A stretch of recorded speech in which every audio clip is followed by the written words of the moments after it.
In certain extreme situations, the law is inadequate. In order to shame its inadequacy, it is necessary to act outside the law, to pursue natural justice. This is not vengeance. Revenge is not a valid motive, it's an emotional response. No, not vengeance. Punishment. Tonight we have a chance to say, yeah, you're right.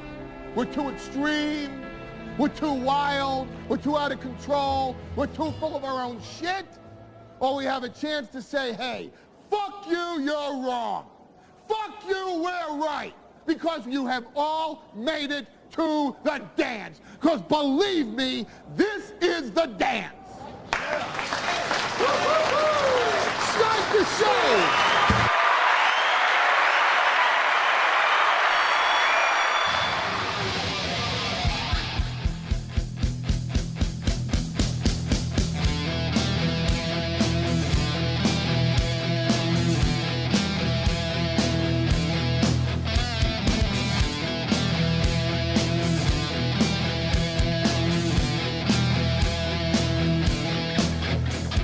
Good morning, everybody. Welcome to the Steel Toe Morning Show. I'm Aaron Imholt. Welcome. Good Monday morning. Oh, these are always tough for me, man. I hate to be that guy. You know, it's Monday, isn't it? It does suck, man. There's very few weekends left in the summer. I got schools coming back up, so I'll see the kids a lot less, but you know, when you're a parent, that's always, there's pluses and minuses to it. More minuses as the school year comes up. More pluses when you've got lots of shit to do, I suppose. But, I mean, what? You got this weekend, you got Labor Day weekend, and then that's it. Got the State Fair coming up on Thursday. I got to make it out there. Renaissance Festival is up, but that's like 2.5 months long. So that'll be easy to get to. It's over. This weekend was an incredible weekend. Spent it all at the lake with friends. Family was there. Didn't know family was going to be there. I thought I had the cabin this weekend. I was wrong. It's fine. Like, it was still a great time. But like, you ask people, you know, I asked my neighbors and stuff to come to the cabin. I'm like, yeah, it'll be a great time. You know, somebody told me, no, I don't think anyone's going up this weekend. So I went, all right, we'll have a run of the place. We'll take the boat out. We'll have a fire. We'll have a 5 or 6 brewski day. Johnny and I had that show at the Blue Heron in Cold Spring. And I knew we'd be doing that on Saturday night. And then just like Saturday morning. So Friday we go out there. The kids are out there. The neighbors are out there. Friends are out there, whatever. And we got, like I said, we got a run of the place. We're the only ones there. It's great. Wake up Saturday morning, all of a sudden, people start showing up. And I'm like, oh, shit.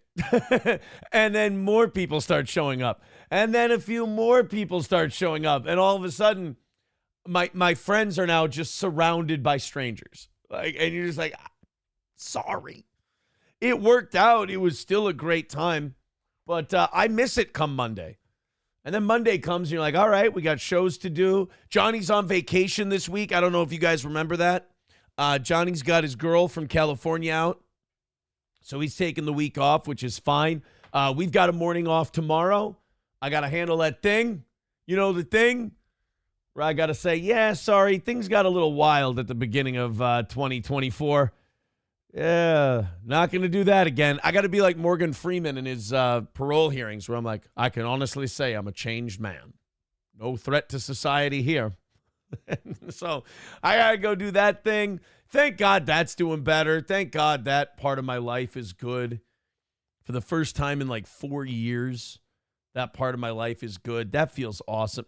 Look, man, I just straight up have a lot of shit to be happy about. I've just got a lot of stuff to be thankful for, you know, after the way this year started and now the way it's going. So thank you for whatever role you might have played in that.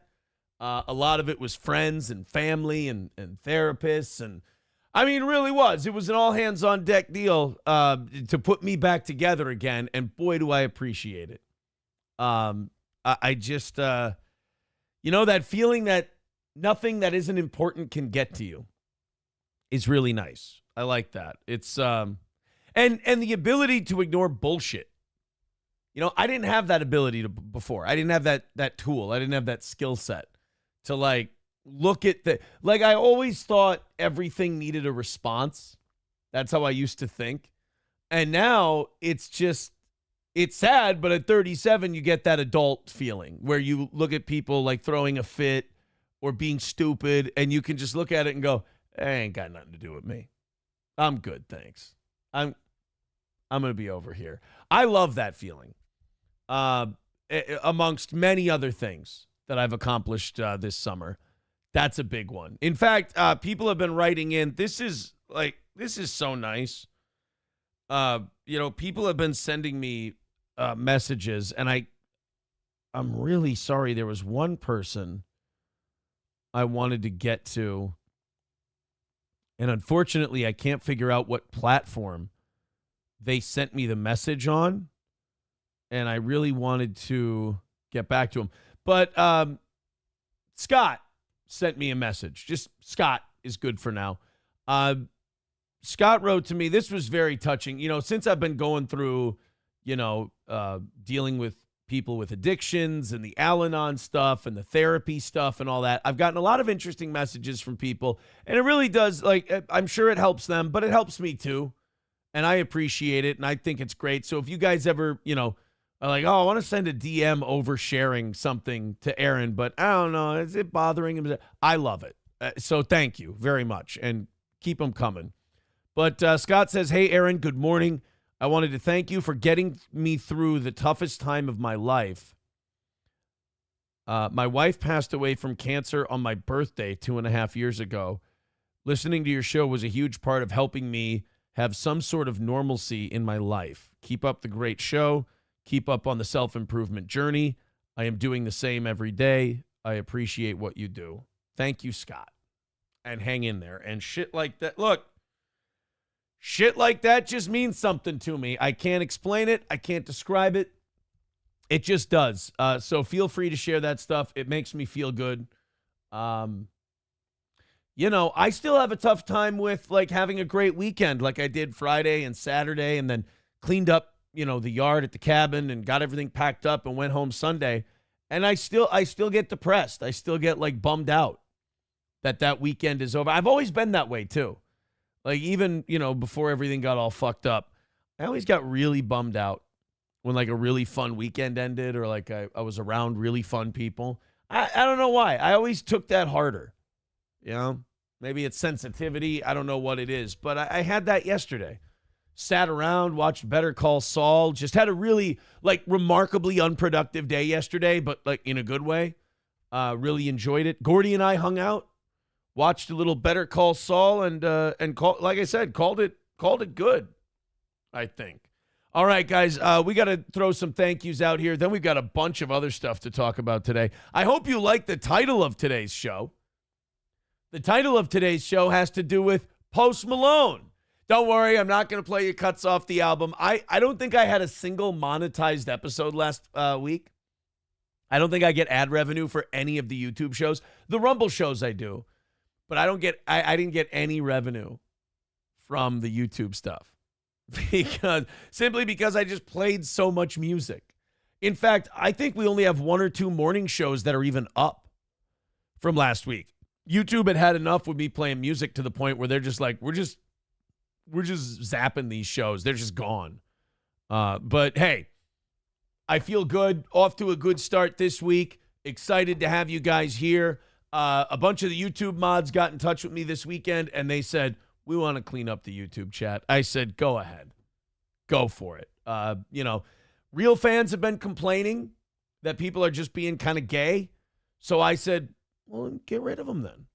And they said, "Really?" I said, "I'm not going to do it. You go ahead. You guys make it." Like I've always said, if you're this show is supported by listeners' money. Listeners give us money so that I can do this show. So you've become one of the really trusted ones. Take over. Absolutely. I want it to be good for you guys. You know, the people who monetarily support this show, the people who keep this show on the air, I want them to have fun. So if that means that they're like, hey, these people aren't fun, these people are just kind of sad, I'm going to bounce them, sure. I don't mind. I don't mind at all. Let's go to Ethan with 650 starting us off today. Thank you, Ethan. Doorman over on PayPal with 15, starting out nice today. Says, let's celebrate with powdered donuts and Celsius this morning. I don't need any energy drinks today. I really did need my energy drinks on Friday, unfortunately. I had to fall off the wagon. I got plenty of sleep yesterday between napping in the afternoon and just sleeping through the night. I didn't have to worry about that. It was we don't need any powdered donuts. We don't need any Celsius. We're good. But thank you for your concern. Funeral director with $2. I love how, like, I go to check on the YouTube super chats and stuff, and I'm sitting here talking about, like, man, everything's so good. Everything's so nice. This is one of the things about doing this show that, like, as I get better, like, this is kind of the part where I go, you know that thing where I go, guys, come on. You're being silly. It's a little bullshit. Like, you go to the YouTube stuff, and it's just, like, not even towards me. It's just, like, negativity towards other people. You know? It's just, like, the first super chat I get is just calling, like, Keanu a dude and talking shit about Chrissy and Keanu. And it's just, like, I'm sure that's fun for you guys, and that's great, and that's awesome that, you know, you're having a good time. But, like, for me, I just go and read it, and I'm like, I had a great weekend. I'm feeling really good. Got another awesome weekend planned this weekend. A lot of shit looking up. And then you just go to look, and you're, like, starting things off on Monday, and you're like, I hope I'm making people happy, putting smiles on their faces, making the workday go by a little quicker. And then the first thing you read is it's just people shitting on each other. And you're just like, why? You know? And not shitting on each other like busting balls, it's fun, which I've always loved. It's like shitting on people. Like, and for no reason.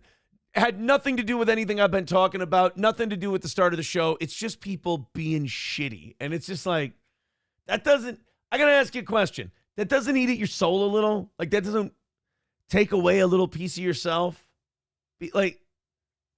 I don't know. Funeral director with $2 says Canoe. I don't know what tune this song is, but they made it to the tune of a song. Says Canoe is a dude. Canoe is a dude. I don't know how you want that sang. I don't know the notes on that one, but thank you. And then Squeal Like a Pig with $1.99 says Chrissy and Keanu were talking shit last night. Guys, that's fine. Like, why do you feel the need to tattle? Like, I don't get it. Like, if the two of them are obviously, you know, they've been snowed. It happens. They're internet people. We have nothing in common. There's no reason for us to cross paths anymore. But people want to come to you and they're like, these people were talking shit. And you're like, that's okay. Like, no, what are you? Like, people just want to line you up with other people to fight with them. And then you can look them right in the camera and you can go, guys, I don't want to fight. I just want to do a fun show, have a good time, make a little money, then call it a day. But they were talking shit. Who cares? Like, do you do that? Like, you don't do this in your real life. I want to keep this as close to real life as possible, you know, like tethered to the real world if I could. That's why we talk about shit in the real world. Do you really go around to people? Please tell me you don't. Like, you don't go around to people in your personal life and go like, so-and-so was talking shit. What are you going to do about it? Like, I hope you're not like that, because honestly, even if I don't know you, that bums me the fuck out to know that there's human beings who are that way, but don't be that way on the internet either. Keel Aldajuice with $2 says met Johnny and his girl at DC2 on Saturday. Oh, is that? No. I was going to say that's Deadpool Wolverine. I don't know what DC2 is. Good times. And then a Black Power Fist, which I think is very in vogue these days.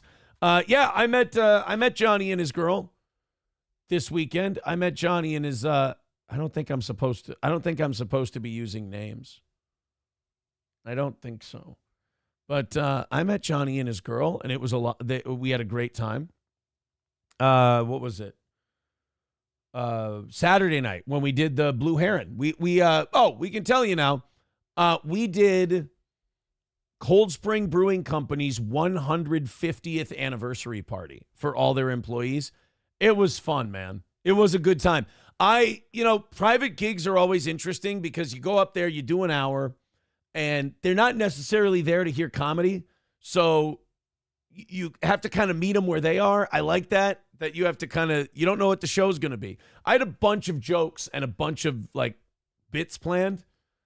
And the minute I got up there, I could tell they wanted to keep their party going. This was about their thing, their community, their workplace. So I said, fuck it, I'll meet you there. And most of my stuff was crowd work and roast jokes about people who work there and the front office people, because I've known these people forever.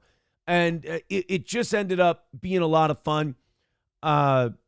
Johnny struggled. I thought about Johnny a couple times this weekend. Johnny had a hard time getting on stage. He fell. Then he went up there and his set started really good. And then he started second guessing himself. And then he had a hard time remembering what he was going to do. He said his MS was kind of acting up. And he started telling me like, oh, I was going to tell this joke, but I saw this person in the crowd. And I was going to tell this joke, but I saw this person in the crowd. And then he ended his set a little early.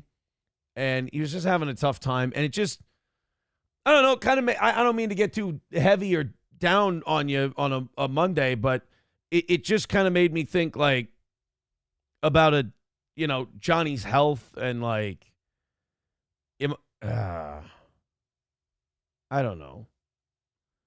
It was one of those things where, how do I put this? I was like, if this gets worse, what do we do? Like what's the next step? And I try not to think about that, but you do. It was a lot of fun though. The show was great. Johnny's girl was awesome. She was a really nice lady. And to address Anonymous in the Rumble chat, yes, Johnny's female was female. It was an actual woman. So anyone who was guessing transgender or mail order bride or anything like that, no, that was not the case. Funeral director with $5. I'm sorry, I didn't mean to make funeral director feel bad. He goes, sorry about bringing you down with the first super chat. Continue talking about your naps in Celsius. Bro, it's a 4.5-hour show. We're going to pace ourselves a little bit, all right? No offense. Thank you very much for the money. It's very nice of you. But is talking about Kiana really interesting to you? Let's be honest. I mean, I love it when people say that. They go, oh, no, continue talking about your weekend and everything else. I'm like, okay, is the thing you wrote about, you know how many people I would fucking bore to tears if I started going down that road and talking about that? Nobody would give a shit. It's a big room. I got to think about everybody, funeral director. But thank you very much for the $5. And thank you to Doorman and Ethan for their contributions on PayPal. We're starting out at 310 today. Thank you very much. Let's get that down under 300 by 7 o'clock. It looks like we're off to a good start today. Thank you for your contributions. And yeah, a lot of people who just want that drama stuff. I try to be really nice to them. I guess I shouldn't. I guess I should just be like, no, fuck off with that stuff. But like, I also want to be kind to them. I want to be nice and I want to welcome them into the show. And I want them to kind of get down with what we're doing. But some guy wrote in this morning and he just goes, you're not banning people. You're banning money. Those people will pay to what? Pay to be negative and shitty and make other people feel shitty and, make people complain like, Aaron, I don't like it in this spot because this person's a total dick. Like, but they gave me $5, so I should. I don't know. I don't feel like I'm beholden to that. I don't feel like I have to have that. I think the people who enjoy this show and have a good time with us and hang out, I think they'll give us enough money. I think that money can be replaced. There's the grift today, right? Prove that guy wrong and show that financially this show can stand on its own 2 feet without needing, like that would be weird if I needed to let people like be dramatic or shit on me or whatever just to keep doing this, I wouldn't do this if that were the case. I've come too far, you know, to let it be like, hey, man, go feel bad or go feel like you're in drama 24/7 on the air in order to make money. I don't know. I think the people who love us will start their Monday by clicking the links and throwing something in PayPal or Venmo or YouTube or Rumble. I think they'll throw a 10 or a 20 spot our way every once in a while and keep this thing going. Let's go into the chat. Let's see what you guys got. And then it's, man, it was an awesome weekend. Went to the lake. I swam in a picnic table boat. I had a full battery when I went out there Friday with the picnic table boat. And then Saturday, I took everybody out across the lake and around and back again. But I didn't make it fully back. We got stuck in the weeds. And then when the motor got weeds on it, that drained the battery a little harder. Maybe shouldn't have ran it on 5-speed the entire time. Long story short, I had to jump in the water and swim the fucker in. But that's what a captain does.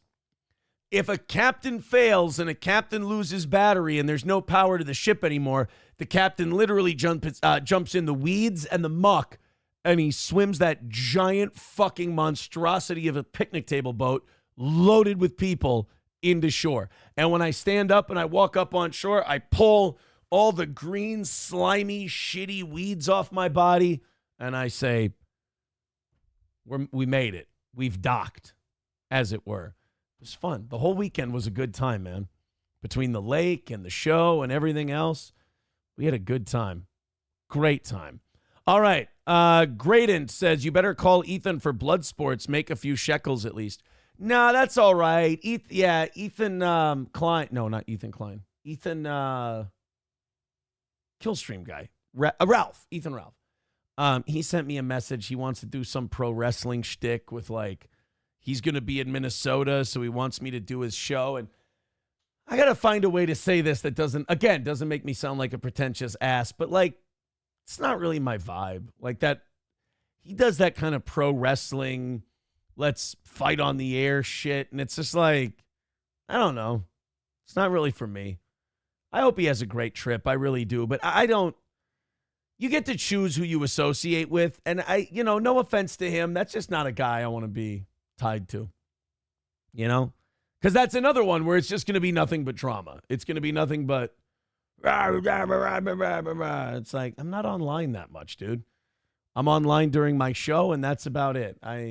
So I wrote him back. I said, nah, it's not really for me. No, thank you. I appreciate the offer. Like, he was being all, come on, you snitch, let's do this, blah, blah, blah. And I'm like, it's not really my thing. And I said, I hope you have a great trip. I hope you have a good time here in Minnesota. It's just not for me. And now he'll try to make like a 45-minute bit out of that one message of like, hey, he's scared of me, and at SummerSlam, you're going to see that I'm going to. And he's like, okay, I'll hang out with the kids and I'll go run some errands and do some stuff today, I suppose. Let's go to McBuster. He says half the mods over at YouTube are two-faced, ripping on the show on Win by 2, etc. Who cares? I mean, come on. Again, just what are you going to do? Start trouble? Who cares? Come on.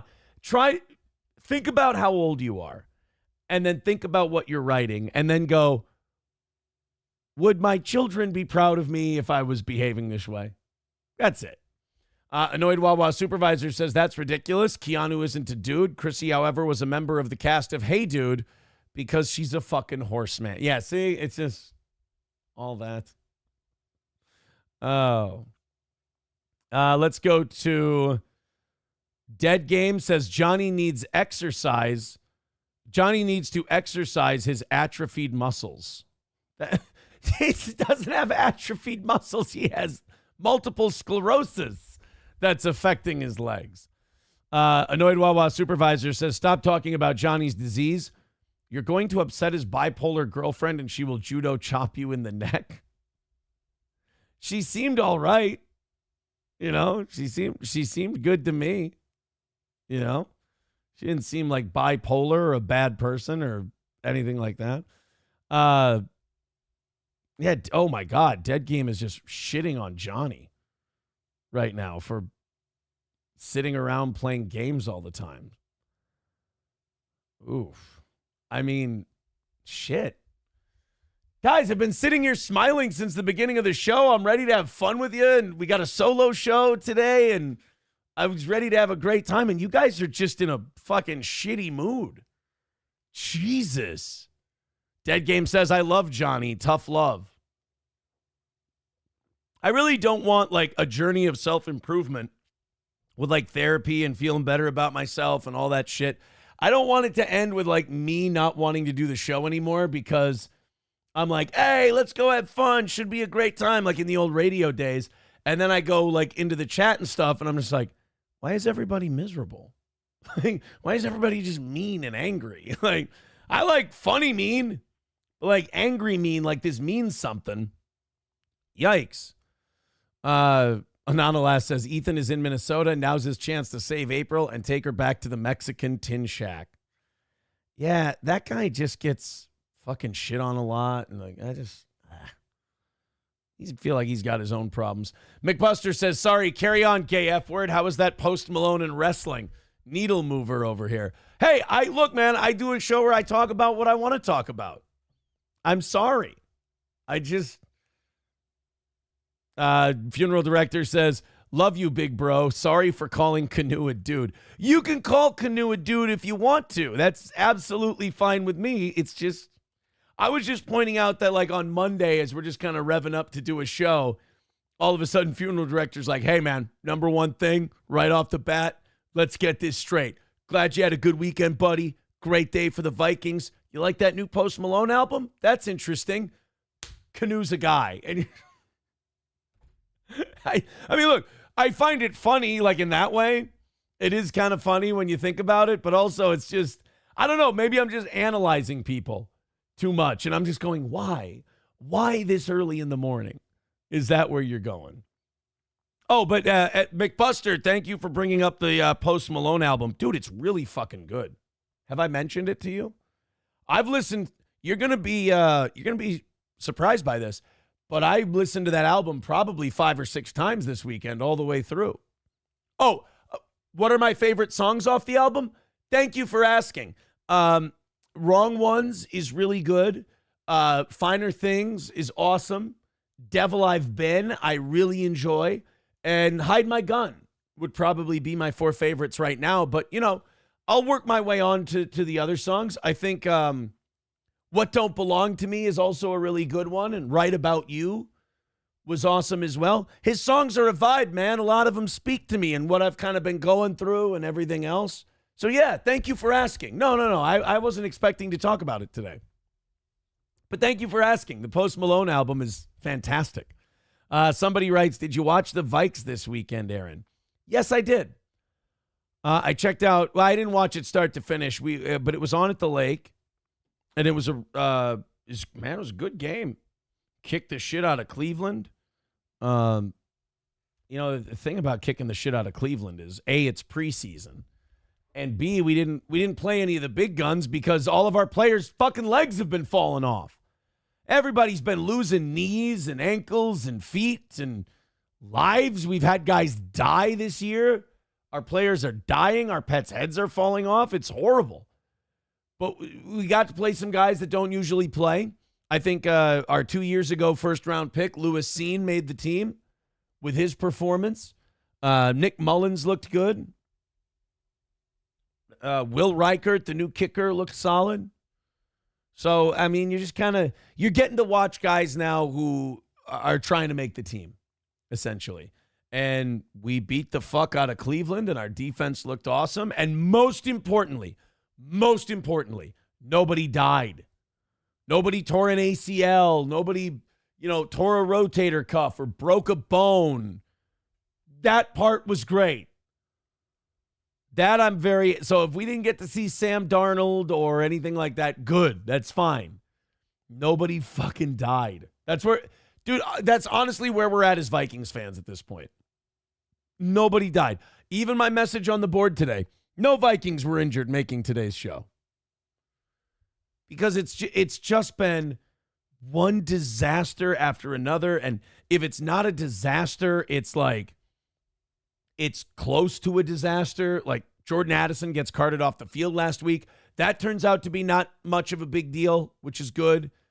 But then you just, every time something happens, you're just sitting there going, he tore his ACL, he's done for the year. Or something like, it's just, we're shell-shocked already, and the fucking real season hasn't even started. Dead Game says, oh, Post, can Aaron blow you? I mean, blow with you. No, I don't want to do blow with Post Malone or blow Post Malone. I don't want to do either one. Am I giving off that vibe? I apologize. McBuster says, your musical taste sucks hard. Post Malone is for gay F words and schoolgirls Melton would covet. Somebody has to explain to me what's wrong with thinking Post Malone is a talented artist. I mean, the facts bear me out on that one. And I wasn't really a Post Malone music fan until he did country, and he did it really well. I've always thought he seemed like a good guy. But I don't understand where the gay thing comes from. Now, do you really hate Post Malone and you think he's gay? Or do you just really want to call me gay, and this is the reason why? Metallica was just in town all weekend. Metallica was in Minneapolis at US Bank Stadium, I think for 2 shows or 3 shows, whatever it was. If I would have gone to, I think if I would have gone to that, you guys still would have called me gay. And you would have then, Metallica would have been gay. I have a feeling, and forgive me for having this feeling, that the game is rigged against me. That's all. Somebody says, Eric Church getting put on the back burner, poor guy. Oh, dude, you have no idea. When I looked at the track list for that album, you have no idea how bad I was hoping that Eric Church was going to be one of the features on it. No luck. No luck with Eric Church being on this album, unfortunately. All right, guys, we're all caught up with you. We're all caught up with the chat. Thank you very much. We've got a great show coming up today. Plenty of stuff to talk about. I'm excited. You should be excited. Johnny's got a nice vacation that he's taking. We're what? Oh, my God, 3:05 away from overtime? Awesome. So that means what? We're going to get under, we just got to get under 300 by 7? Do it, baby. Links are in the chat. Appreciate you guys. Thank you for being so generous. We are going to start off with one last Vikings item. Stephon Gilmore is in Minnesota. I believe it's a 1-year, $10 million deal. We've been doing this with a lot of guys this year. We've been signing them to prove-it deals. We've got these veterans who seem like they still have a lot of mileage, still seem like they're really good, but we're giving them 1-year deals to see. Basically, what these veterans want to do is they want to get a 1-year deal with us to show that they've still got it, and then they can get one last 2 or 3-year deal with somebody else and land some big money. Minnesota's becoming the prove-it ground for a lot of guys like Aaron Jones, Stephon Gilmore, Shaq Griffin, guys like that we signed to 1-year deals and just said, here, prove it. Show us what you got left. The veteran corner signed a 1-year deal with the Vikings. $7 million guaranteed and worth up to $10 million with incentives. Jeremy Fowler from ESPN reported the Panthers also made an offer to Gilmore, but the Vikings came over the top with a strong contract to land the 33-year-old. Well, look, man, this is a guy who, he was Defensive Player of the Year in 2019 with New England. He's played for 4 teams since then: Patriots, Panthers, Colts, and Cowboys. He ended up playing a larger role than expected for the Cowboys last year since Trevon Diggs suffered a torn ACL. Gilmore appeared in all 17 games and finished with 68 tackles, 13 passes defended, 2 interceptions, and 1 forced fumble. He had a good year. He did all right. So Cowboys got younger at corner, didn't need him anymore, didn't bring him back. Their loss is our gain. Kind of a fun move for veterans to do in football. That's kind of their thing, where they're now skipping training camp and OTAs and, a lot of the more practice-y shit. And then once the preseason kind of shakes out, they go ahead and pick a team and they get to skip all that other shit, which is nice. All right, here's what they think. McBuster says, they're explaining to me why Post Malone is gay. Post Malone is a cheesy, genre-jumping corporate shill. just like Machine Gun Kelly or Liza Minnelli. Not only is his music awful, he's a phony. Okay, but what if, like, that's him? What if he likes all of those things? Like, people are allowed to like all of those. Like, what if he really is a hip-hop, country, and pop fan? What if he likes all I like all three of those things. I mean, not so much pop, but I'm a hip-hop and country fan. You can like both. Gradient writes, what's wrong with you being gay? You know what? You've kind of got me there. I'm not gay, but you're right. There's nothing wrong with being gay, but I don't like how you're turning this on me. I'm trying to ask you a question. Why is liking Post Malone gay? And you're answering my question with a question, which feels a little disingenuous, my friend. When Lander says, wait, one of the Gilmore Girls plays for the Vikings. Yeah, sometimes people ask me, they're like, why don't you talk more sports on the show? You should do more sports talk. You know, on YouTube, if you do sports talk, that can get popular in a hurry. And I'm like, because this is how my audience reacts. I get excited about something sports-wise, and I'm like, let's break this down. Let's talk about this. Let's really dig in here. And the audience goes, yeah, what is he, a Gilmore Girl, you fucking loser? Like, talking football is another thing where that's a dude thing to do, and my audience will go, oh, football, really? Gay. I was like, God damn it. What do you want? Like, we're going to talk about Biden, and we're going to talk about Title IX and Trump and J.D. Vance. We're going to talk about all that shit today. Sometimes, you know, it's like you need a couple of drinks before you go up and sing karaoke or something, right? Before I can talk about shitty politics and the fucked up state of the United States, I got to have a few things for me. Talking about my weekend, hanging out with you guys, talking sports, talking about music I like at the moment. I can't bring the internet things that make me happy because the internet doesn't want anything happy to happen. I mean, it's becoming a conflict that could end up costing me my show. I may have to end up going to do something else because I go, oh, let's do something that's really positive and fun and hilarious and great. And they're like, no, let's be angry and shitty and mean. I'm like, not all the time. How about once in a while? And they're like, no, all the time. Sorry. This person writes in, Post Malone isn't fit to wipe Waylon Jennings' diabetic ass. Okay, but in fairness, who is? Right? Who is fit to wipe his diabetic ass, as you put it? Dead Game says, hey, if you stop giving Aaron money, he has to stay home and do a show. No, it's the opposite. If you stop giving me money, I have to go get a sales job or something. I have to get the fuck out of here. That's how it goes. It's not, if you don't give me money, I have to do more shows. No, I have to get the fuck out of here and go pay my bills.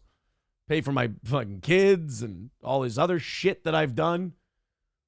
That runs up a tab in life. That's what I've got to do. Professor Tie-Dye says, I once saw a guy blowing another dude in Loring Park. That's the gayest thing I've seen. Listening to you verbally suck off Post Malone is the gayest thing I've ever heard. Thank you for separating the auditory and the visual for the gayest things that you've ever experienced. Annoyed Wawa Supervisor says, guys, you've got it all wrong. A guy who wears glasses is a guy who wears glasses is a four-eyes. A guy who's is a queer. Aaron just happens to be both. Great All in the Family reference. Great All in the Family reference. McBuster says, talk about how much of a complete fucking losers the Dabbleverse is, starting with that MAP Melton. I mean, I hear they had their Stuttering John Con or whatever this weekend. Somebody said it during the members show yesterday. I hope it went well for them. I hope everybody had a good time. Everybody got their money's worth. I'm not gay. I don't look at people's events and then go, how can I cope with the fact that they did something well? Like people did with our anniversary show. I don't feel the need to do that. I don't mean to say that I'm better adjusted or I'm a better person than these people, but I feel like the proof is in what they obsess about. I obsess about the Vikings and Post Malone's new album.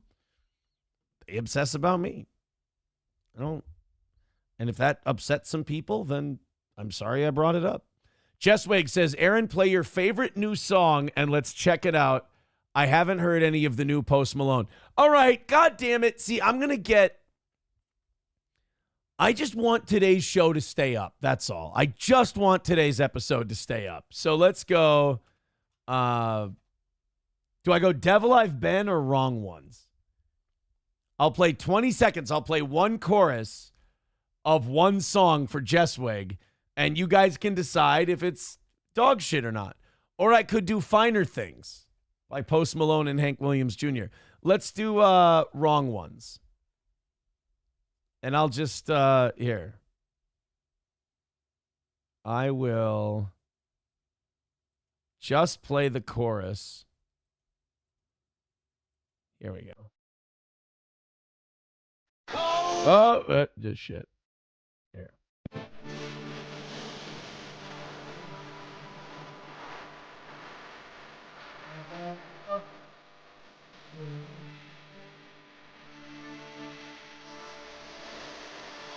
Come on. I hear you, buddy.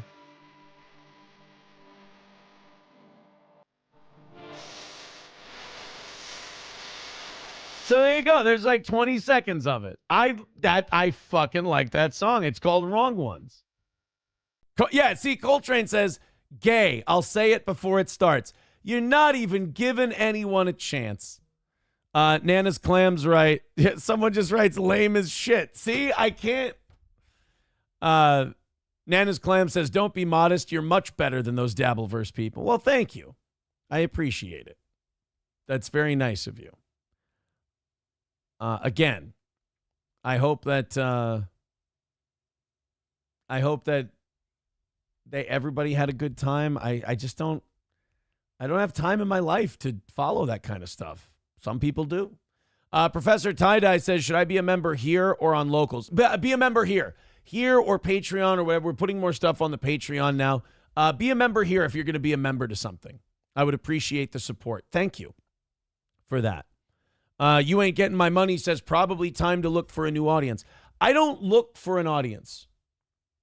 I don't. I just do my show. And then people who like it will stick around. I don't. I walked that road a couple of years ago where you like try to do the shock viewership thing where you're like, let's jump into this and then we'll get a big boost. And it's like, yeah, but then you become a prisoner to that. And now that's all you get to do. That's all you have to do, or these people turn on you. And it's like, well, why don't I just grow slower doing the kind of show I want to do? Obviously, history has shown that people will like it. You just have to find them, and they have to find you. Rather than do something you're not totally comfortable with doing just to grab, a quick bump. Hulkamasha Baby says, just make an album called Whores and Bad Decisions, and Aaron will love it.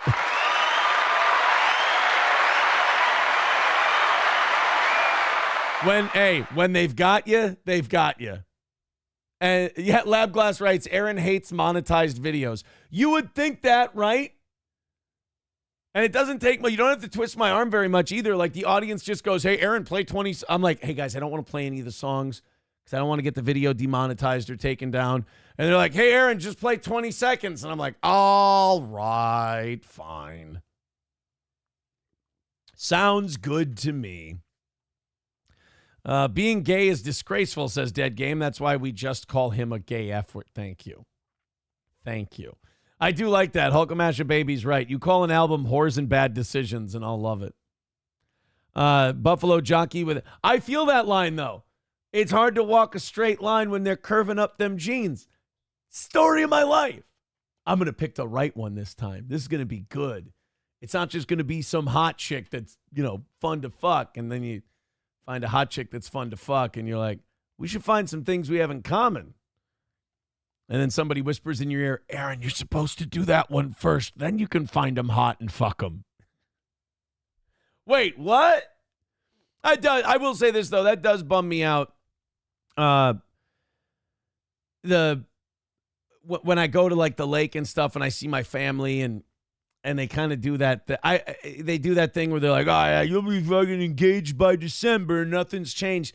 And that used to not bother me, but then when I actually did start trying to change, like when I did start like doing therapy and doing all that stuff, and realized the bad decisions I'd made, not just the last 6 months, but maybe the last 6 years or, 36 years, who knows? But when you start doing that stuff, you start learning and figuring shit out, and then people go, you're still the same guy, you haven't changed. That gets to you a little bit. That does. That eats at you. Just a little, unfortunately. Happened again this weekend.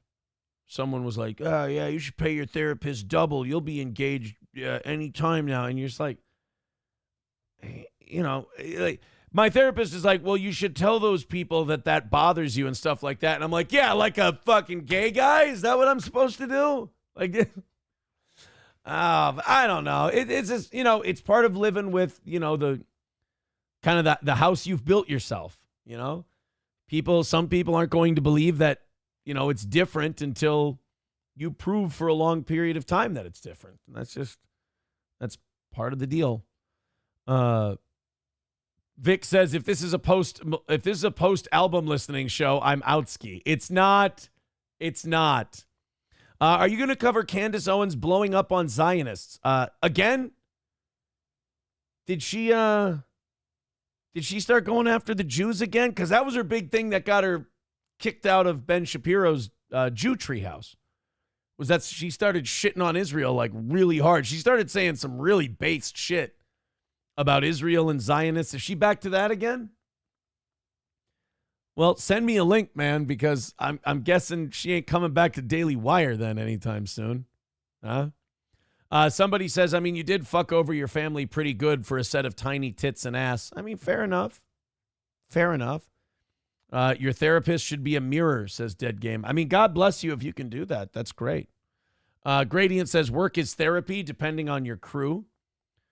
McBuster says, nobody cares about the lake. Are you going to broadcast live from the courthouse Wednesday when Nick makes an ass out of himself again?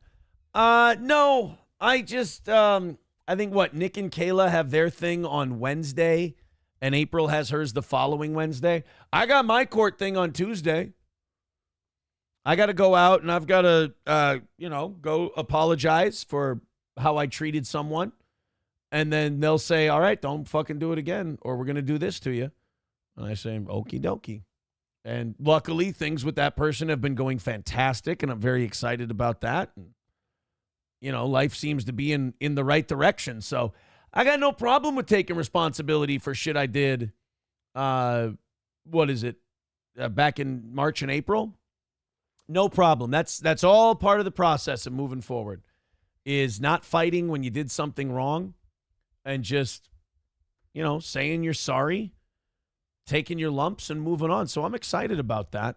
Also gives me a morning off tomorrow.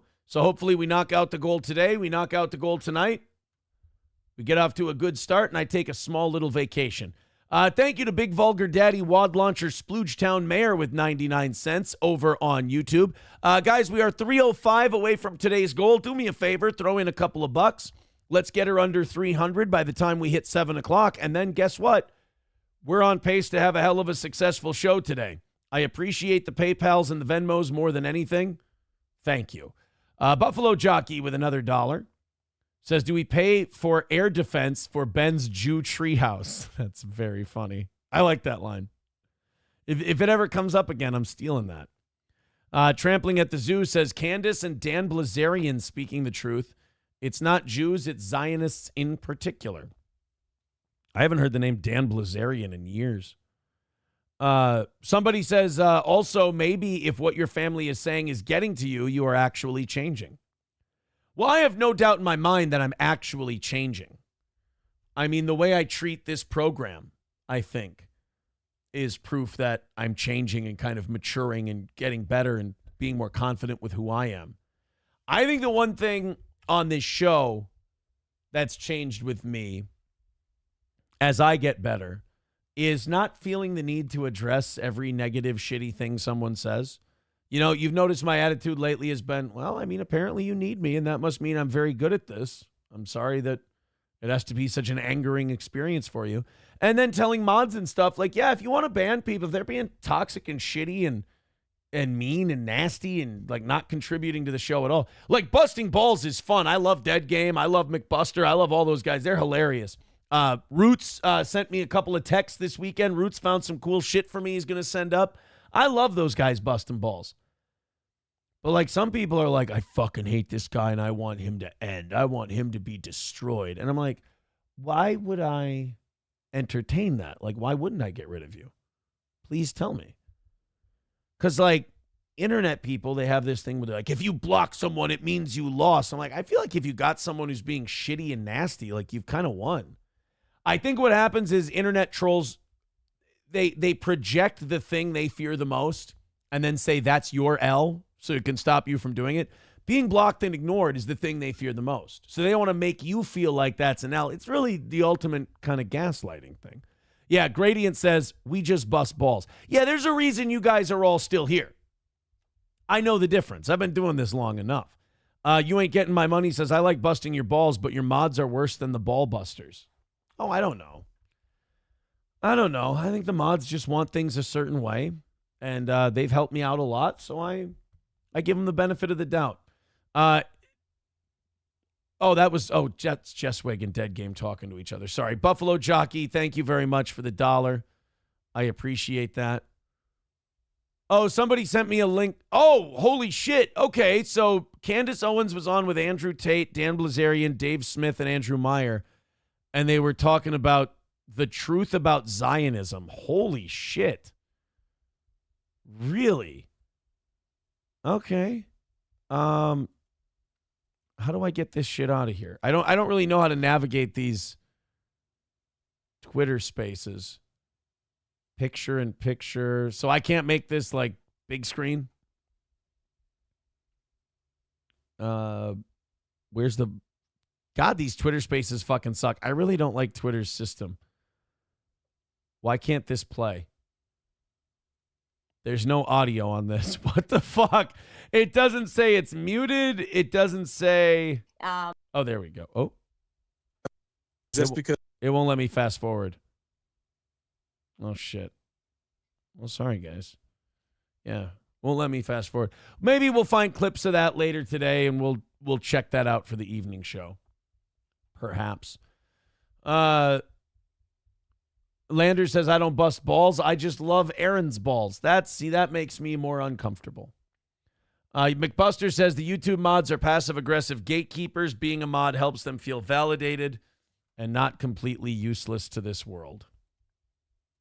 Well, all right. It seems like everybody's living a harmonious existence this morning. I saw this. I'm sorry to be like a wine mom or like a dog mom or whatever. I don't know what this would qualify me as. Or as the audience would say, just probably gay. I saw this on Twitter this morning. And it's one of the rare, like, nice, funny, silly things on Twitter. Like, Twitter is such a cesspool of, like, angry people. Like, just getting together and it's like, I fucking hate this. I fucking hate that. It's just really shitty. It's trauma farming horseshit. And then once in a while, I guess you can kind of curate your experience to get something good out of it.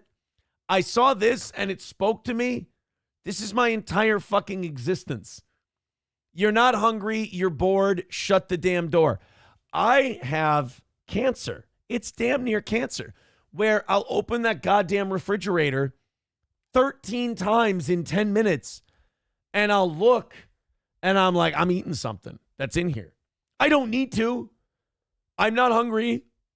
I'm just bored and I'm looking in the fridge. I did it yesterday 50 goddamn times. It's the worst. It's the worst form of impulse control you can possibly have. And it's a good way to measure. Like if you're trying to cut down, if you're trying to improve your impulse control, it's one of the best ways to monitor it is, are you opening that fridge every time you walk by it, just looking for something to eat? Oh, I'm sorry. I'm not even on the, see, there you go. There's my pretty punum. I need this sign. By the way, this refrigerator, how many fucking condiments you need? How much butter? How many salsas? How much milk and cream and all that? Heavy cream. It's so bad for you. who am I to talk? But you walk by the damn thing, you open and close it 500 times. The worst is when you open it and you leave it open so long it starts beeping at you. That's really defeatism right there. Lander says, we can't win with you, Aaron. We love your balls. It's too much. We don't love your balls. It's hateful and mean. Throw a bone here, you dildo. Thanks for loving my balls, I guess.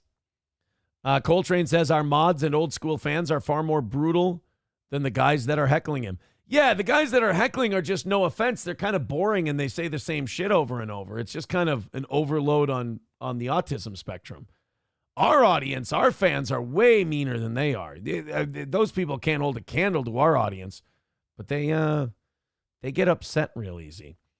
McBuster says, try putting a picture of naked ladies on the fridge and a photo of oiled up Hulk Hogan in a thong on the exercise equipment. You will be buff by fall. Thank you, McBuster. I appreciate the encouragement for me to get healthier. All right, guys, we got 5 minutes until 7 o'clock. I want the solo shows to go well. I do want to make money. That's the most shameful part of this show, is asking you guys for money, obviously. I don't know why I'm doing Trump hands right now. I'm nervous. Just want to make sure we make our money. Then we get to go on and do a good show. I want to keep it on track today. I want to keep it on pace. So under 300 by 7, under 200 by 8, you know the drill. If you have some money lying around, you want to throw some at us, please do. It would be nice. Coltrane with $1 says, I started calorie counting May 1st and lost 32 pounds as of a week ago. I was off a couple days and found myself snacking. I had to snap out of it. Yeah, dude, it's a bitch, man.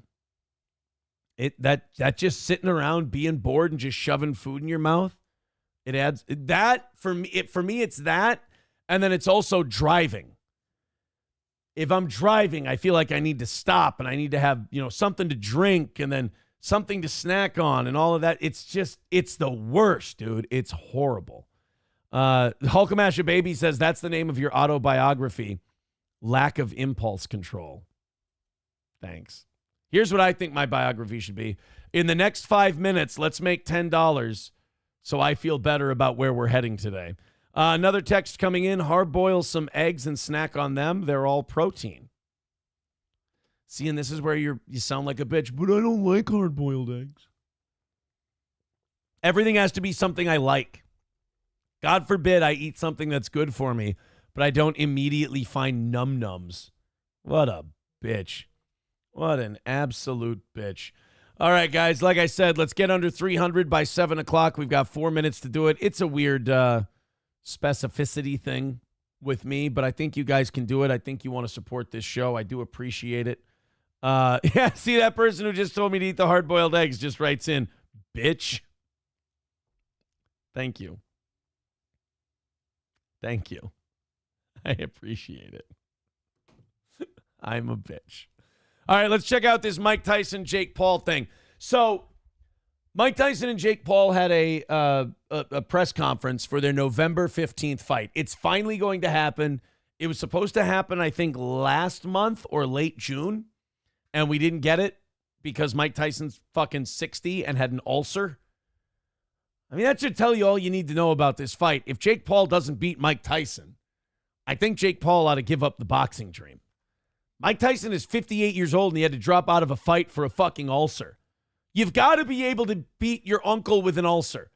If you're a prime of your life, 27-year-old athlete or whatever the fuck Jake Paul is, you got to be able to beat up your 58-year-old uncle who has tummy issues, who has a tummy ulcer. That's a fight you've got to win. People keep saying they keep getting excited for this fight and they go, Aaron, dude, Tyson's going to knock him out, isn't he? I'm like, he fucking better not. Tyson better not knock out Jake Paul. That would be dog shit. That would be terrible for boxing. It would be terrible for Jake Paul. I know it would make a lot of people who hate Jake Paul happy. It would make them happy. Like it wouldn't, like Jake Paul's a big draw for the sport of boxing and he can continue moving up in opponent quality. But like he fought Tommy Fury, who was about as untested as you can be. And he got beat in a narrow decision. He knocked him down, which was kind of cool, but he got beat. And his one loss is to a guy who's actually been a professional boxer from a professional boxing family. If he gets knocked out by a 58-year-old with an ulcer, that's a punchline at that point. But a lot of people are dreaming about it. A lot of people are hoping it happens. During this press conference, they did a little shoving. They did kind of the face-to-face thing. All the usual stuff that you do for a press conference. But at one point, and I think those of you who don't like Jake Paul are actually going to like this moment, Jake Paul got a little based on the New York crowd. I think they had this either at Barclays or Madison Square Garden. And Jake Paul started going off on New Yorkers voting Democrat. And, you know, this happens to celebrities when they become like viral or internet famous or internet supported, where they don't have some big company around them. You know, Jake Paul is his company, as a matter of fact. They get to say whatever they want. There's a lot of people you notice if they're dependent on the machine, they either don't talk politics or they suck liberal dick. Where, you know, it's guys like Jake Paul, when they're on their way up, they don't really talk about politics all that much. Because, like, when he was first coming up, like, YouTube could have shut him down. You know, YouTube could have shadow banned his channel or whatever they do with conservative people. Now that he's his own guy and he's doing his own thing and he's got his own fuck you money, now Jake Paul can go, Democrats are bullshit, these are my political beliefs, blah, blah, blah. You know, it's never, nobody has to get famous in order to be liberal. Like, you just get to be a lefty. If you're famous, you can make your first movie and you can come out and go, we should ban cars because climate change is a thing. But if you're conservative, you have to like sit on that shit and wait until you start your own production company. And even then it's not guaranteed. You might not get the good roles or the good events. But let's watch Jake Paul here in New York. He didn't necessarily make any fans in the building, but I think he made a lot of fans that were watching. Let's check this part out. Hey, New York. Shut the fuck up, New York. Hey, boo yourselves. Boo yourselves, New York. Hey, New York, New York, New York, you're just like Mike Tyson. You were good 20 years ago. Fuck you, New York. Fuck you. Dumb. First of all, it's a stretch to say Mike Tyson was good 20 years ago. I watched Mike Tyson 20 years ago. I was in Louisville, Kentucky for the Danny Williams fight. Mike Tyson was good 30 years ago. That's why this fight is weird. That's why people thinking Mike Tyson's going to fucking crush Jake Paul is really weird to me. Like, Mike Tyson hasn't beat a quality opponent in almost 30 years. I mean, I don't consider Cliff Etienne a quality opponent. Lou Savarese. I mean, he knocked out Andrew Galata back in 2000. So, I mean, I'll maybe give you 24 years ago, Mike Tyson beat a quality opponent. But some people would argue he hasn't beaten a quality opponent since he beat Razor Ruddock back in, what, 1991, 1992? I mean, 30, we're talking 30 plus years ago. Fuck you. Dumbass Democratic City. Fucking base Jake Paul. He's going to be the Republican in this race. I mean, I don't get cities like New York. I don't get cities like, Los Angeles and all these other places where they very clearly have these problems because of the people they've been electing. And then they just keep electing the same type of person. They think that because it's a different person, it's going to have a different impact. No, they believe the same stupid shit. Your ideas have failed. That's the problem. Like Chicago, they got rid of Lori Lightfoot, and they just elected Lori Lightfoot with a dick, I guess, which would be Larry Lightfoot. They just elected another far lefty person who was going to do the same stupid shit Lori Lightfoot did, and then went, there, we fixed the problem. And then when the problem doesn't get better, they're going to go, well, what's the deal? And then people will go, well, you could try voting Republican, and they're like, ew, no, gross. It's like watching someone deck themselves in the head with a hammer, and they're going, my fucking head hurts. What's the problem? And it's like, well, you could stop hitting yourself with a hammer. Oh, yeah, and be a Nazi? I don't think so. Well, then how do you help people like that? That's why, like, a lot of people say, just leave New York. Leave L.A., leave California. There's no other solution. You try to tell these people, hey, how about you pick somebody different? And they go, we picked this guy. It's like, yeah, but that's the same stuffed suit you picked last time. Vote for the other party. Oh, God, no, we could never do that. That goes against all of our ideas that we have. Oh, really? Are the people you're voting for now doing your ideas? Yes, they are. Well, they fucking suck then. Maybe you should change your ideas. That would be nice. I can't. Then I would have to admit I'm wrong. And then what would Reddit say? It's just like we've lost the ability to think critically. We've lost the ability to take any kind of responsible action. We're all just fucking dancing between the raindrops. We're going to get wet eventually. I just don't think we're emotionally mature enough as a country to make the kind of changes we need to see shit turn around. Like, remember, New York got so bad back in the 80s and early 90s, they fucking voted Republican and they put Giuliani and Pataki in there. And guess what? The city got cleaned the fuck up. And then when it got cleaned up, people went, oh, good, now we don't have to have these oppressive Republicans running our city anymore. You know, we don't have any crime. Yeah, but okay, it's because those guys were running it the way they were that your city became that way. Maybe you should let them stick around. And they went, we don't need that law and order shit. It's too much of a downer. It's a bummer. And you're like, yeah, but it saved your ass. Like, nah. Matter of fact, I think we should sometimes let people go without bail. Who came up with the no bail idea and swore to God it was going to work? I mean, George Soros, but for him, working is collapsing the society and overthrowing the government. So I guess it's a little different game that he's playing. Guys, we are past 7 o'clock. We did not get under $300. So if you feel like throwing in a couple of bucks, look, the sooner that goal comes down, the sooner I have to worry. The sooner I don't have to worry about money. I can just do a show. It's in the back of my mind. Let's get under $300. We got off to a good start today at 305. Let's keep it going. Buffalo Jockey with $1 says, just keep a dick in your mouth and you won't be able to shove food in there. All problems have solutions. Thank you.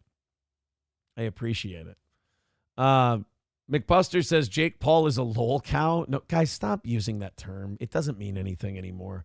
Nobody believes he is good enough to beat a real professional boxer in his weight class. He's not a lol cow, dude. He's made shitloads of fucking money. He's been very successful. He's a talented guy. You know, he's figured something out. Dead Game says, Aaron, $50 friendly wager. Or if Tyson wins, no goal for a month. Dude, if there's no goal for a month, this company's going bankrupt. Bank fucking rupt. Sorry. We run this thing on a shoestring. You know? People were like, oh, all of April's salary should have gone towards this. You understand I was subsidizing April's life. Like, I still have bills that money paid for. Like, we did make money. Like, we did get extra with April leaving. I gave a lot of it to Johnny. I give it to the goal when I can. I gave it to Matt. Like, I gave it to the people who stayed here and kept my ass going. You know? So, yeah, no goal for a month. That's, I'm out of business. I'm out of business, no goal for a week. This show, like, if the haters want a victory here real quick, yeah, like, we are fucking hand to mouth here at Steel Toe. When I say we're a little mom and pop shop, we are a mom and pop shop. Those goals, I mean, you can trust me or not trust me. Those goals, those are the bare minimum, like that's the bare minimum I can ask for to keep this show going. We were very successful on radio, and I needed to keep that money coming in.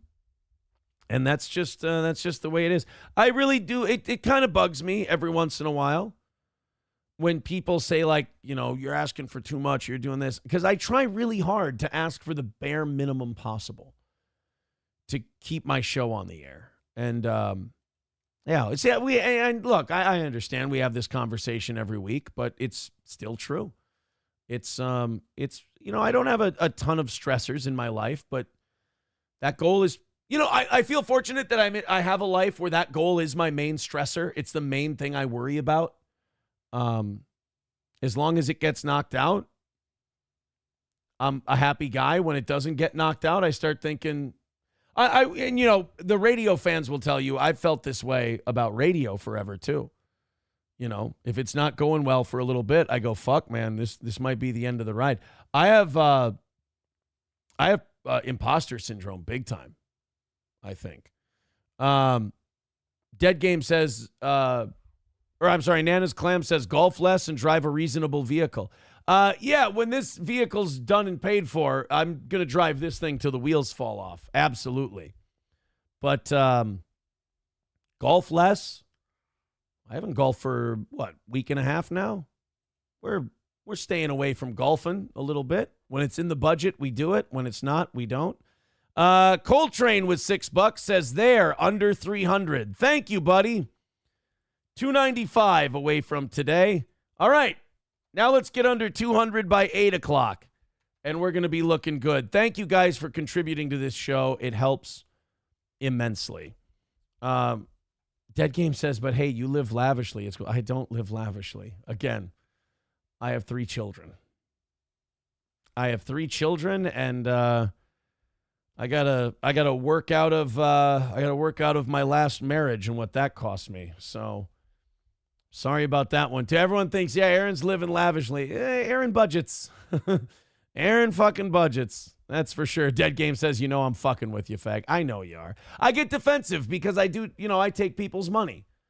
People donate to this show. So I do feel responsible to show them like, hey, I'm not out here, fucking going crazy. That's for sure. I sat out at the lake.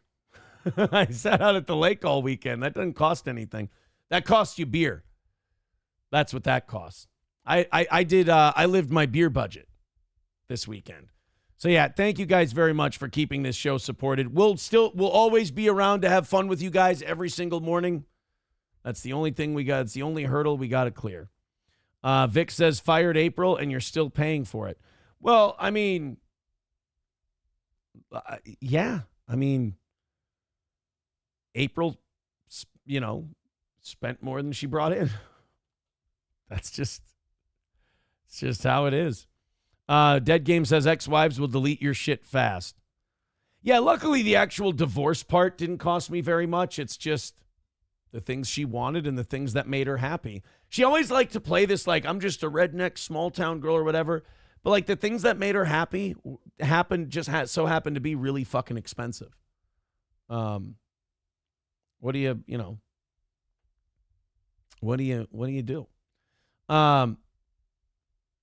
Chevrolet JB, I've never spent $1,000. He says you spend $1,000 this weekend on some stupid shit. What did I spend $1,000 on? I went to the fucking cabin. I filled my cooler up with beer. That was it. Again, believe me, buddy, there's a lot of shit I don't do. There's a lot of shit I'd like to do that I don't like anybody else. You don't hear me complaining. Coltrane with $1 says basic in central Minnesota. Looks like a lavishly in high-cost parts of the nation. We have high taxes, but for the most part, our cost of living isn't high compared to New York City or L.A. Yeah, that's it, too. Wow, King Kong Dong says, how many credit cards did you have before and after April? That should be a sign. Oh, fuck.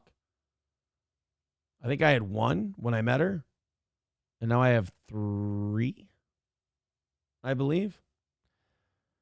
Yeah, that's another thing that you work through in therapy and you start figuring out answers for yourself. One of them was, what were the things that made her happy and what were the things that usually caused fights or made her upset? If I had to push back vacations, that clearly bummed her the fuck out. Whereas for me, it was like, yeah, we just can't do that right now. And when we did vacations, it seemed the more I spent, the happier she was. That's my perspective. Now, she might tell you that's totally not the case. And that's totally fine. It's perspectives. In my perspective, that's how I saw it. That's just how I saw it. King Kong Dong says also how Aaron spends our money is none of our business. Bigot on Socialist Media says, I don't care what Aaron spends his money on. Thank you, buddy. Appreciate that. 295 is the number today. I feel like I'm very transparent with this crowd because, like I said, I do feel bad that's the one stressor that we have. Thank you, boys and girls. Let's go into this Title IX thing. Let's talk about the news. Enough of this fucking money horse shit, because then you're going to have people who clip shit and they're going to be like, Aaron spent 45 minutes talking about the goal today. No, I didn't. Aaron spent 45 minutes talking about life. We were talking about budgets and finances, and they're going to go, no, I need the narrative to be that he talks about this all the time, so I'm going to take anything that's money related and make it this. It's like, dude, Do that if you need to, but it's a pretty sad see-through thing you're doing. Fine with me. Like, I monitor it. We talk about the goal for a combined 8.5 minutes on average every show, which if you consider how many ads radio stations play, we're doing pretty fucking well. The Supreme Court struck down a Biden-Harris administration rewrite of Title IX. Now, Title IX is kind of like, how do I say this? Title IX was necessary at one point, but Title IX has now been, like, it's kind of been a cancer on the way schools do sports, like the way colleges do sports and everything else, because there are parts of Title IX that can be good, but they've added to Title IX so much since they've written it that it's now become kind of a burden. So, like, for example, colleges cut sports programs for boys that might work and might do well because they don't have a corresponding sport for girls. So, like, they have to have an equal amount or some ratio thereof of male sports to female sports because of Title IX. The problem is not as many women want to play sports as guys want to play sports. So a lot of guys' programs end up getting killed. They end up getting, deleted basically because they don't have a corresponding women's program. But why should not enough women wanting to play a certain sport affect men's ability to play that sport? That seems stupid. The problem with things like Title IX is that they don't take into effect society. They don't take into effect differences between men and women. For example, more men want to play physical contact sports than women do. And people who are really big Title IX supporters feel like if they admit that, then they're admitting like their politics are wrong or something. It's really sad that politics has become so prevalent in our everyday life that it stops people from just making common sense observations. Because avoiding those common sense observations, it really sets us back. It causes us problems.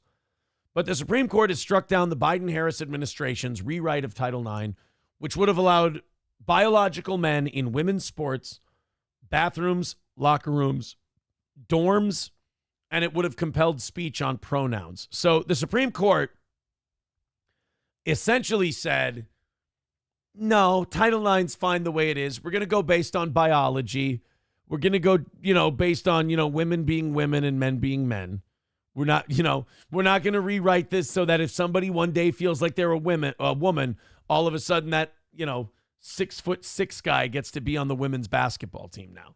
Basically, they're not going to Olympic boxing Title IX, which, again, for a lot of people feels like a victory. A lot of people are like, yeah, we won and blah, blah. It's like, did we though? Did we win, or did we just make a really common sense observation? I don't know if it's really we won versus we didn't lose more. We kind of held the line. We held everything at bay. We didn't really push back on anything. We just kind of drew a line in the sand. We put our foot down and we said, no, you're not going past this point. So we just kind of stopped the rot. We didn't, make it go into recess. So that was what happened with the Supreme Court deal with Title IX. This is how the media wrote the headline. Check this out. This is CBS News.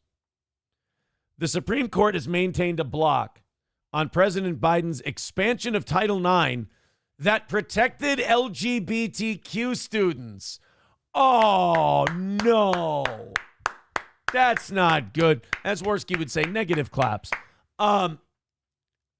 It's so funny that the Supreme Court blocked something that would stop men from becoming women and playing basketball against them and having dicks out in the girls' locker room.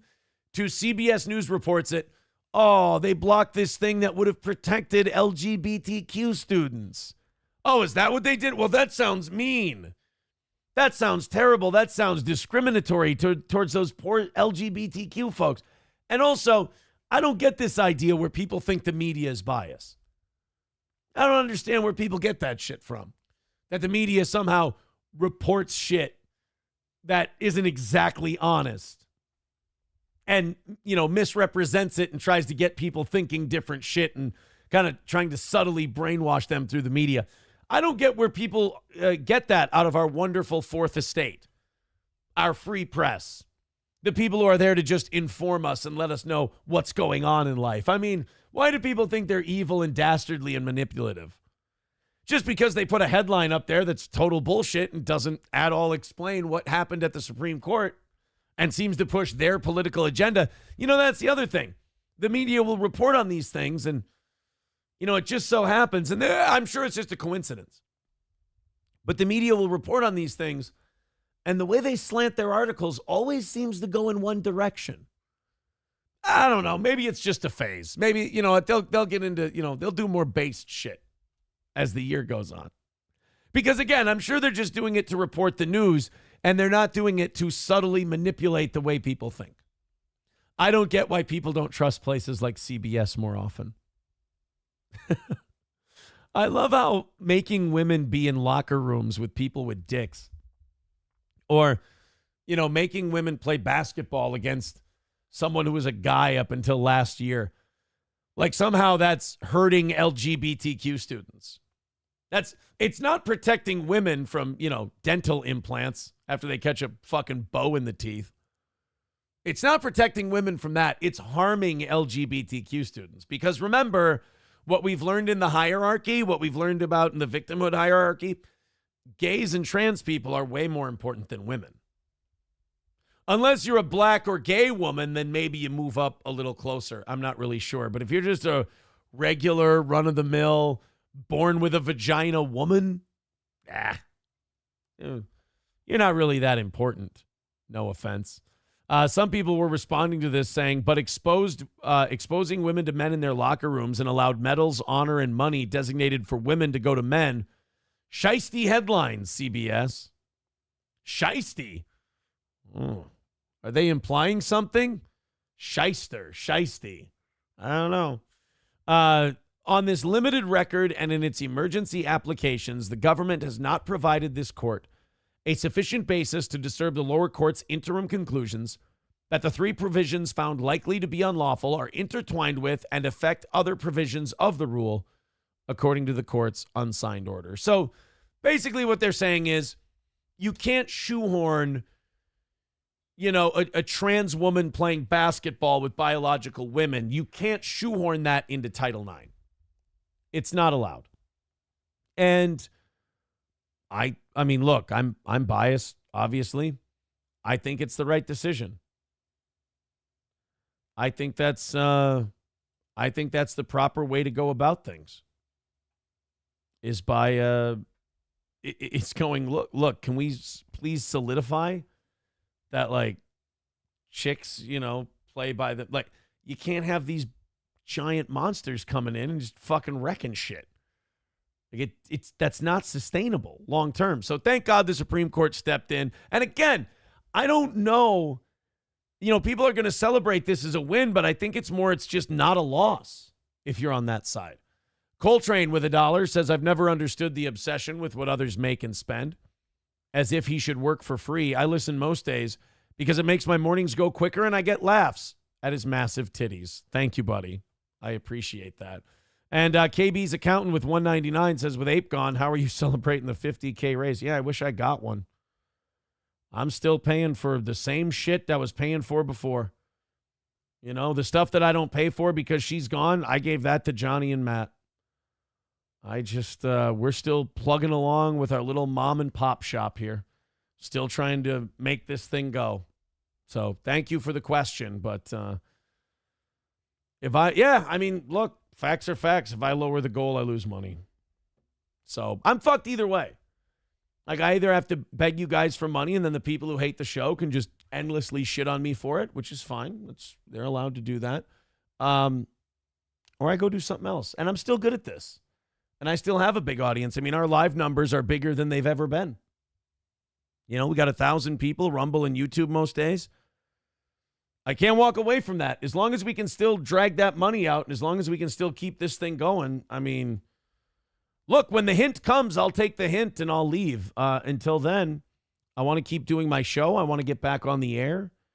I want to serve my my parole, my penance here that I'm serving on the internet. And believe me, it is punishment to go to the internet. I had a lot more fun when we were doing this on the radio and streaming at the same time. I would much rather have both options. The internet's a cesspool, man. It's really a gross place. You know, people are disgusting there. It's true. But you still got a lot of your diehard fans, and they're still willing to throw you a few bucks, and I appreciate that. Today, $2.95 away. King Kong Dong says, I miss radio, Aaron. So do I. We did that private event this weekend. And I was like, man, remember when these steel toe comedy shows, remember when it was like me, Corey, Adrian, Johnny? Like, it being me and Johnny was fine. And this is not a knock against Johnny. It wasn't the same, you know? There was one point where I was looking out at the stage when Johnny was on, and I was like, God, it was a full room. It was packed. People were having a great time. But at the same time, I was just like, it's not the radio days, you know? It's just, we got to get that back. Because, like, we still sell out the shows. It's still, I can't explain it. It's just there's a certain something about it that's gone, you know? Having all the boys there. It's not as fun as it used to be. The shows and all that. Not as fun as it used to be. You know, having Adrian there, having Corey there. I mean, I don't mean to shit on her, but I lost a lot gambling on April. I lost a lot of friends. You know, if she hadn't come aboard, Corey's checks would still be clearing. He'd be happy. April wouldn't have told me that story about Adrian. That's probably bullshit and caused that to get out of hand. But ultimately, it was me who had to make the call, so I made the wrong call. Buffalo Jockey with $1 says, I don't care what you spend money on, even if it's on that gay F-word juice you're currently drinking. What? Pure Leaf? Pure Leaf sweet tea? Oh, my stars.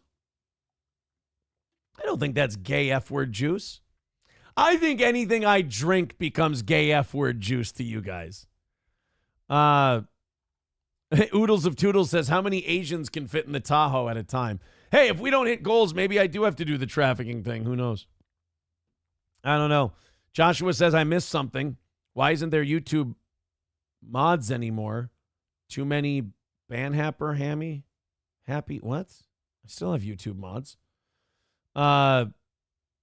Dead Game says, she is a succubus, and now you know.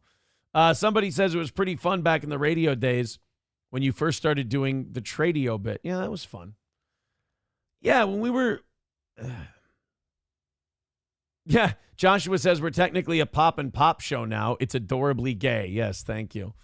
But we did that event, and like just Johnny struggling with the MS stuff, and it just being he and I. It felt different. I'll definitely say that. It just it felt different. It felt like a step backward, is what it did. It wasn't the same. When Adrian and I used to do it, and we used to have people on, and I don't know. It just wasn't. I know I wanted to get back to. I wanted to get the show done, and then I wanted to get back to the lake, which isn't the worst thing in the world. I mean, that's fine too. But it is a weird feeling. Like I do want the radio thing back. I want to stop asking for money so much. I want to get back to. I want to get, like, when you're on the internet, there's no growth. Like the viewership and the numbers, they go up, they go down, they go up, they go down. But there's no, like, achieving more. There's no growth. It's just kind of you are what you are. And I don't like that feeling of being stagnant. Somebody says, honestly, wouldn't mind you on the radio again and doing like an hour or two streaming just on here. King Kong Dong says, I know another black comic if you're looking for another DEI hire. Nope, just looking for money. $2.95 away from today's goal. Want to get under 200 by 8 o'clock. I just want to make sure that my show stays on the air. I stress about that. Thank you guys very much. Streamlabs, PayPal, Venmo, please, if you could. Let's go on a little rally here. We do this every day, I know, but I want to make the show entertaining as well, so we'll move on. The whole Donald Trump assassination thing, like, to me, is becoming, and I said this at the beginning, it's becoming the Hawaii wildfires again.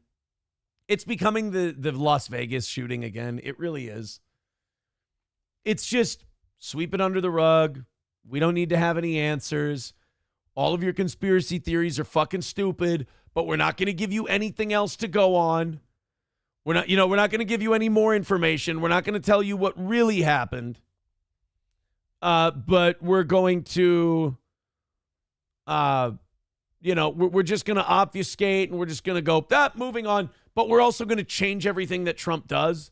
Like, remember at first they were like, they tried to run the whole, he's not doing outdoor rallies anymore.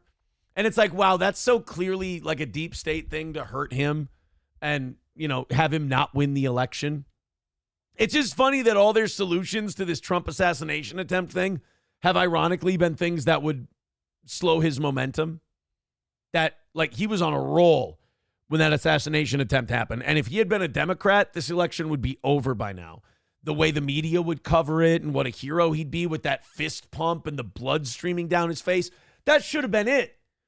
But they successfully swept that whole thing under the rug. They had Biden drop out of the race. That killed the assassination attempt heat. Then, you got Walz and all that shit. I mean, the way they cover it is so dishonest.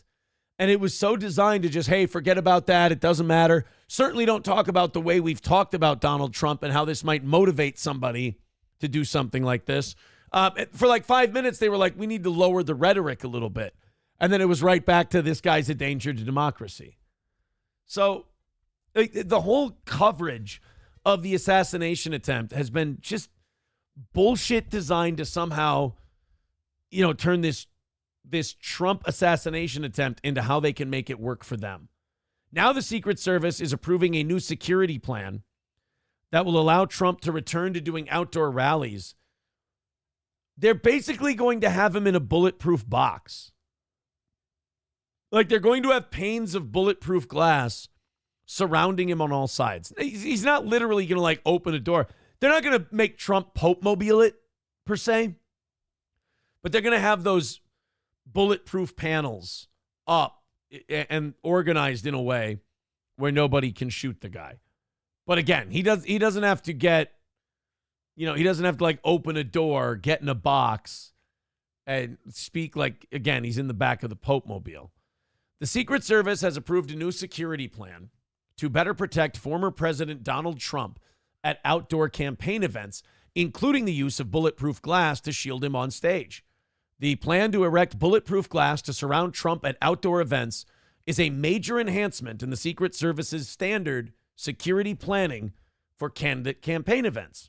According to the Secret Service official who spoke on the condition of anonymity. Hey, real quick, while you had that Secret Service guy on anonymity, could you ask him, like, what happened when Trump got shot?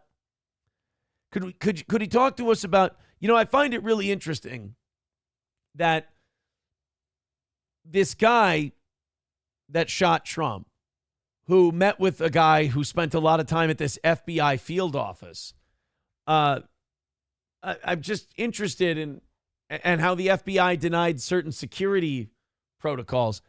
I'm just curious as to why the FBI is the one looking into why the FBI fucked that up. I don't have a lot of confidence in a government agency investigating itself and ultimately finding itself to blame. It's just, historically, that hasn't worked out well. Now, such sheets of ballistic glass are normally only provided for presidents and for vice presidents when deemed necessary at outdoor appearances. An extra layer of security organized and coordinated by the Department of Defense to shield the nation's top two leaders.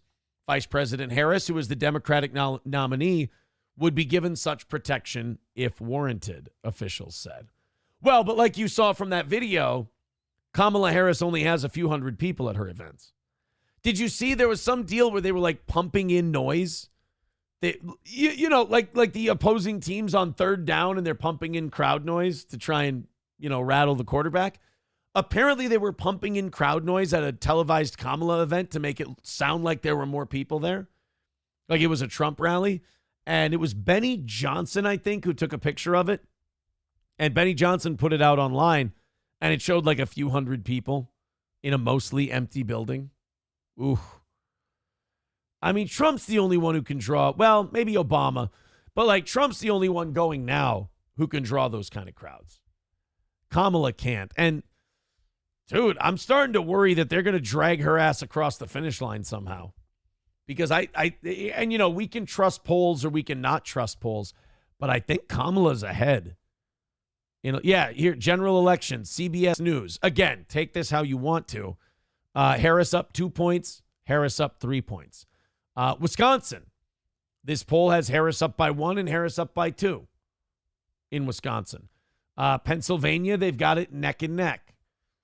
Nevada looks like Trump, though. That would be big.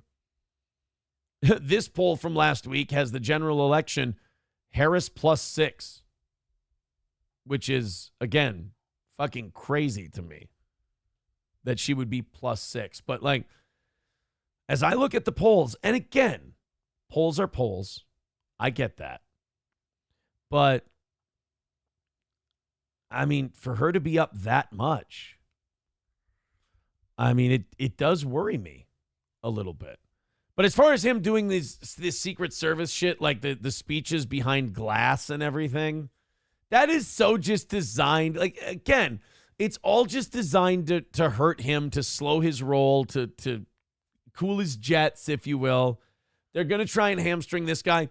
Last time it was a pandemic, and now this time they're going to go, oh, no, we just want to keep him safe. Sure.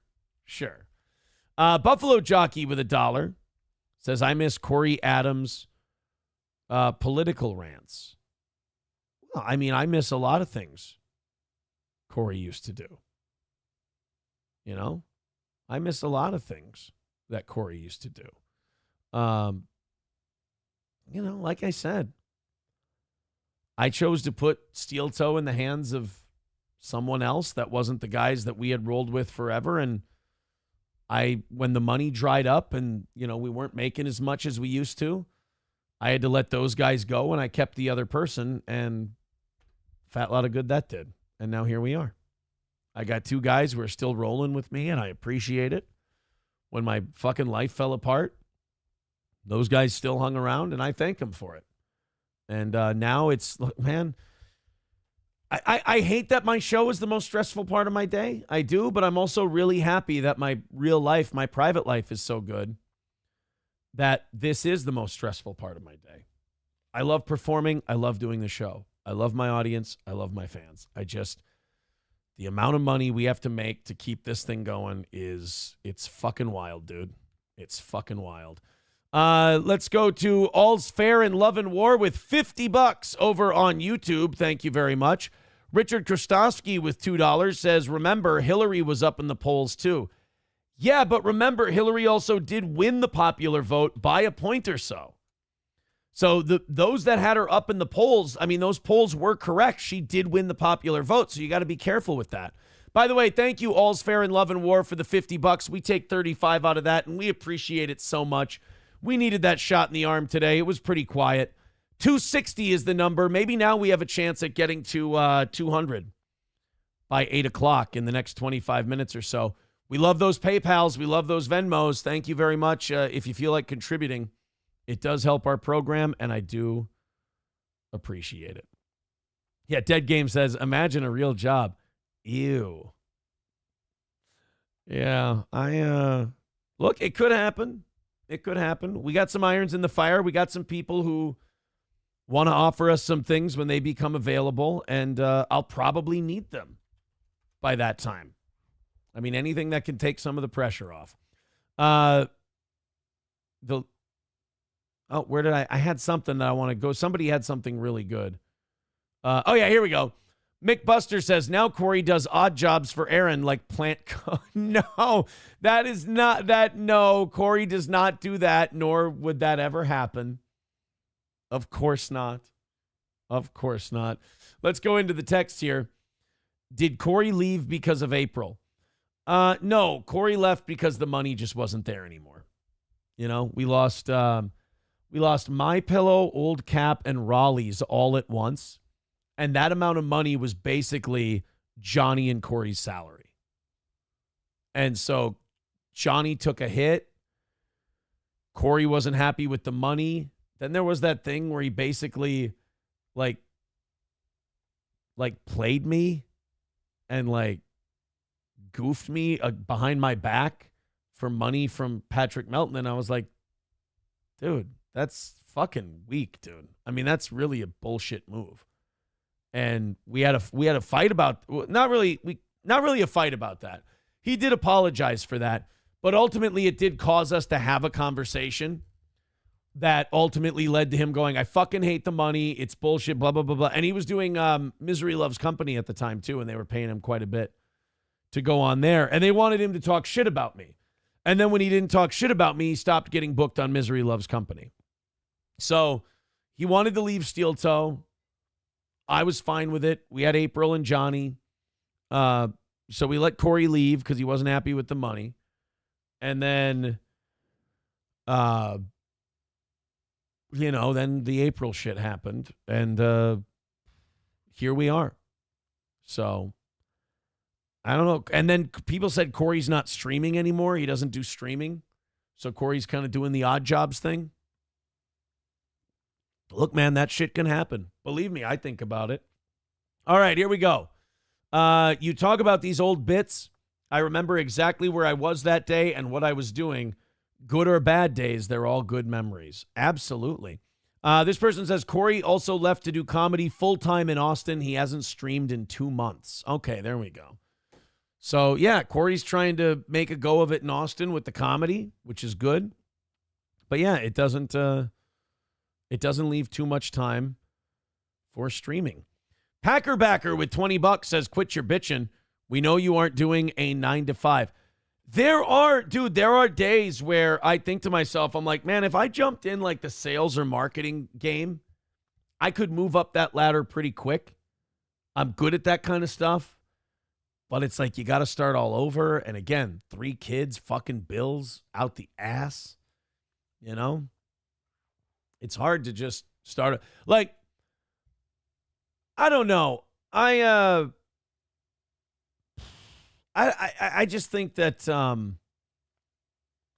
don't think I could start over without, let's just say, some people giving me a break for a little bit and letting me build up the old war chest. MSO says, Corey has a bunch of shorts posted and a couple of long ones. I have them. They're very recent. Okay. Well, I don't know. I hope he does. I hope he is happy doing the comedy and the odd job stuff. I'd love to have him back on the show. I wanted him up here for the anniversary show. I sent him texts. I called. I didn't get a response. I don't know. It's unfortunately, I guess it's just kind of the end of the line for Corey and I. When I say I'm rebuilding from the ground up. That's for sure.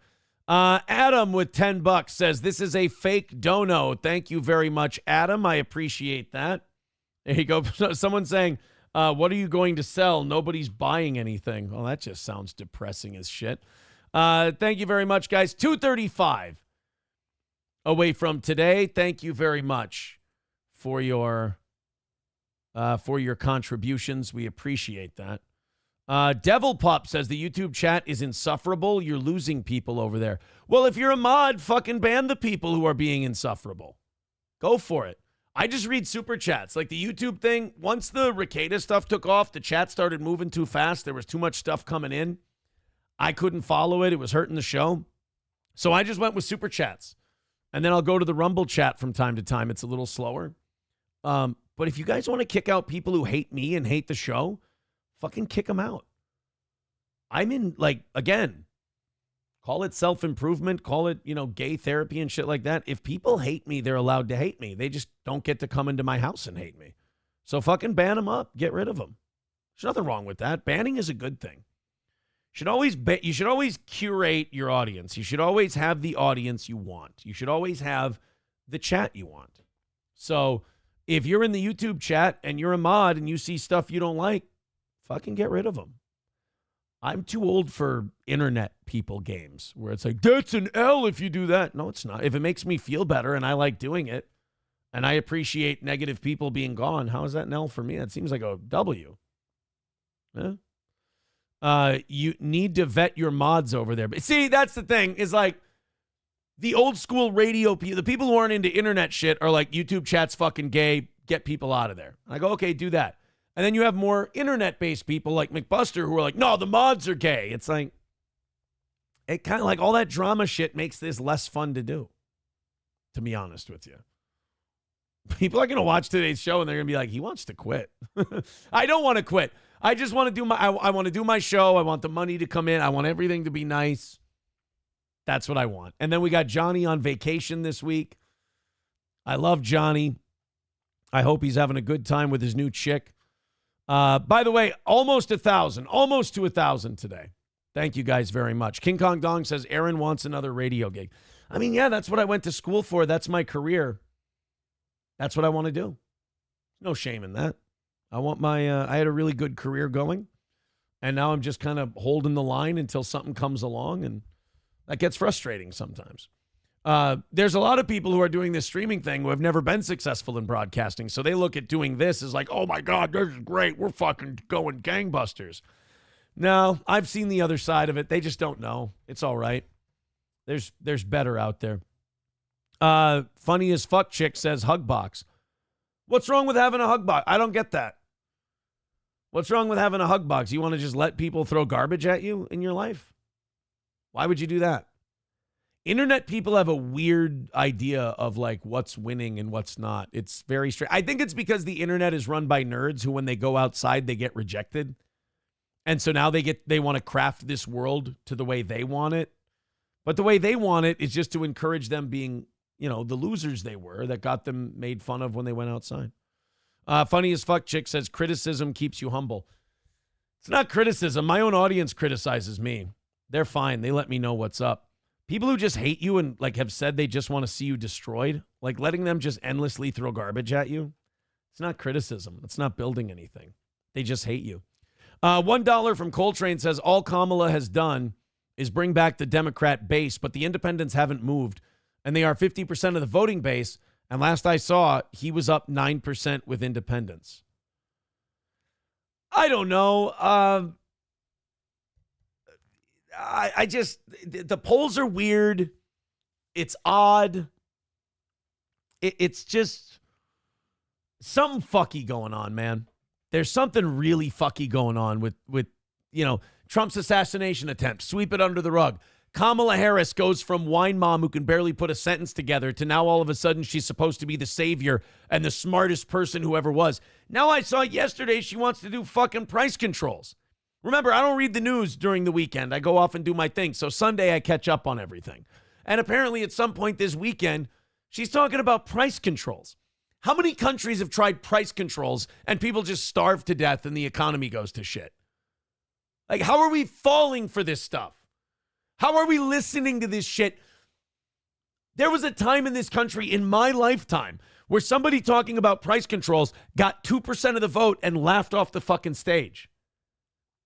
That was a thing. That was like Joe Biden in 2004 couldn't get 2% when he would run for president in the primaries. Now he's president of the United States. Somebody's running this shit. Somebody's fucking running this shit, and it ain't us.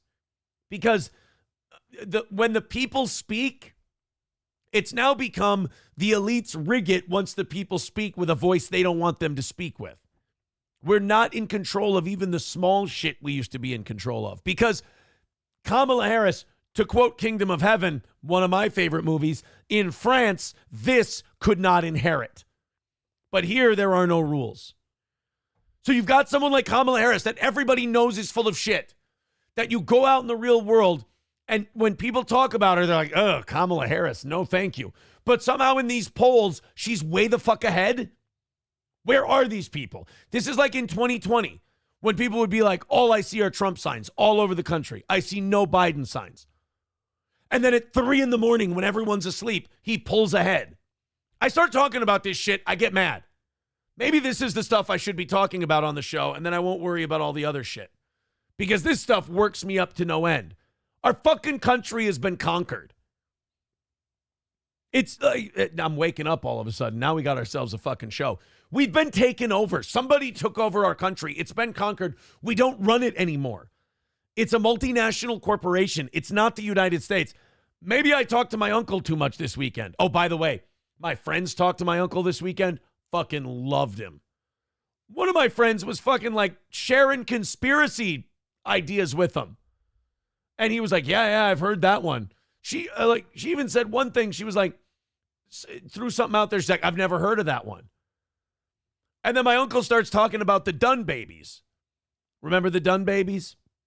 Where they're keeping them in a mountain and the elites drink their blood to keep them young. He starts talking about the Dunn babies, and she's like, oh, yeah, they do that. Yeah, they use the babies for the adrenochrome. And he's like, yeah, you know about that. I'm like, oh, fuck. I'm like, they're vibing.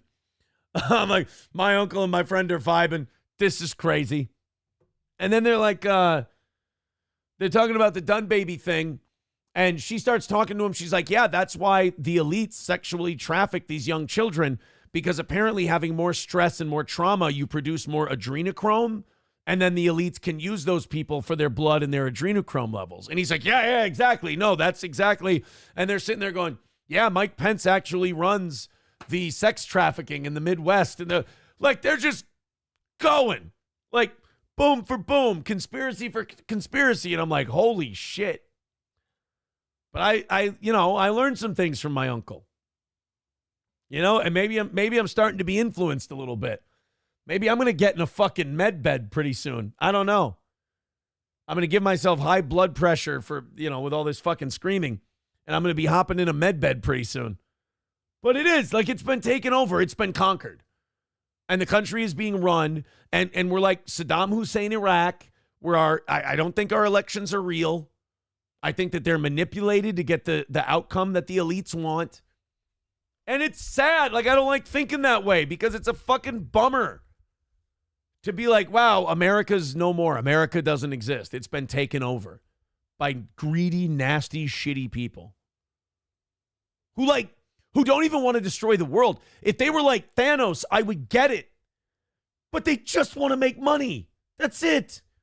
Hey, let's fuck over people and deny them their will, and let's destroy a great experiment in constitutional republics and this form of government. Let's burn it all down so we can make $1 billion extra.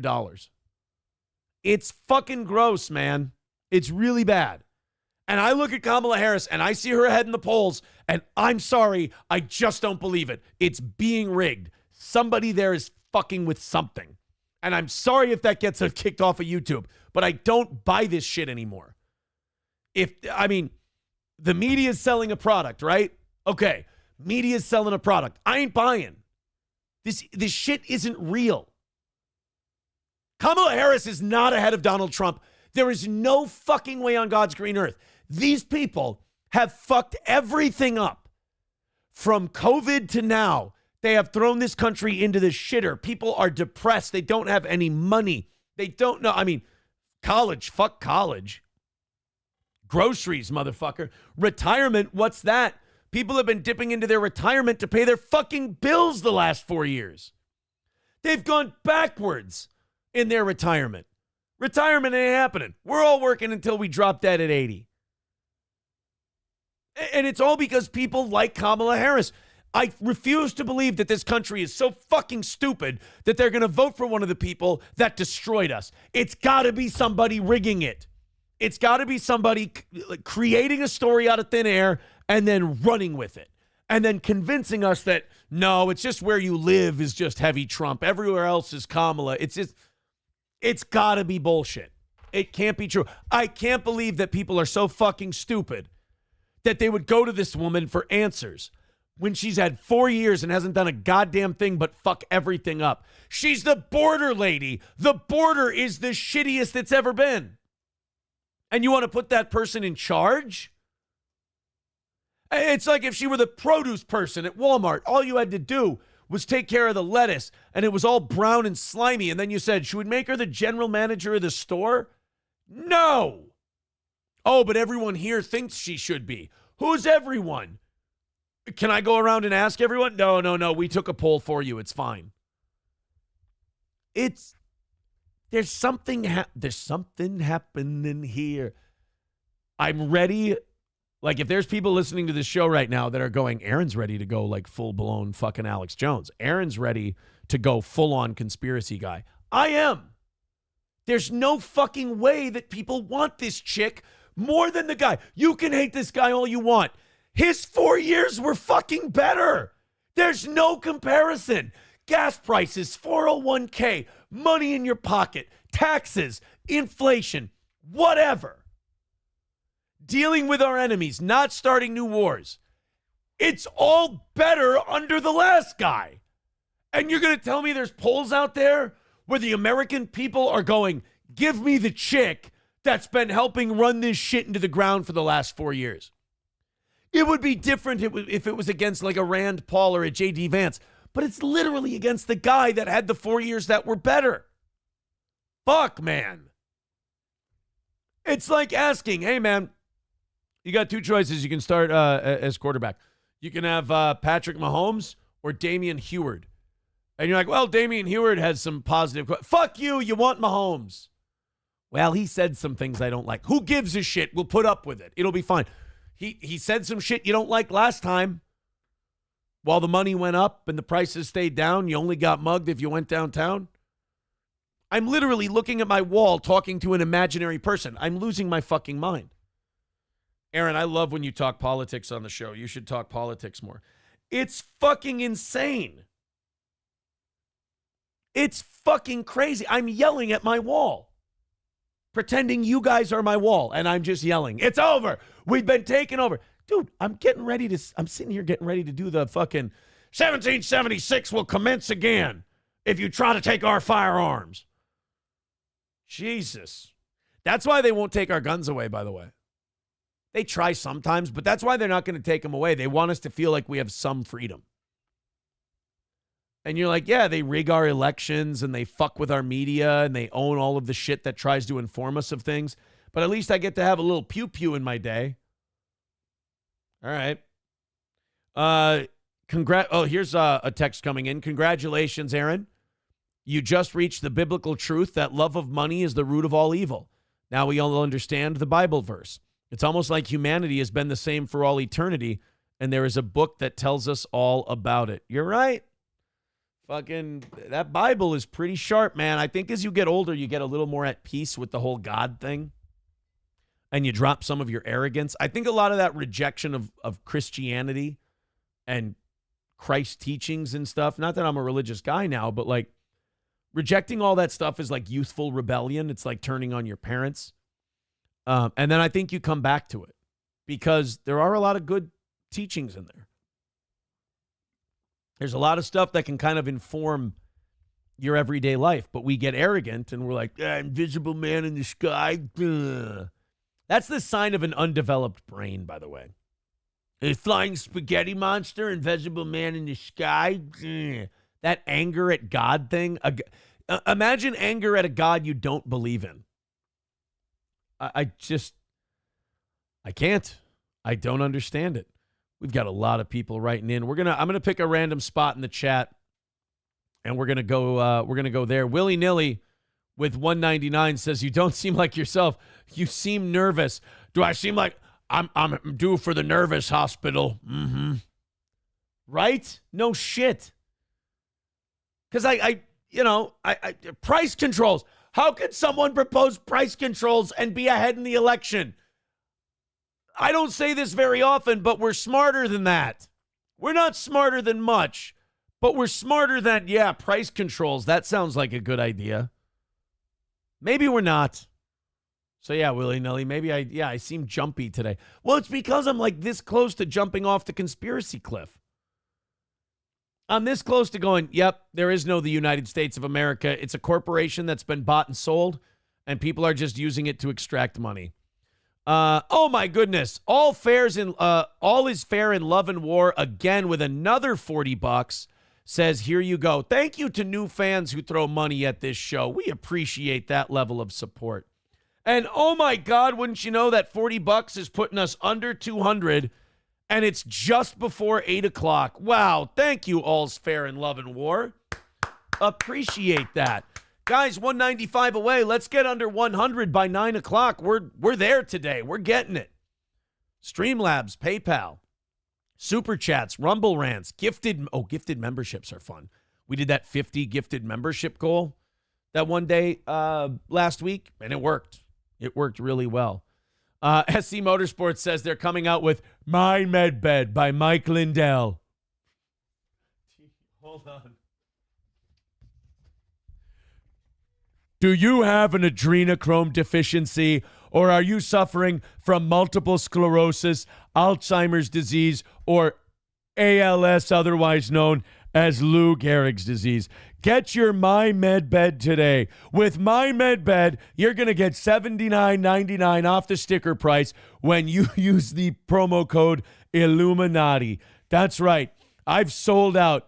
I've decided that joining the ranks of the elite is better than screaming about the 2020 election while I hawk sleep gear. So if you want to get your med bed and be cured of all your diseases and watch George Soros drink adrenochrome from your firstborn's veins, then go to mymedbed.com. That's Mike Lindell for mymedbed.com. Now, if you'll excuse me, I have to go wipe Klaus Schwab's ass and then feed him a child. I'm Mike Lindell for My Med Bed. Go to mymedbed.com, type in Illuminati, and get your med beds for $79.99.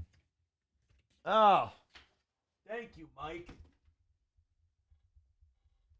I'm glad that Mike could help us out.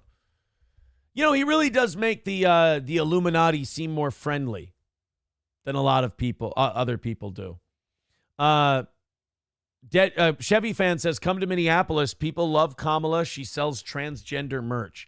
I still just have a hard time believing that people are falling for this shit.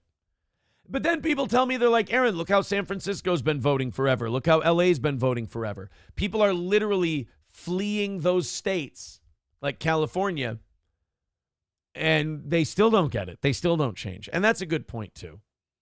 Labglass says Trump got Tulsi to help him debate. I did see that. I did see that Trump was talking to Tulsi Gabbard. It's pretty easy to debate Kamala. I mean, again, she's not a heavyweight. King Kong Dong says the Mexicans and the rest of the world are looking at Texas and Arizona as an open border once she wins. Well, I think that if she loses, you're going to see the border go fucking crazy. I think if Trump wins from November to January, you're going to see that border, to quote Derek Vineyard, look like a fucking piñata exploded. It's going to get, because people are they're going to know Trump's back. Come January, they're locking this shit down. So if we're going to get across, we got to get across now. Das Optic Nerve says that grocery store analogy was pretty good, Imholt. Oh, thank you. I pride myself on my grocery store analogies. Coltrane says Hillary was up in the popular vote, but she lost the Electoral College by 77. Yeah. I mean, thank goodness. But what I'm saying is the polls that showed her ahead in the popular vote were correct. Bigot on Socialist Media says Kamala is popular. It's not a lie. How embarrassing. I can't believe that people are that fucking stupid that they hear things like price controls from the person who's been running the border for 4 years. It just frustrates me that people are so enamored with hating Trump that they can't understand that what you don't like about Trump is his personality, not his ability to do the job. What should scare you about Kamala is her inability to do the job. I'm sure she's a nice person. Lots of nice people out there. They're not qualified to be president. So I don't, people love Kamala. She's like, what did Drew Barrymore call her? Mamala? Oh, God, that's hard to form into words using your mouth. But great. She seems like a mom. Cool. Doesn't mean she's supposed to be president. Buffalo Jockey with $5 says anger at God is weird coming from the man screaming at a wall. New boot Cuba. Yeah, right. You know what? That's a good point. I'm sitting here going, people are just mad at God and they're rebelling like an angry teen. Who are you yelling at? That picture of Stephon Diggs in the Minneapolis Miracle catch. That's who I'm yelling that to. I'm not crazy. This is my job. Oh, man. Dead Game says, supposed to have been a 5-year trial period. in 1919, the Federal Reserve. But Wilson's wife fucked us good. Yeah, Woodrow Wilson's one of the worst presidents of all time. And you're not going to like hearing this. FDR, too. Not a good president. Packerbacker says, honestly, if Americans had any backbone, we'd have a dozen of these fucks at the end of in public. Yeah, I actually agree with that. There's been a lot of people who have sold this fucking country right down the river, and we just let them do it. Clinton was one of them with, what was the Mexico, NAFTA. Clinton sold part of this country down the river with NAFTA. You know? And then, yeah, the Glass-Steagall Act, where banks could take your deposits and they could make gambles with them. Which is fucking insane again. Kotod with $1 says we need Steiner to explain price controls and elections to us. I have to find, I think the chainmail is, I think it's in the room right next to me here. Maybe we'll grab it a little later. And we'll have Scott Steiner explain price controls and why it's bad. MN Gal with $20 says nothing to add, just a thank you. Wow, thank you for the thank you, I suppose. 175 away from today. Thank you, guys. That means a lot. Grant Poobah with $10 says, Aaron, we've had 50 years of commies and liberals running around our colleges and universities, especially the departments that issue teaching degrees. This is a plot decades in the making. Who was that Russian guy who warned us about this? Was it the Gulag Archipelago author, Solzhenitsyn or whatever his name is? Was he the one who, like, there's somebody who did an interview on American TV, and he said, this will start with the schools. They will start brainwashing your children, and then your children will grow up to be filthy, dirty commies. And then it'll go from there, generation to generation, and so on and so forth. I wish I could remember that. If anyone has that guy's name, that would be great. King Kong Dong says, Aaron doesn't have a football season to look forward to, so political science, here we come. No, dude, it just doesn't seem like it's we the people, of the people, for the people, by the people, to the people, all that stuff. It just doesn't seem like it's that. It seems like somebody else is in charge. Like I said, in the 2020 election, it just kind of seemed like the people had their say, and then in the middle of the night, the elites went, okay, how many votes do we need to find? You know what's fucking crazy? They want to charge Trump with a felony, although I think the Atlanta thing got dismissed, didn't it? They want to charge Trump with a felony because he called that governor and he said, hey, you think you can find 16,000 votes? What the fuck did the Democrats do in 2020? They got to the middle of the night and they went, how many fucking votes do we need? Oh, well, I just have this big box full of write-in, mail-in ballots here. And wouldn't you know, they break like 90-10 for Biden. What did we need it to break for Biden? 88-12. Wow, that's weird. So it was just 2 points over what we needed? Yep, sure was. Counted them myself. I mean, we've seen this time and time again. They blame Trump and they accuse Trump of the shit that they do. Oh, he's going to go after all his political adversaries and try to throw them in prison. What the fucking balls for you to say that? King Kong Dong says Bush was no spring chicken either. He did Patriot Act and every president after continued it with their signature. Yep, you're right. You're right. Midland Armory says, I hope FDR is burning in hell. The amount of influence FDR gave the government over the private economy is fucking bananas. The New Deal, honestly, if it hadn't been for World War II and basically needing to give everyone jobs and borrowing money to fight wars, everyone thinks that wars are good for the economy. Fucking long term, they're terrible. First of all, when soldiers cross borders, goods don't. So trade is fucked. And then also, all this money you're paying these people with is all debt. Like, it's all borrowed money. So there's not, like, the idea that war is good for the economy is a misnomer. But FDR, yeah, that New Deal would have kept us in the Depression for way longer if World War II hadn't come along. Nana's Clam says Saul Alinsky. No. Saul Alinsky is the guy who came up with rules for radicals about infiltrating education and turning and radicalizing that and then using that to kind of start the revolution. There was some guy who gave an interview on American television and he laid this whole thing out. No, SC Motorsports. It was not Paul Reiser.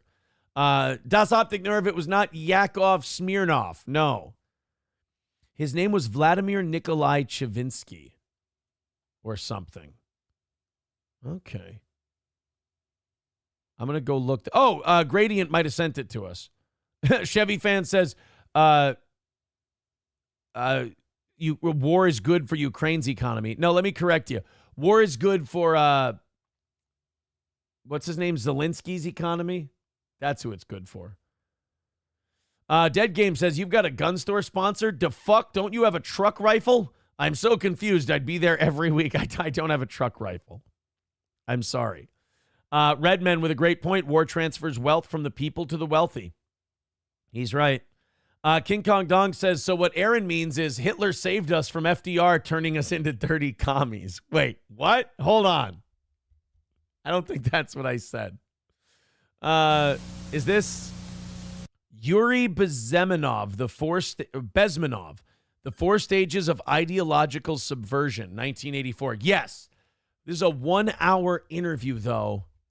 Yuri Bezmenov School. Let's write school. Defector. His warning to America. This is exactly Mr. what Bezmenov was. Thank you so much. Who was that sent that in? Let me go back real quick. Gradient. Thank you so much. This is exactly what I was talking about. Thank you so much. 170 is our number for today. Thank you guys very much for chipping in. Let's knock it down to 100 by 9 o'clock. You guys are the best. About 900 of you checking in right now. Hit like, hit subscribe. Let's check this guy out. We're going. Steel Toe solo shows are now basically going to be conspiracy shows at this point until we get to the election. I'm losing my fucking mind. He was born in 1939 in a suburb of Moscow. He was the son of a high-ranking Soviet Army officer. He was educated in the elite schools inside the Soviet Union and became an expert in Indian culture and Indian languages. Look at how little pizzazz you needed to be on TV back then. I think there's a direct link we can draw between like showmanship and how dumb we got. Like when this guy was on TV, sure, he was boring and he was like, well, I'm a presenter and I just read the facts and I host the show. But we had more intelligent conversations. Then you had guys like, I'm Bill O'Reilly, and tonight on The Factor, is somebody going to try to fuck your kids? And then like he would scream at a guy for a half hour. They would just scream at each other. And people were like, that's entertainment. Wow, this is fireworks. This is crazy. It's kind of like YouTube. YouTube is all, hey, do you want your channel to take off? Get involved in some drama. Like, yeah, that drama. But then it's like, yeah, but now we're all getting dumber. And we're more miserable, and this is shitty, and this is not good, and there's no talents who are just fighting with each other. And, like, presenters like this guy are phased out because he's not entertaining enough because he won't call somebody's wife a whore. And you're just kind of like, all right, great. I'm glad you guys... Like, it's just that appeal to the base level animalistic part of our brain that's kind of fucked our entire culture up, if you think about it. Like, we need to go back to this guy being like a respected news guy. And I don't even know who the fuck he is. But we need to go back to this being the guy of record.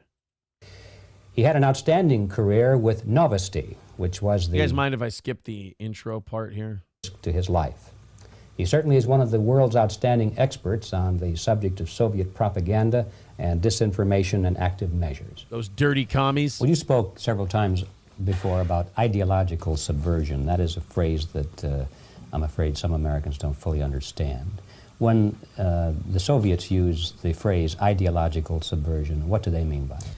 Ideological subversion is the slow process which we call either ideological subversion or active measures, активные мероприятия in the language of the KGB, or psychological warfare.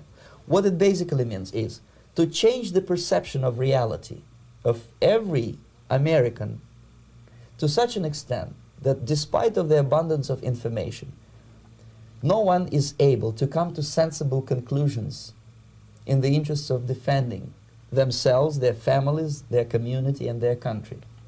Sound familiar yet? How ironic that this interview took place in 1984. So I saw a hat someone was wearing the other day. It said, "Make Orwell fiction again." I was like, yeah, that's about right. But how about this guy? Yeah, we just jam you up the ass full of so much information that you don't know what's up and what's down. And then you can't come to a logical conclusion on fucking anything. Yep. Sounds like us. It's a great brainwashing process which goes very slow, and it's divided in 4 basic stages. The first one being demoralization. It takes from 15 to 20 years to demoralize a nation. Why that many years? Because this is the minimum number of years which requires to educate one generation of students in the country of your enemy. Okay, so demoralization. Teaching you that America was just built on slavery and America's racist, and, you know, if you're white, you're guilty, and, you know, all this revisionist history horseshit and DEI and all that. Okay, so there's your demoralization. Teach people that your country's not really great or that it's not really special, and you specifically have blood on your hands. Okay, so we're there. Exposed to the ideology of the enemy. In other words, Marxism-Leninism ideology is being pumped into the soft heads of at least 3 generations of American students without being challenged or counterbalanced by the basic values of Americanism, American patriotism. The demoralization process in the United States is basically completed already. For the last 25 years. Actually, it's overfulfilled because demoralization now reaches such areas where previously not even Comrade Andropov and all his experts would even dream of such a tremendous success. Most of it is done by Americans to Americans. Yes. And by the way, to make you shit your pants a little more, this was 40 years ago this guy was saying this. He's like, your demoralization process is complete. And what's worse is, you guys just did it to yourselves. Like, the Soviet Union didn't do it to you. Communist China didn't do it to you.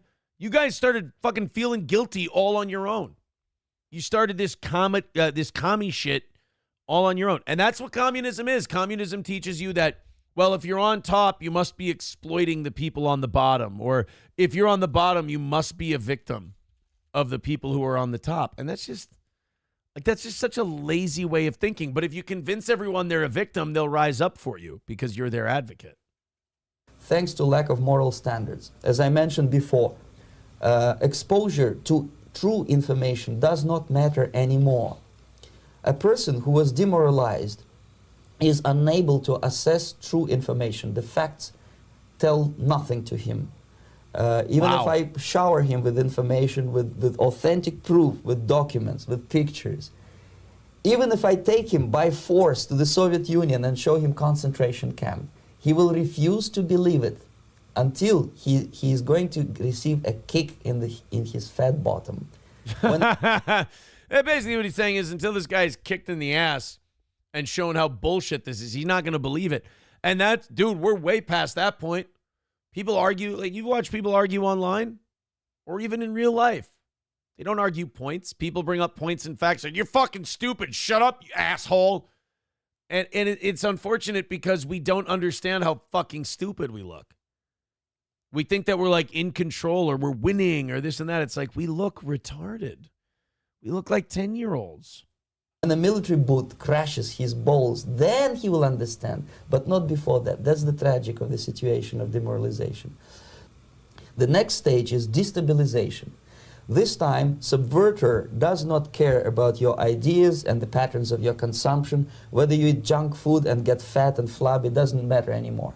This time, and it takes only from 2 to 5 years to destabilize a nation, what matters is essentials: economy, foreign relations, defense systems.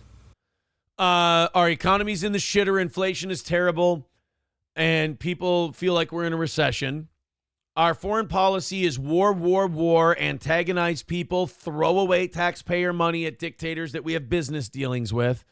And what was the last one? What matters is essentials: economy, foreign relations, defense systems. Defense systems. Spend a fortune giving away money to Raytheon and Boeing and all these contractors, and meanwhile, None of it's being done in the public interest. All right, so destabilization is there. Oh, and give Israel a bunch of shit to bomb their neighbors. And you can see it quite clearly that in some areas, in such sensitive areas as defense and economy, the influence of Marxist-Leninist ideas in the United States is absolutely fantastic. I could never believe it 14 years ago In when I 1984. landed in this part of the world. There was too much the process communism. will go that fast. The next stage, of course, is crisis. It may take only up to 6 weeks to bring a country to the verge of crisis. You can see it in Central America now. How about how they presented January 6th? That could be our crisis deal. They presented January 6th like they were trying to overthrow the government. I mean, they're trying. I think we're at the crisis stage now. They're trying to create a crisis.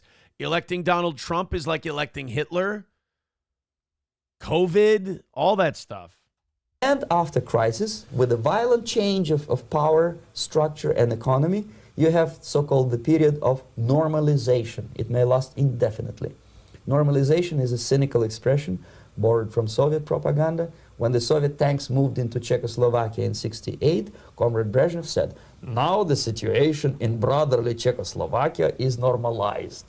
This is what will happen in the United States if you allow all these schmucks to bring the country to crisis, to promise people all kind of goodies and the paradise on earth, to destabilize your... You know, like price controls and universal basic income, and the government will take care of it and all of that shit. They like I said, like they're playing it. The Democratic Party plays their shit out of the fucking commie playbook, and then they get mad when we call them commies. They behave like fucking communists. They're trying to brainwash people, and they're trying to get people to do their will. They're trying to get people to become their voting slaves, is what they're doing. Economy, to eliminate the principle of free market competition, and to put a big brother government in Washington, D.C., with benevolent dictators like Walter Mondale, who will promise lots of things, never mind whether the promises are fulfillable or not. So Walter Mondale was their big example of being a commie back then. Walter Mondale would be a fucking conservative today compared to modern Democrats. Your leftists in United States, all these professors and all these beautiful civil rights defenders, they are instrumental in the process of the subversion only to destabilize the nation.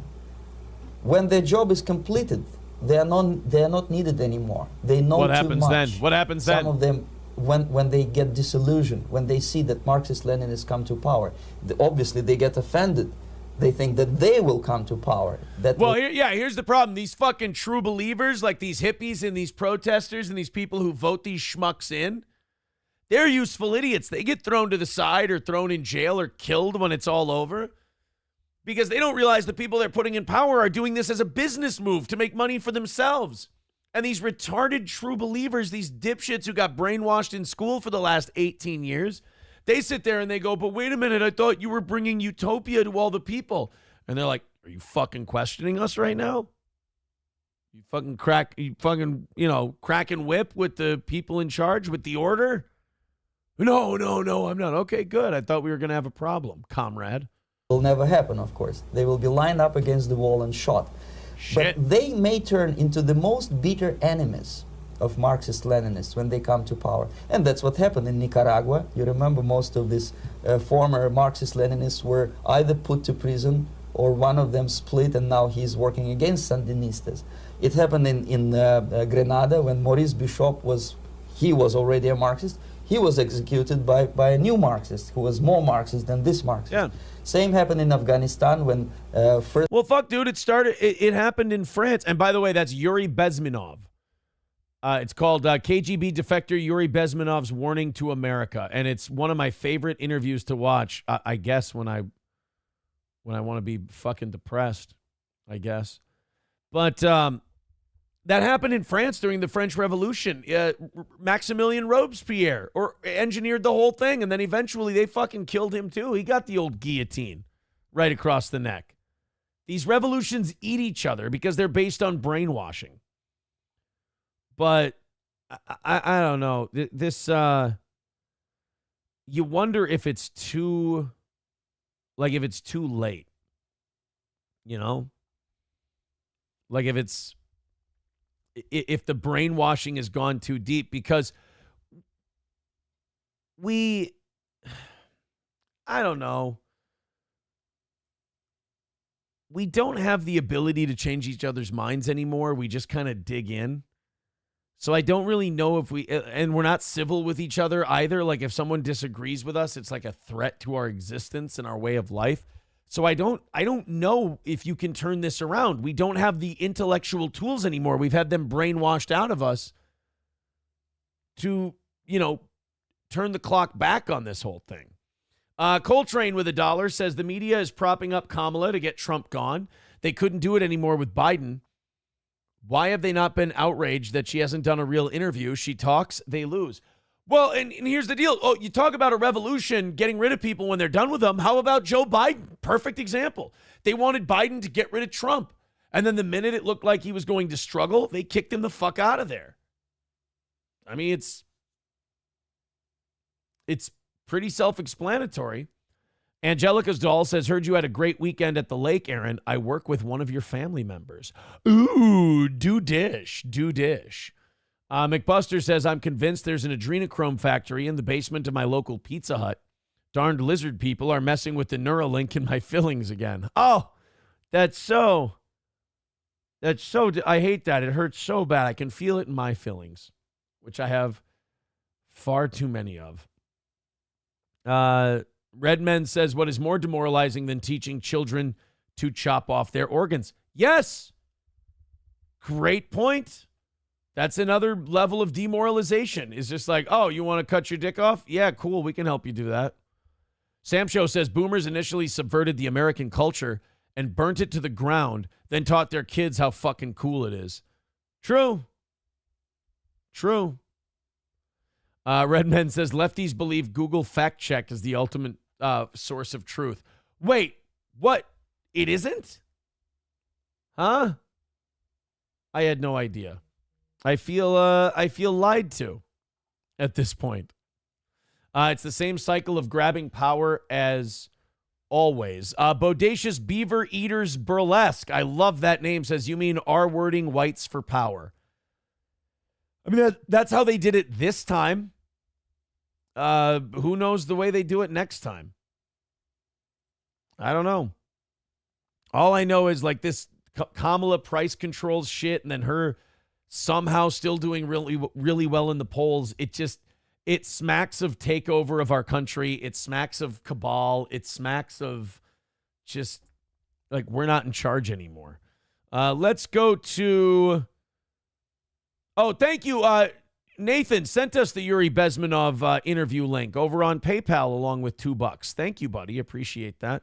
All's Fair in Love and War with another $30. Thank you. Says, come on, people, empty your wallets, LOL. By the way, no, I'm not dying and giving away all my money. Well, thank you very much, All's Fair in Love and War. That $30 is great. I appreciate it. Then $4.99 from Plankton. So that's what, 35? Holy shit, you guys. Thank you. Would Biden, Plankton with $4.99 on YouTube says, would Biden drop out if the assassination was successful? No, they only care about winning in power. Could not agree with Plankton more. Could not agree with him more. By the way, guys, 135 away from today's goal. Let's get to 100 by 9 o'clock. We got plenty of time to do it. Thank you very much.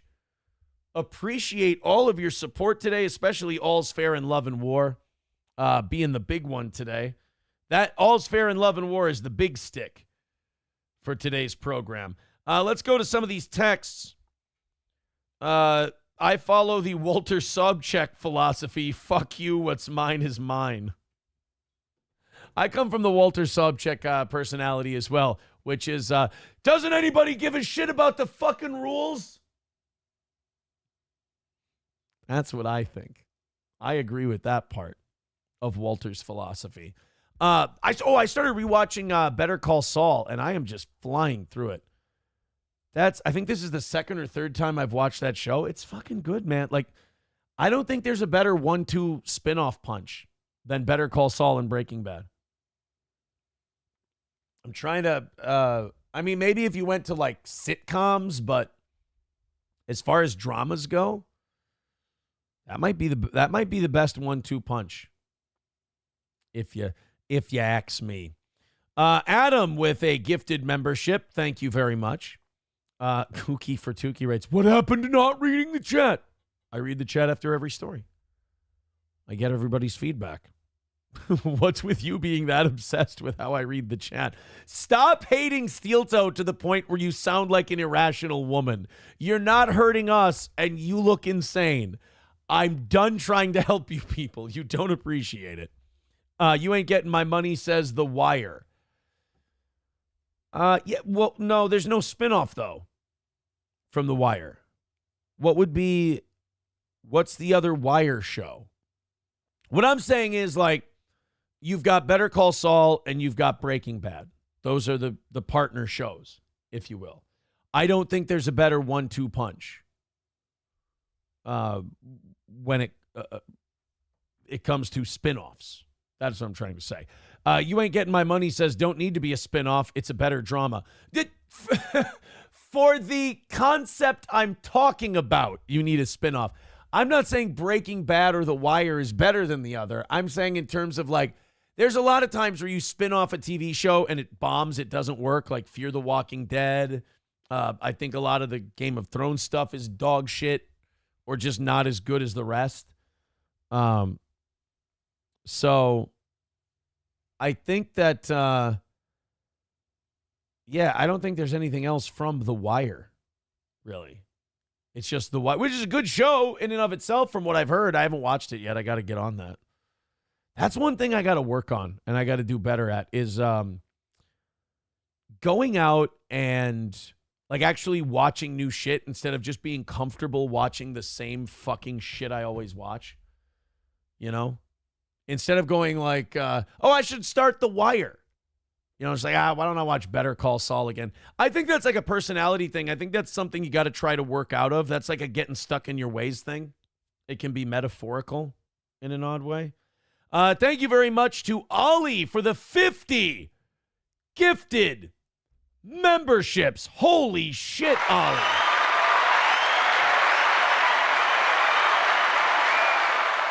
We take $130 away from that. Thank you, pal. That puts us only $5 away from today's goal. All right. Looks like, holy shit, we might knock out the goal before 9 o'clock. $5? Are you fucking kidding me? We got this, guys. Thank you for an amazing start to this week. That Kooky for Tukey guy's probably really upset. A lot of people invest a lot of their fucking life into whether or not we knock out that goal. Oh, and by the way, 18 shows in a row. This streak is starting to grow. That's more than 2 weeks in a row. So we're looking to get to 19 if we get the W today. Sorry about. Hey, you know what? One thing I've learned about steel toe haters, though, is that even when we do really well, they still find a way to cope and make it a negative. So I do believe in them. King Kong Dong says, make him sweat for that $5, people. Oh, believe me, they're going to do that. They're going to take that $5 and go, I know it doesn't technically matter, like money-wise, $5 is not going to make or break you, but it's going to drive you nuts that you're $5 short of your goal, isn't it, fat boy? And I'm going to go, yup, it sure is. That $5 is going to make me fucking crazy. How about this? Fuck the $5. Let's get into tonight's goal. Buffalo Jockey with $2 says, try watching straight porn instead of your normal gay porn. I don't think porn is good. I hate to be that guy. I don't want to die on that hill. I don't want to get into this fight today. I don't think porn is good. I think it's bad for us. I think too many people are watching too much porn. First of all, you can whack off to your imagination. The porn shit, I feel like, desensitizes us. I feel like we watch porn and then, like, it takes more to get you there. You know what I mean? Like, you've seen too much. We have too much to be exposed to. And then guys get fucking gross. Like, you know, I was talking to SP about this, and she said the thing about porn is guys think that shit feels good, and she's like, they don't understand. Those people are working. They're acting. She's like, that doesn't feel good. It's not. That's weird. She's just like, and I mean, you wouldn't think guys need to be told that. I mean, imagine that. Women don't like having their mouth pulled open and just a cock shoved in there. Like, that's not something that they're really into. But that's the problem with porn. You get desensitized and you're like, well, that must be what girls like. All girls like different things, you know? Some girls, you know, in my experience, some girls like fucking even a light choke. They're like, not for me. Some girls want you to fucking choke them into. There was one woman that I was with. I won't say who. But like, you know, daddy will choke you. You know, I got nothing against it. You know, because I'm abusive. But she wanted like harder. She literally wanted like eyes roll back in her head, literally till she tapped my arm. That's what she wanted. She wanted me to squeeze until she, like, giving the tap was like part of her thing. And it's like, I'm not into it. Like, I don't mind a little roughness, but like, that makes me feel fucking weird. Like, that makes me feel like I'm committing a crime. Like a woman go harder. And then you really get her, you see their eyes fucking bug up, and then they give you one of those, and you're like, all right, fuck. You lose your wood doing shit like that. And by the way, if you do that and a woman does that and you get harder, you've got fucking you've been watching too much porn. All that because Buffalo Jockey sent us $2 and told me to stop watching gay porn. Buffalo Jockey with $1 says, thanks for the lecture, Bible thumper. Sorry, buddy. I apologize. Nana's Clam says, but everyone in the porn industry is so successful and well-adjusted. Well, you know. Sam Show says, women are worse. You just have to stop trying it on normals, though. Citizen M says, I think OnlyFans is even worse. I don't know. I've never done OnlyFans. Well, not done it, but I've never like bought an OnlyFans or like gone on there and looked. So I don't know if OnlyFans is bad or not. I guess maybe having like the ability to message that person is a little weird. That might be worse because then you create these weirdos with fake relationships. I don't know. McBuster says, oh, Slam Piece is trying to make you feel better by lying to you. She's in love. Nana's Clam says, so you're saying she's not a thumb in the butt guy. You know, some are, some aren't. Some are, some aren't. That's just the way of the world. And what you do is you hope you find a partner who likes to give you a little post-mortem. You know, you want somebody who's going to talk to you about, you know, what they liked, what they didn't like, what you can do, what you can't do. Like, you know, there have been times where I've been a thumb in the butt guy and someone's like, you know, some are like, you can get a little more egregious with that if you want to. You're like, oh, good Lord. And then there are other women who are like, yeah, no, never again with that shit. Never fucking put your thumb in my asshole ever again. It's just, everybody's different.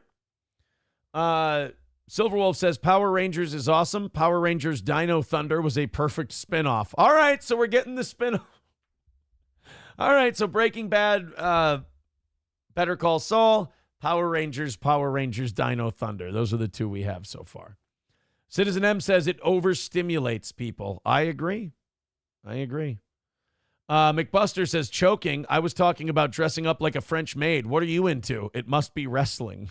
No, it's... Optic Nerve says we all know you were talking about Nick, right? No, there was a girl that, you know, I used to fuck her. And she needed that like almost blackout choke, and you're just like, this isn't from. Can I meet you in the middle? Maybe, I don't know. Nana's Clam says choking is whatever, but that daddy shit is gross. Yeah, I don't like daddy. I don't think, has daddy ever been a thing for me? I don't think anybody's ever said daddy. I wouldn't like it though. And I would hope that a woman wouldn't like calling someone daddy. King of All Yeti says they want to go completely blackout while their clam claps uncontrollably as they leak. That's a wonderful visual. Sam Show says, I don't think porn is the problem. We just don't gas the ones that need it. Well, Jesus fucking Christ, dude. That got from porn is bad to should we choke bitches or not to now we're gassing people. Jesus fucking Christ. Citizen M says, I'm kind of getting into this conversation. People are jumping in here. Citizen M says OnlyFans just straight up praise off men's loneliness. Ashton Birdie has creepers showing up at conventions. I've talked to Ashton Birdie before.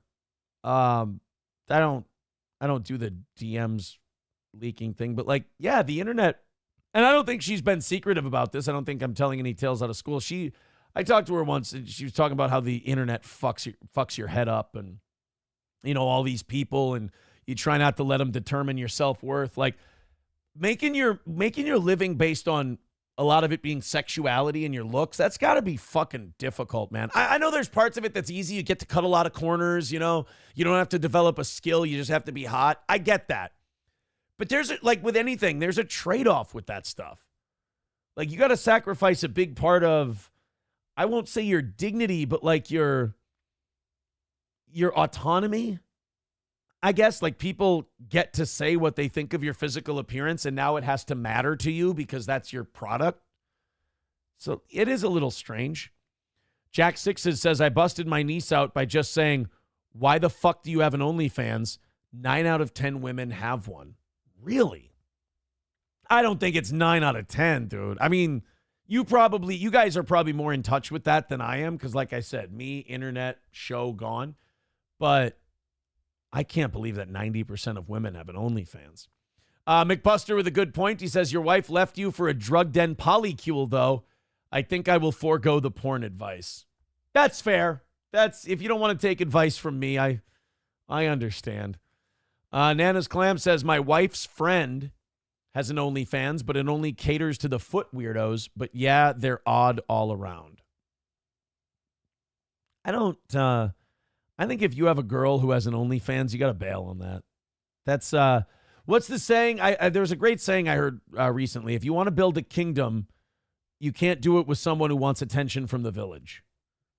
If you want to have an OnlyFans and you're like, it's my body and I want to make money off it, that's fine. But I don't want to be partners with that person. I married someone who wanted to post thirst traps and, take the pictures with the arm under the boobs and pushing them up and shit. And like, how do I look? Tell me I'm pretty and all that shit. And it's like, well, I tell you you're pretty.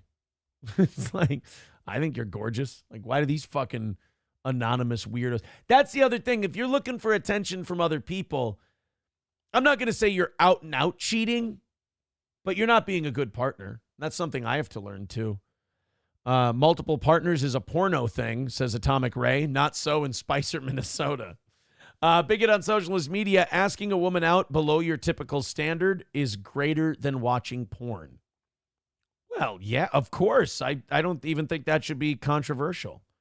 King Kong Gong says, do midgets do anything for you? No, it's weird. Sorry. Hulkamash says, we know it was April. You brag you used to choke each other aggressively. No, April wasn't to that point. Nope. April was a little, but she wasn't. That's not the one I'm talking about. Jay Bra says, April has some weird kinks. She's into leaving her husband for a nanny job. Buffalo Jockey says, you weren't into the choking, so you met in the middle with headbutting. Oh. Oh my God, you piece of shit. You've killed me. I'm actually dying now because of that. Nana's Clam says, not 90%, but more than you would think have an OnlyFans. That's true. Angelica's Doll says, what about girls who have done jail time? They like the daddy sex. Red flag. The daddy shit is a red flag. For sure. Chevy Fan says, you are the same as OnlyFans. Strangers give you money for mediocre tits.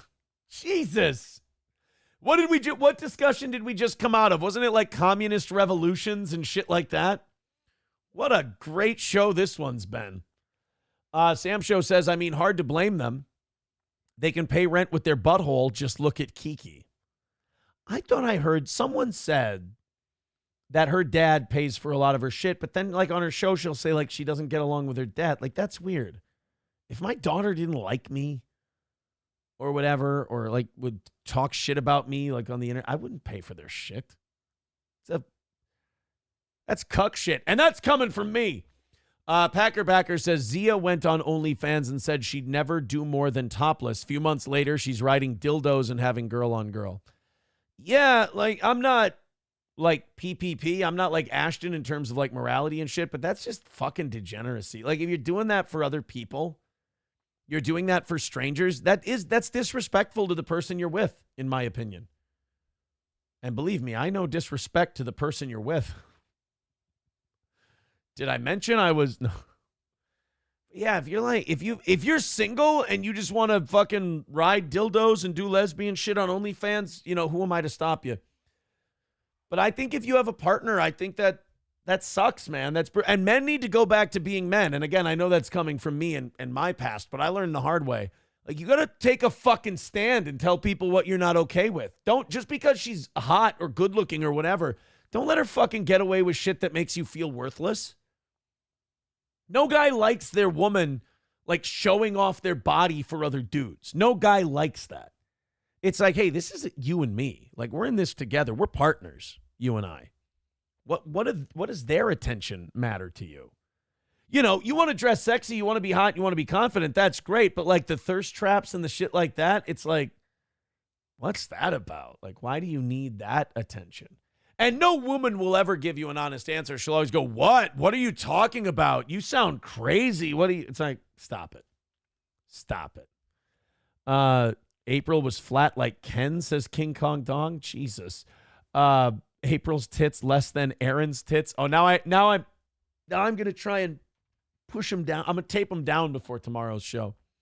Angelica's doll. Does SP do OnlyFans? No, I won't be with someone who has an OnlyFans. No offense, just that's a me thing. I won't do it. Lander says OF and porn is kind of weird. It's way too easy to get pussy these days. Takes all the fun out of the hunt. The hunt is fun, man. That is. You know, for me, it's always too fun. You know, I get the urge to do it, like after I've been in something. I don't know. J. Brock Contrarian says, I found this show via a typo. I accidentally typed in only fats, and here I've been for over a year. Thank you, J. Bra. We love to have you. McBuster with the roast beef shit. I still root for her as a person, McBuster. I do. I still root for her as a person. She was always, at least to my face, very sweet to me. There were she had her problems, but I root for her to get away from all that. I do. Angelica's doll says your new girlfriend has an OnlyFans, though, Aaron. I don't have a girlfriend, number one. And I don't have a girlfriend that has an OnlyFans. I do not. McBuster says, I saw Keekum's fried eggs. I do not want to tax my last brain cell with images of her stink star. Oh, for God's sake. I didn't realize we were using metaphors until it was too late. The Asian sex slave I bought from Aaron came with a free year's subscription to his OnlyFans. Super hot, says Landers. Thank you. King Kong Dong says, Aaron, how do you feel about girls with two different sized boobs or nipples not being symmetrical? Johnny's answer was good. It depends on how differently sized the boobs are. Non-symmetrical nipples don't bother me, as long as they exist. I'm going to venture to say Kiki doesn't come from the most financially responsible stock, but apparently I'm not allowed to say why or Mima gets upset and opens a bottle of Sutter Home. Sam Show says if Kiki's dad was paying for everything and she's still showing her anus, no, you know what? That makes sense. That's true. That does seem to be a bit of a stereotype. Approachable says, let's be honest. If she was with you being choked to the point of borderline unconscious to finish, it makes sense. No, it wasn't. That wasn't that person. Nana's Clam says, unless the partner they are with is encouraging that the OnlyFans behavior. Chevy fan says this OnlyFans girl was interviewed and said she let her boyfriend piss on her for $500. Like, what the fuck? Yeah, it's debasing yourself. McBuster says some guys like showing off their women and getting into polycules. Do they? Do they like that? Sam Show says, didn't you defend it when April did that shit? Yep, I sure did. Can't hide from that. He's right. You are correct. I did. Lost Chaos Synthesizer says, yeah, the hunt, choosing a target, applying the chloroform, taking them back to the plastic room, disposal. Yeah, good times. Wait, what did you say, Dexter? Jesus Christ. King Kong Dong says, my buddy had a lady with 2 rules of the bedroom stuff. No scat and no kids. Well, it's good to have morals. King of All Yetis says, April liked the thumb in the butt and some light choking. Just a guess. An educated guess. Not so much with the thumb in the butt. Not like a ton. Light, yeah, and then the light stuff. Yeah. I feel like I'm already saying too much. Gray Duckling with $1 over on YouTube. Thank you very much, buddy. I appreciate that. Also, I have to, I got a couple of thank yous I need to throw out here before we continue on with this morning's show. Oh, and some text to get into. Of course. How confident are you that Nick didn't record any of the escapades in Spicer? Well, seeing as the guy uses an encrypted texting app and has a phone plan that's none of like the major companies, so he doesn't, I don't know, have to share his data or whatever. I don't know. No, and seeing as he was trying to pull off the trad dad Christian traditionalist guy while we were all fucking each other, I don't think that he was filming anything. No. But you know, I'm happy with the work I put in while I was there. Like if that video came out, yeah, I don't want people seeing my fucking body. That's, you know, they're going to be like, "Oh, tits. Oh, he's in terrible shape. Look at that." But like as far as the work I was putting in, I was certainly not ashamed of that. Just you know, the fact that the big man here doesn't do a lot of core work. That's all. That would be the only thing I'd be embarrassed about. If any like tapes, if any recordings of me fucking ever got out, it wouldn't be like the throwing dick part. Like I can do that. It would be my core. It would just be people going, "Oh man, he's sweating. Oh god, he's got to do some more planks." Like that. I couldn't fight that. I couldn't combat it. This person writes, yo, I'm at work, but I just wanted to take a moment to call you fat and gay. Thank you very much. I appreciate when those texts come in. I believe it was Zachary with $10 over on Venmo. Today's goal has been knocked out.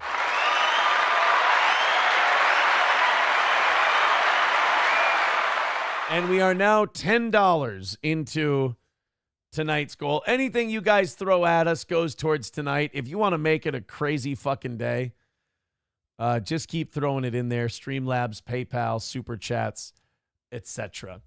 All right. Angelica's doll, I don't know who you're talking about, and I don't know anything about this OnlyFans thing. Yeah, I'm sorry. I just don't know what you're talking about. I'm interested. I mean, that would be information I might need to know. But, I don't know, my friend. Bigot on Socialist Media says he has trouble getting ready. He wouldn't film that. He has trouble getting ready.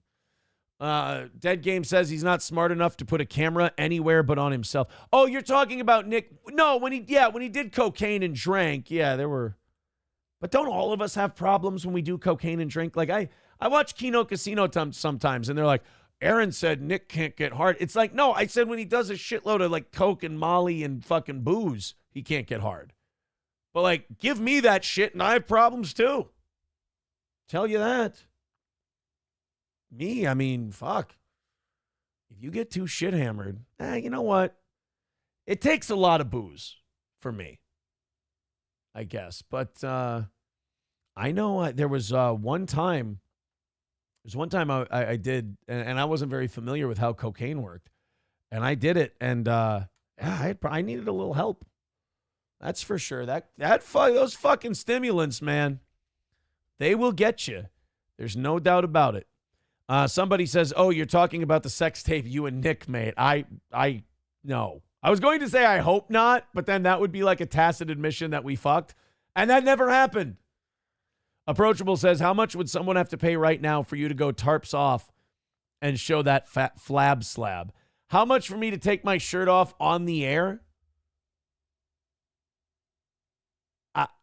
I shudder to name a price because I don't want someone to pay it. $1,000. It would take $1,000. That would take care of almost every goal for the rest of the morning shows. It would take $1,000 to get me to shed the tarp. And now I should have said 2. I should have said 2,000. How much? Oh, I just did that one. Rule of thumb, a man can't hand climb a rope with just his body weight. He's not in any condition to exercise. Oh, if a man can't hand climb a rope with just his body weight, he's not in any condition to exercise. Okay.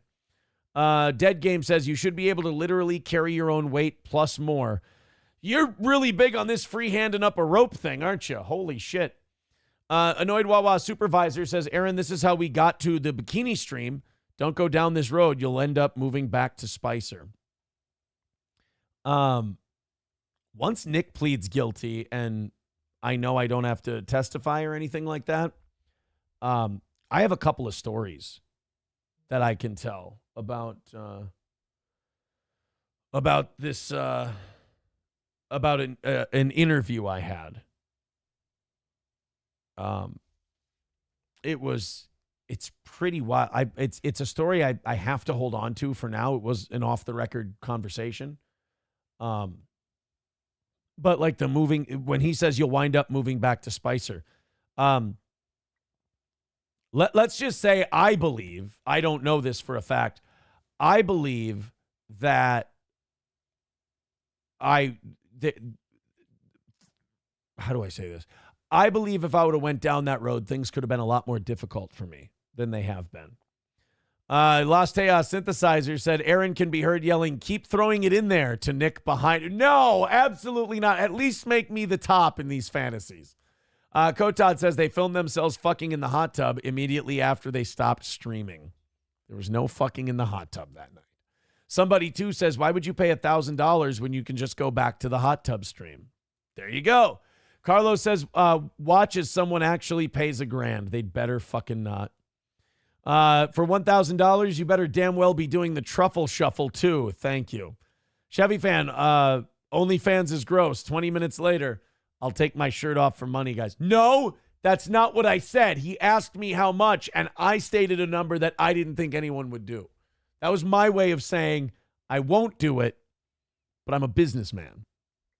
King of All Yetis says Nick will not be pleading guilty, you moron. I think he will. I think he'll take a deal because they'll give him a deal where he won't have to go to prison. He's not going to trial with this. You can't go to trial with this. There's no fucking way you can go to trial with it. There's too much. You have a witness who was there. You have the drugs being taken out of the house. You have those hair follicle tests, which are almost certainly going to be positive. I mean, he's on video with fucking coke on his nose. There's no jury that's not going to convict on that. Take the deal. You'll stay out of jail. They'll give you like years and years of probation. I mean, they'll give him a shit fuck of probation. There's going to be like a 10-year prison sentence stayed and a shitload of probation and rehab and all that. But like, that's better than going to fucking prison. Like, if you go to trial, they might give you, like, I know he's facing like 25, but like, they'll give you 10. You'll still have to be in jail until some of your kids are grown. You don't want to fucking do that. Take the deal. Move on. You fucked up. Own it. That's the other cool thing. You get to show that you can own up to your mistakes and atone for them. That's pretty sweet, right? That's what I'm doing. I fucked up with the mother of my kids back when things were going really poorly between April and I. And I I behaved like a fucking asshole. I behaved like a shithead. And now I'm a lot better as a human being. I don't even recognize that guy anymore. That guy was harboring a lot of anger and a lot of resentment and a lot of bad shit. And now you let that go. You admit to what you did. And, here's the thing about like the state of Minnesota and shit like that. They will be kind to you. They will bend over backwards for you if you admit what you fucking did. It's not bowing down to the state. It's not kneeling. It's not groveling. It's called being an adult and admitting what you did wrong so you can work towards atonement and you can work towards doing better. If you deny you ever did anything wrong because I ain't going to suck the government's dick, I'm a 15-year-old libertarian, then you're never going to get better. You're not going to improve. Don't you want to improve? Don't you want to never have those days ever again for the rest of your life? I certainly don't. Like, I want to move on with my life. And the only way I can move on with my life is go, I'm sorry. I did that. I was in a bad place. I was around toxic people. Those people are gone. I'm never going to do that again. I'm committed to self-improvement. And the mother of my children and I have never had a better relationship. We're doing amazing. And it feels good to have that peace in my life. And they're going to go, hey, thanks for making that easy.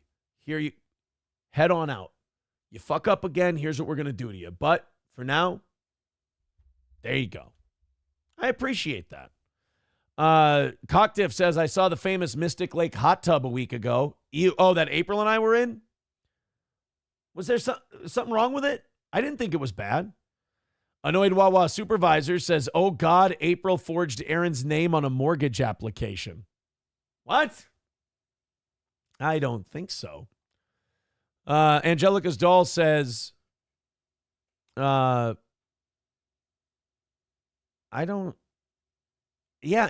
doll, I don't know what you're talking about there. I'm not aware of anything like that, but that's actually catching me off guard a little bit. I think you might have some bad information or maybe I'm just completely ignorant. I don't know. Oodles of Toodles says Nick won't plead guilty no matter what. He can run this shit out for years and plea it down to nothing. Ooh, I always thought that if you wasted their time, the deals get worse and worse. Lost Chaos Synthesizer says everyone's a whore when the number's high enough. Angelica's doll says, you know who I'm talking about. Stop playing. I will tell you this, Angelica's doll. Those details you just gave me, I don't know anyone who fits that. But I might not know that. That might be possible. I have no idea. Bigot on Socialist Media says, but Nick doesn't want to lose on the internet. You can't play that stupid fucking game. None of these people on the internet are going to give a shit about you when you're doing well, and they don't give a shit about you when they're doing poorly. They're bored, and they need something to focus on. And you happen to be that thing. Do not let people who feel that way have power over you. That's fucking ridiculous. That's silly shit. None of these people matter. They're not going to be there when you fall. They're not going to be there when you're flying high. They don't matter. Take care of yourself and the people around you. Don't give a fuck about anybody else. Lost Chaos Synthesizer says, yeah, you can get the warrant thrown out and it all goes away. Fruit of the poisonous tree. Right, but there has not been one legal expert who said that warrant isn't rock solid. It just is. I mean, give it a shot. I get it. Sam Show says, Nick, don't take Aaron's advice. He hates you. Go to trial. You can beat this, buddy. Oh, no. You just want that because you just want bad shit to happen to the guy. I really don't. We were friends for a fucked up reason, but there's power in redemption. There's power in forgiveness. There's power in I'm sorry I fucked up. And like as much of a lying narcissist as he is, how crazy would it be to see someone like that change? How inspirational could that be to see someone walk that back from the brink and overcome those toxic personality traits? And figure shit out at 43 years old. To figure that shit out, that would be inspirational. It really would. Annoyed Wawa Supervisor says Nick will 1,000% take an L for... They're not going to offer an Alford plea. That's very rare, especially in Minnesota. With crazy conditions and then grift off the back of not actually pleading guilty. I don't think that's going to happen. Citizen M says, you underestimate the smugness of Rekieta. I cannot wait to go shock and awe on this motherfucker. Oh, shit. Citizen M is planning some stuff. Sam Show says, Aaron, stop ruining potential content for me, you dick.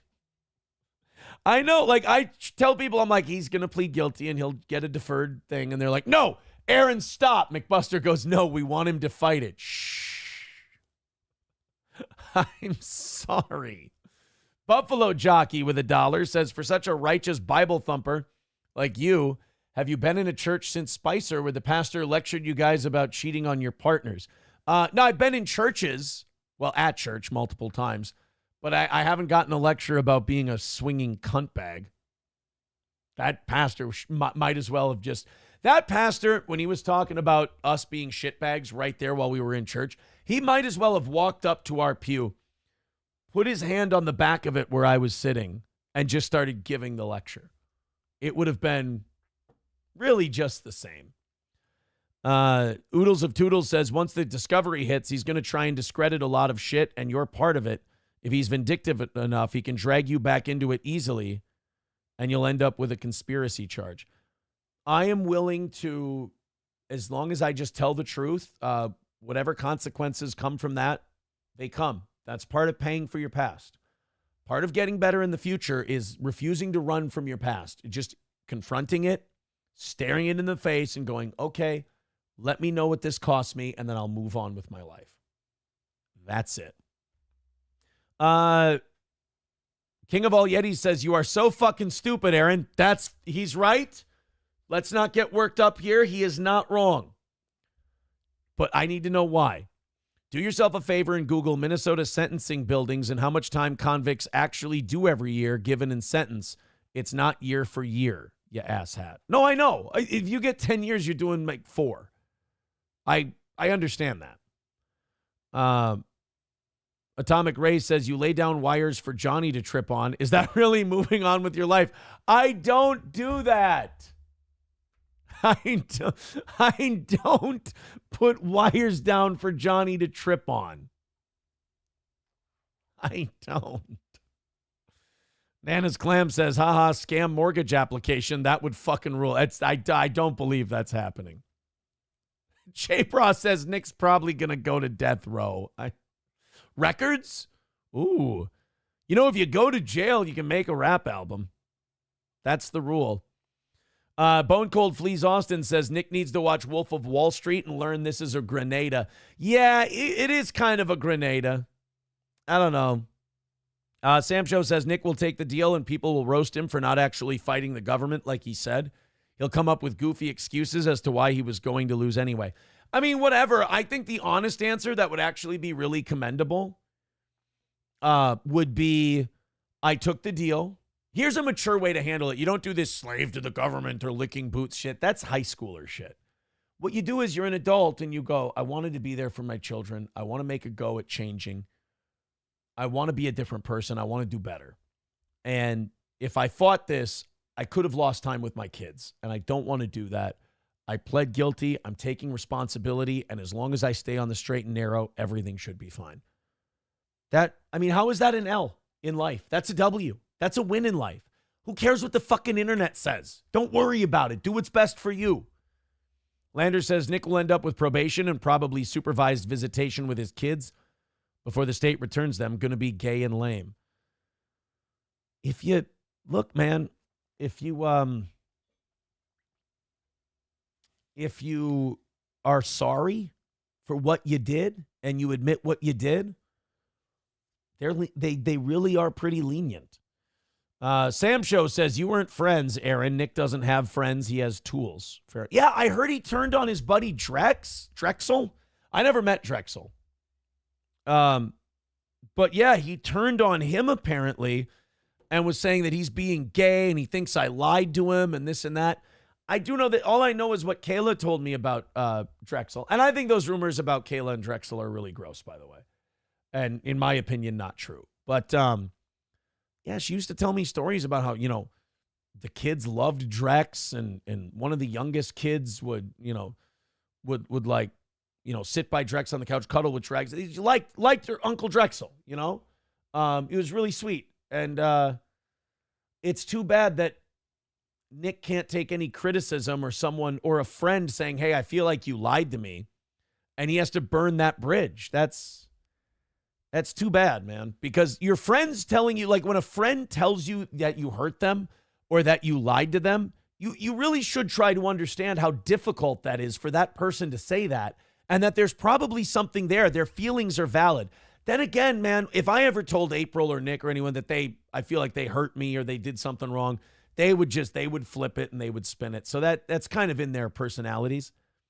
But if a guy who came to your house and hung out with you, if he says, I feel like you lied to me, man, you really fucked me up, you should find out why, because apologizing is going to be easy. I remember a cousin of mine, when I was making good with my family again while I was getting divorced, I told him, dude, I fucked up with so many people who tried to warn me, and they tried to, I see now that they just cared about me and they thought this was a bad fit and whatever. And now I have to try and apologize to those people. And I remember him telling me, he just put his hand on my shoulder and said, do you have any idea how easy that's going to be? Like, a lot of times when you've hurt people, that apology is the thing that they've been crying over and begging for, like, the whole time. There are people in my life where if they said they're sorry they hurt me, I'd fucking I'd bawl. If April came to me and said, I'm really sorry I hurt you, and I know that we'll never see each other again and that this is all over, it was bad, but I'm really sorry that I hurt you, I'd fucking lose it. As far as I've come and as well as I'm doing, if I heard that, I'd fucking bawl, because that's all I wanted to hear. Through drugs and everything else, all I wanted to hear was, your anguish is valid and I'm sorry. It's all I wanted. Dead Game says, Nick's dad obviously never beat that little bastard with a book. Well, a lot of people's dads didn't beat them with a book. Oh, I'm sorry. I'm sorry. There might be a lot of people in the chat going, wait, what? They didn't? I'm sorry. I apologize. I didn't mean to fuck you up with any of that. King of All Yetis says 10 years is like a year and a half. Is it? Maybe you know better than I do, because I don't know. J. Broad Contrarian says Aaron tried killing Johnny. What the fuck? No. Not at all. This idea that I put wires down on stage to trip Johnny is just simply not true.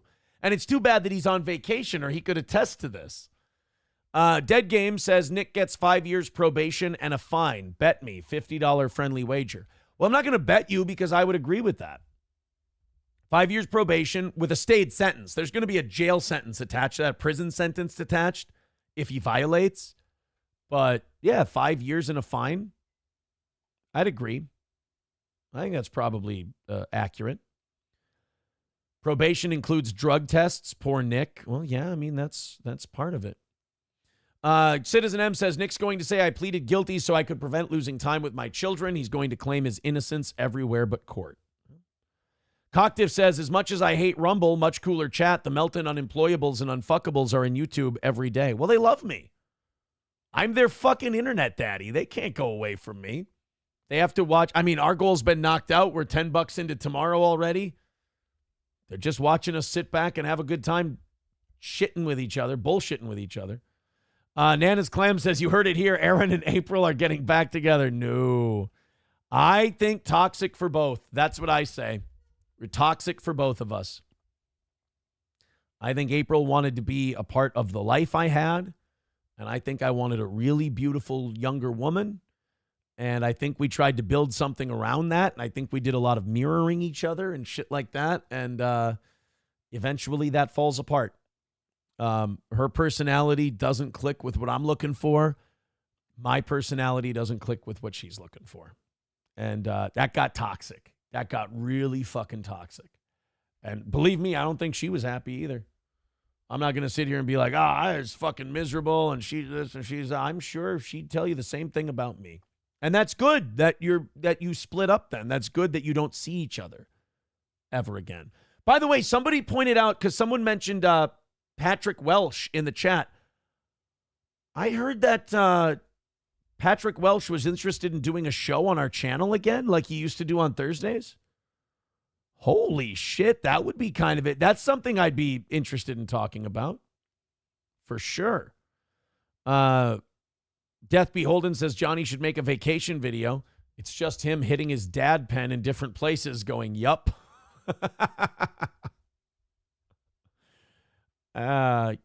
People criticize Johnny for ripping that pen and, getting high and all that shit. But, I think there's pain management that goes with that, in my opinion.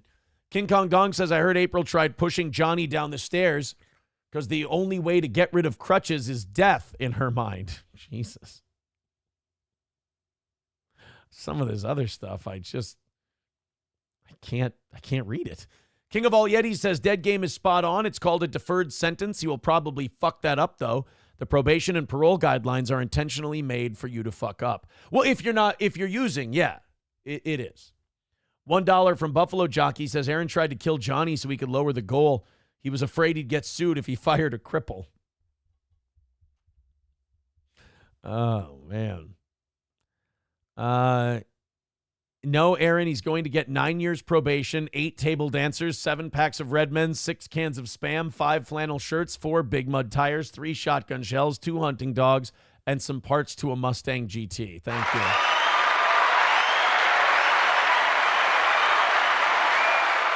Oodles of Toodles says, don't put Patrick Welch through this shit. Okay, I won't. I promise. I won't put Patrick Welch through this shit. All right, guys, thank you very much. You're already $10 into tonight. We appreciate all your help and love. Boy, we do a story and then we go into chat. You guys can really get us off on some tangents, can't you? Some really interesting Paul sent in $1.99 back when we were still $5 short for today. He sent in $1.99 and said, sweat, piggy. Thank you, buddy. Appreciate that. Atomic Ray says, I'm not right, network. Just when you thought the divorces were over. Samio says, did you see Jesse Ventura's comment on Harris becoming president? No, I did not. If you have a link, I'm all ears. I will take a look at it. Oh, I thought this story was funny. People are really angry about this. They're really upset. The story is Steel Toe hit the goal again. No. This televangelist, Keith Moore. But by the way, these televangelists keep popping up, and all of them are like multi-millionaires. You'd think we'd run out of people to have mega churches at some point, but you keep looking up these people. Like, I've never heard of Keith Moore in my life, but you look up Keith Moore net worth, and it's probably like $50 million. All of these mega church pastors, just filthy fucking rich. Keith Moore net worth. Okay, 5 million. So he's not, all right, so he's not, what's his name, Osteen levels yet. Is Osteen worth 100 million? Joel Osteen net worth. 110 million for Osteen. Fuck. What's our boy Creflo Dollar got? Creflo Dollar. 27 million for old Creflo. Attaboy. He lives in a $10.5 million home. How about that? What if you had a $10.5 million home paid for? And let's say outside of your home, you were worth like 30 million.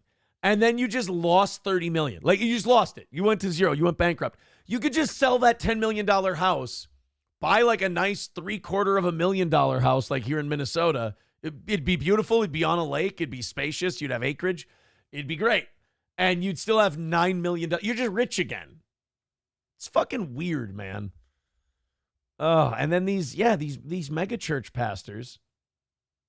383 Nova came with $2. April apologizes to Aaron. Yup, they be fucking. No, thank you. I'm good. I will give the same answer she would probably give you. Never again. It's that time in my life is over. Dunzo. Austin and his wife look like demons in every picture. Look for yourself.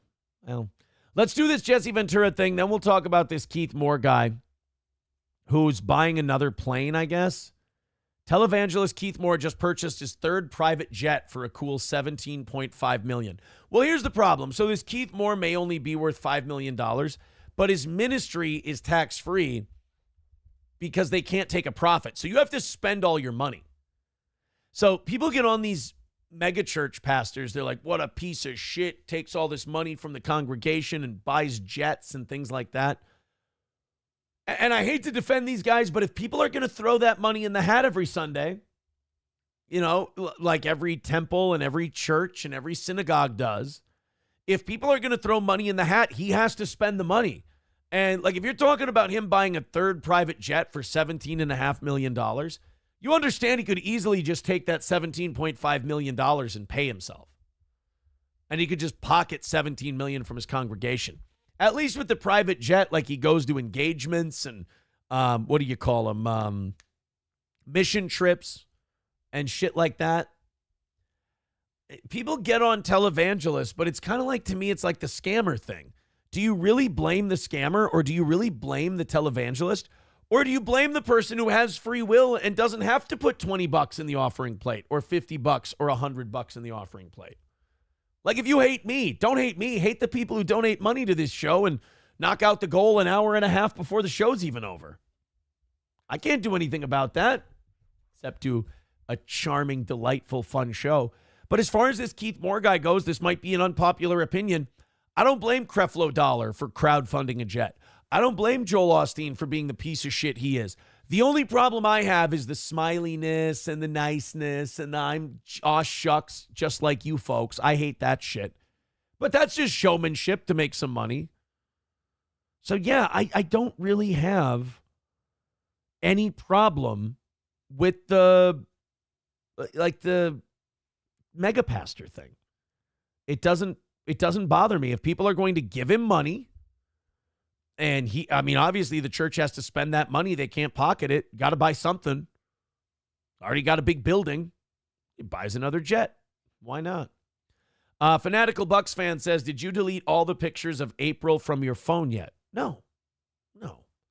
Those are all moments in time. Those are all things I did. And there's a lot of happy shit we did. Like I said, we were together for 4 years, 4.5. And I would say at least 3.5 of them were good times, happy times. You have rough patches. Like, here's our problem. April and I were we were away. We're like, if we had things that normal couples have, like setbacks or fights or anything that normal couples have, we acted like it was the end of the world. That's where I was that's where I fucked up in my relationship. And she was bad at that too, was like fighting. If you were arguing about something or you were passionately against each other on something, that has to mean that it's over. It's like, no, that's what people do. Like, you're going to have to do this a lot because you're in a relationship. And if it's going to last forever, you're going to have to fight with each other and be okay with it. So, yeah, we just weren't really good at that part. And a lot of other shit, like being faithful to one another. Sam Show says, the real question is, if everyone is happy, some people like that shit. It's weird. Yeah, like if everyone at the church is happy with what they're getting, and then the church has a shitload of money, like who are we to go in and interfere and say they're pieces of shit or they're wrong or they're stupid? You know? If they like giving him money and that's what they do with the money and the church doesn't see a problem with it. I mean, if you have an issue with this guy buying this many jets, don't give his church any money. There you go. Why does a church need 3 private jets? How many people are flying at once? Yeah, Landers with a good point. Says, or being a man of faith, they could use the money to help the homeless and less fortunate. Yeah, Sam Show says, help the homeless. Pff, why? That's true. They could feed a shitload of hungry people. I mean, one of the things you could do with the generosity that your not fans, what would you call them? Congregants give to you, bestow upon you. Silver Wolf says, I don't know who said it, but on the subject of pictures, they said, just get rid of the photos. They will only remind you of the happy times. No one pulls out a Kodak and says, hey, let's get a pic. I mean, maybe, but it's just, I don't go back and look at them. It's just, They exist. They're on my phone. And every day that you take more pictures and have more memories, those go further and further back. And they existed, and you did that. You know, it's not so bad to be reminded of that shit, too, because it was so bad. It broke me down as a person. It brought me back down to zero. It burned me down to my foundation. And from that rock, I built my church, as it were. So, I don't know. I don't want to get rid of those memories because they, it was ugly and it was nasty at the end, but like it got me to a place that I needed to be probably 6-7 years ago. Therapy should have come after my first divorce, honestly. And I would have never gotten in any of these positions. I should have been healthier then. And I put it off. I probably lost about 6-7 years because of it. Conspiracy time, April and Aaron are already back together. Ooh, that would make some people mad. Not like internet people, I mean real life people. Sam Show says, help the homeless is just a virtue signal. Nobody actually fucking means that. Or nobody actually fucking means that. Therapy is gay. You know what you've done? Just don't. Duh. You know what? He's not wrong. He's not wrong about that. Someone writing in, why are you still friends with Nick on Facebook? I didn't know I was. I think I unfriended April a while back, but no, I didn't unfriend Nick apparently. Oh well. I don't think he really posts anything. Any feet pics of April, says Atomic Ray, asking for little Lemmy. I don't think Lemmy's interested. I have a feeling that you're speaking out of turn, sir. All right, let's get to this Jesse Ventura thing. So Jesse, who's sporting a shorter haircut nowadays, they asked him about Kamala Harris. And, Jesse has kind of turned into a bit of a Democrat in his old age. Jesse went from like almost Republican to independent to like weird conspiracy theorist libertarian. And now he's kind of like, since COVID, I've noticed Jesse's kind of settled on Democrat, I got the vaccine because I want to keep people safe. And the way you keep people safe is you get the vaccine. You fucking dick. I love how this guy's like, Jesse Ventura's whole thing was, 9/11 didn't really happen. Prove to me it did. If I put a can of beans on a stove, why doesn't it melt the grates? Why doesn't the fire melt the grates and the beans fall down? And you're like, you fucking idiot, because that's not how it works. If 9/11 really happened, then where are all the hijackers? They're fucking dead, dude. Oh, yeah, that's what you would say if you were trying to run a conspiracy. So a plane runs into 2 buildings and everybody on board dies? Yeah. Likely story. So let's find out what Captain Conspiracy thinks of Kamala Harris, who, I would think that a real conspiracy theorist would think to himself, oh, who's this woman working for? Is she a Soros person? Is she, funded by dirty money? Let's see what Jesse Ventura, our all-knowing, all-wise conspiracy theorist, thinks about Kamala. I'm going to be selfish. A few years ago, I got the opportunity to see the United States elect its first black president. I didn't think that could ever happen, and they even re-elected him. That's right. When I would wrestle Coco Beware and Junkyard Dog in 60-minute Broadways, I never thought that either of those guys could become president. Hell, you should have saw their working punches. They weren't even stiff. I thought, how's a black going to become a president if they can't even work in the ring? And I didn't work snug. I wasn't Mark Calloway or anything. I just thought that Coco Beware could have laid him in there a little stiffer. That's all. Well, now I'm going to be selfish again. I've only got a few elections to go. I'm 73 years old now, so the window's closing. Shit. It's always depressing to listen to people talk about their own death. I'm 73. I'm going to die soon. Fuck, dude. Because that's bullshit, because then the rest of us start counting. All right, well, he's going to die soon. How much older is he than me? So do I have to say I'm going to die soon? Or in 36 years, do I have to say I'm going to die soon? I don't want to do that because I'm 37. That means I've got more road behind me than I've got left to go, old friend. I'm 73 years old. I'm not going to eat yogurt like a queer. I don't have a lot of time left. I'm going to eat red meat and horsecock and hope for the best. I'm going to ride this thing until the wheels fall off. If you think I'm going to eat a banana, you've got another thing coming. I'm 73 and I'm going to drop dead. I want to be alive to see the first woman president of the United States of America. Shut the and the fuck first up. woman commander-in-chief, and we've got her right now. Ew. In Joe Biden? Is that what he's trying? Is he trying to call Joe Biden a chick? Jesse fucking sucks now, man. I don't know if he's been getting estrogen injections. I don't know if Jesse, I don't know what happened, but Jesse fucking lost his zip, you know? Jesse started believing in, the system again, which is weird because Jesse's whole thing was they're Democrips and Republicans. They're gangs, only they wear Brooks Brothers suits instead of bandanas. See, I don't, he used to have that vibe to him. Now all of a sudden he's like, I'll vote for her because she's got a cunt. It went from you can't trust any of these fucking criminals. They're all trying to steal from us to does she have ovaries? She'll do. I like the fact that the other guy drank horse cum.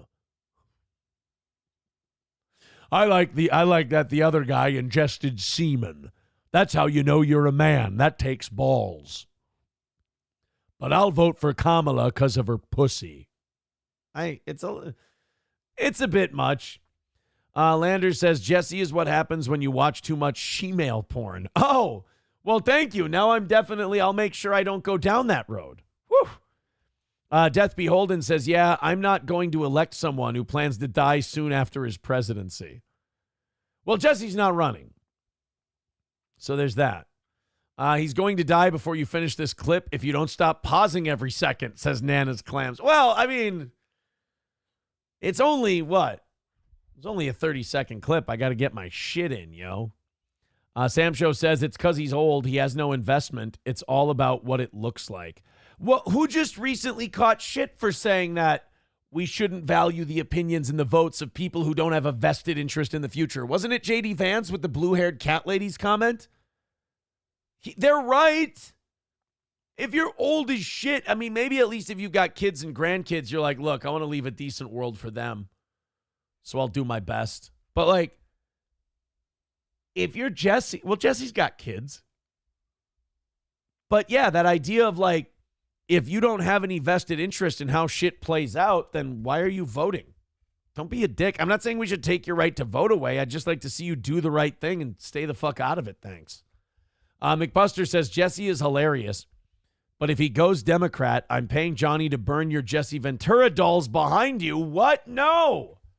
You can't burn those dolls. They're a collector's item. Silverwolf says, ever since we gave women the right to vote, the nation debt has been rising. Granted, it might not be related, but I'm not willing to take any more chances with women and power. Jeez. All right, well, in fairness, men have certainly shown that they can give a nice jump start to the debt when they need to. I would put tits on Joe, too. That way he falls down a lot. Some bumpers would help with the dementia. I mean, concussions. Death Beholden says, the boomers burning it down as they die sounds about right. That's true. Jesse is being very true to his boomer roots. I'm going to vote for an absolute retard so I can say that I did. Cool. McBuster says, smash those Jesse Ventura dolls on your shelf now. No, I can't do that to Jesse. Sam Show says, kids, ever meet a boomer? Fuck my kids. That's pretty much it. Death Beholden says, the only time we will have deflation is when most of the boomers are gone. That's a good point, because I think that's why the Democrats are trying to allow so many illegals in to replace the boomers.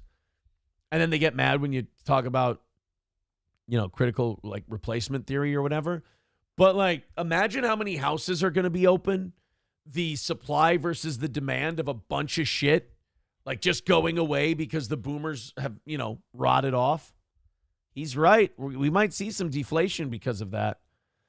Benjamin Leviathan with 199 on on YouTube says he hates Hulk because he's mad Hogan endorsed Trump. Yeah, that's what Atomic Ray says. Jesse is the Democrats' answer to Hogan. I saw Hogan endorsing Trump, and I went, why don't you meet me at the DNC convention, you fucking coward, you chicken shit Hulk? Jesse hates Hulk because back in the day, it was either in the AWA or I think it was the WWE. Hulk Hogan, or Jesse Ventura wanted the wrestlers to unionize, and Hulk Hogan ratted him out to Vince McMahon that he was trying to unionize and got him fired. Hulk fucking stooged Jesse out so hard, bro. Oh, that's a knife in the gut right there. I guess Jesse says he asked Hulk if he would back him up if Jesse tried to unionize, and Hulk said, "Yeah, I got your back, brother. I'm not going to stand in your way." And then fucking Jesse goes and starts unionizing and raising all kinds of shit, and Vince is like, "Hey, come on, man. What the hell are you doing here?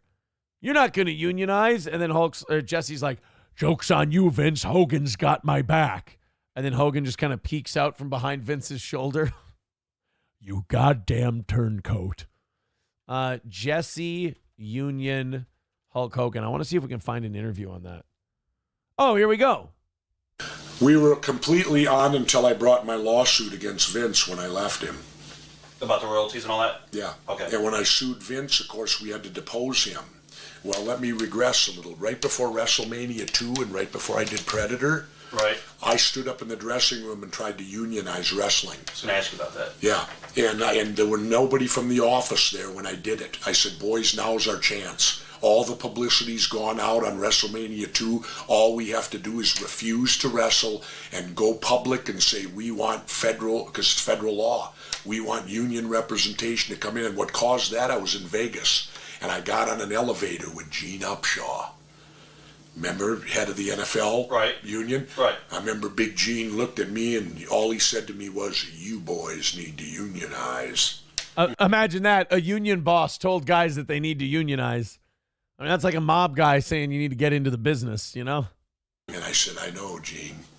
And so I made this spiel to the boys. I said, look, if we can do it, then we can get WCW to follow suit.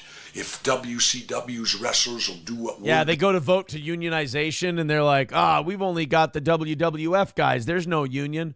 All of a sudden, you hear Tony Schiavone, oh, my God, it's Sting, and we've got a union. Fucking Ric Flair's music hits. That would be cool if every wrestler voted to their theme music. Like you just hear, bum, bum. Flair comes out in a robe, and you go, whoa, Daddy, we're going to be a union. Whoa. And just fucking, if they all gimmick the whole thing, that could be kind of fun. You could televise it, put it on pay-per-view. Put it in the fucking pension fund. Perfect. Oh, goddamn, dude. That fucking carny business of pro wrestling, do you know how corrupt that would be?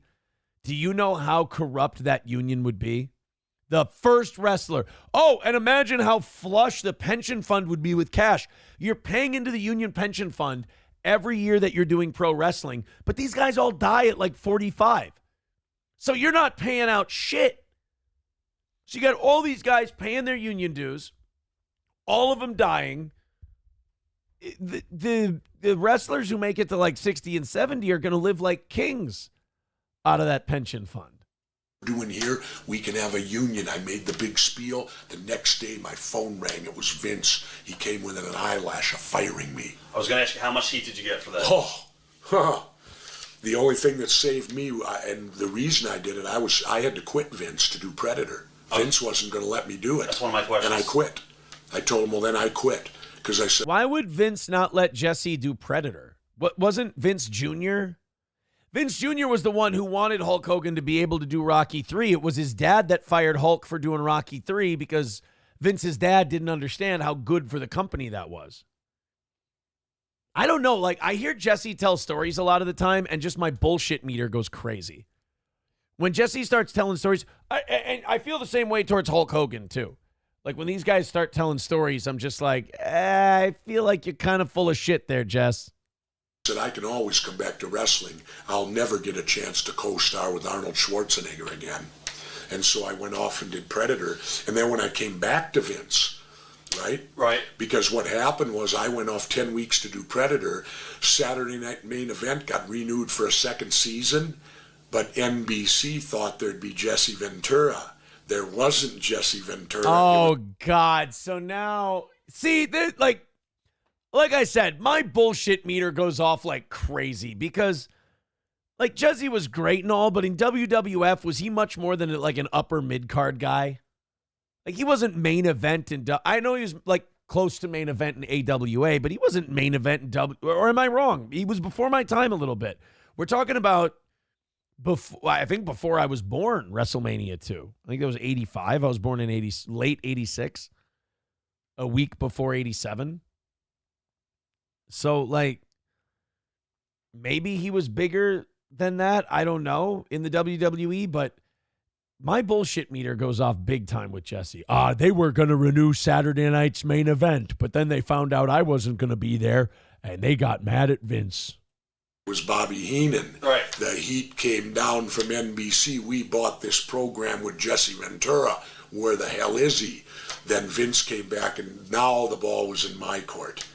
And so when I came back from Predator, the first thing I did on the set of Predator, Schwarzenegger came up to me and said, Jesse, my next film this fall is going to be The Running Man. He said, there's a part in there you're perfect for. I would like you to do it. I said, great. So when I got back to the United States after Predator, before I even talked to Vince, I signed The Running Man that fall so I would have the ace in the hole. I'm sorry, but like, when Jesse tells stories, he's fucking Niccolo Machiavelli. Is this big dipshit wrestler really? All right. Okay. I mean, I wasn't there. He was. He's telling the truth.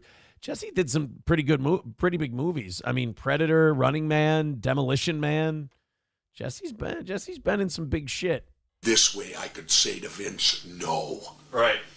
Because I now had an acting career. And plus, when I did Predator, when I came back to Vince then, I said, Vince, you won't hear me bring up union anymore. He goes, really, why not? I said, because I'm now a member of SAG. I got my union. I've got retirement. I've got medical benefits. I said, if these guys are too stupid to want it, I said, then let them deal with it. I got my union. Well, yeah, and he does believe that Hogan stooged him out to Vince. That Hogan's the reason that the union thing never happened. Rexstart parody account says he was announcing for Main Event back in the mid 80s, so he was already out of the ring by then? Fuck. Bigot on socialist media says, I'm sorry, but Heenan was a way better color commentator than Ventura. Ooh, man, I don't know. Gorilla Monsoon and Bobby Heenan or Gorilla Monsoon and Jesse Ventura? That's a close one, dude. Buffalo Jockey says, you mean you think the people that made a career out of telling stories would lie and make up untrue stories? Unlikely. Yeah, Nana's Clams, typical union guy. I don't give a fuck. I got mines, dickhead. Yeah. Jesse's like all in on like wrestling unionizing. Gets a little bit of shit from Vince, gets a SAG-AFTRA card, and then goes, I don't need to unionize anymore. Fuck these other wrestlers. Like, that so makes it clear that you were in it for yourself and not like, I want to unionize for the boys. And then as soon as you get your SAG card, fuck these spandex wearing queers. They're on their own. It's just Jesse kind of ratting himself out there a little bit. Landers says Jesse has always been a low-key commie. He only pulled the conspiracy angle because he knew it would sell. Dead Game says Minnesota let him be governor. What's that say? Well, that we really didn't want Skip Humphrey or Norm Coleman. I think those were our choices. Skip Humphrey and Norm Coleman. There we go. Death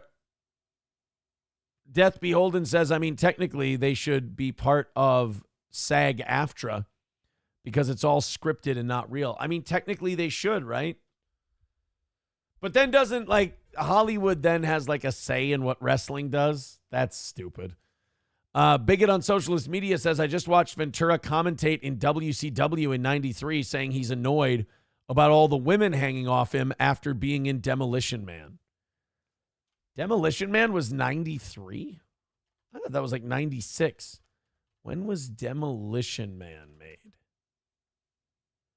Wow, October 8th, 1993. Holy shit. I thought that movie was newer than that. Well, fuck me for asking. Our state had 3 choices of shit for governor that year. Yep, that's exactly it. Again, it was Skip Humphrey, which was Hubert Humphrey's kid. Skip. We should have had Shannon Sharp running that year. He could have called him Skip. Skip, let me tell you why you're wrong on taxes, Skip. Mussolini Diff with $2 says, I know what to do with semen. I was a Navy SEAL. You give me that horse cum, you won't have to pump it out like you did Walz. It'll leak out of my pores naturally. I know how to handle cum. Fucking retard. I was so excited. I was like 11 years old when Jesse got elected governor, and man, I was so pumped for it, but it's just Jesse was Jesse. That's the best I can do for you. Jesse was Jesse, and he just did Jesse shit, and Jesse was more into kind of filleting himself in the public than he was governing. Although he didn't do a terrible job. He wasn't a bad governor. He ran for 4 years. He did do a thing where he was like, I said I would serve for 4 years and then I would be done. I'm not running for re-election. So he didn't. And I think his approval rating was enough to win a second term with, because you got to win more than a third of the vote. And I think his approval rating was like 40 when he left. It wasn't great, but in a 3-person race, he would have won. Michael with $5 via PayPal. Thank you very much. So we are $15 into tonight's goal. Thank you guys very much. We've knocked it out for today. And if you contribute anything else, we appreciate it, man. But it goes towards tonight. So if you want to help out the evening show, folks, feel free. Chevy Fan says Jesse's classic hit Ricochet with Denzel Washington. Fuck yeah, dude. I love Ricochet. That's one of my favorite Lithgow parts. One of my favorite Denzel, Kevin Pollak, Jesse Ventura's in it. A bunch of people. Who was the chick in that one too? There were quite a few people in that movie that were pretty good. It's a little campy. It's low budget. It's an HBO movie. Oh, Ice-T. Fuck. Ice-T is in it too. Yeah, where you going, PK? That means you're gay. Dick Kazinya says the way he confirms that Hogan dimed him out was during his lawsuit. He deposed Vince, and that was one of the first questions he was asked was who dimed him out about forming a union. Well, why would Hulk want a union? He was the top guy, and he was getting paid huge money. If they unionized, that meant more of the boys were going to get more money, and Hulk was going to get less. It's money coming out of his pocket, man. Buffalo Jockey says you were 11 when he was elected. You really are old. I'm 37. Now I feel really old. I wasn't feeling really old today. I was feeling pretty good. It's been a great start to the week. You guys are chipping in. The show's going great. I got a morning off tomorrow to go, I feel good about tomorrow. I feel like I get to put something behind me and handle unfinished business. I like that. I'm really excited about tomorrow morning. I'm excited to get that all done. Dick Kazinya says Jesse who learned who died. Oh, yeah, we just read that one. I'm sorry, buddy. King Kong Dong says, was Tim Pawlenty or whatever the fuck a good governor? Pawlenty was okay. I didn't mind Pawlenty. I'd rather have Pawlenty than Dayton or Walz. But Minnesota Republicans are all just kind of blah, stuffed suit, boring white dudes. They're not interesting. Whenever there's an interesting Republican in Minnesota, the Republicans avoid him like a plague. Like there was a metro area police chief, black dude. Got to play the, what do you call it? Got to play the identity politics a little bit. I think it was the police chief of Brooklyn Center or Brooklyn Park, one of the two. And he was running in the primary, and I'm just sitting there going, hey, Republicans, you've got a black guy from the metro area. How is this not your candidate? And they're like, we'll pick Scott Jensen, who's the most boring fucking, we get it, you don't like COVID, it's gay. All right, change the station. Republicans love the boringest white guy you can find in Minnesota. Totally.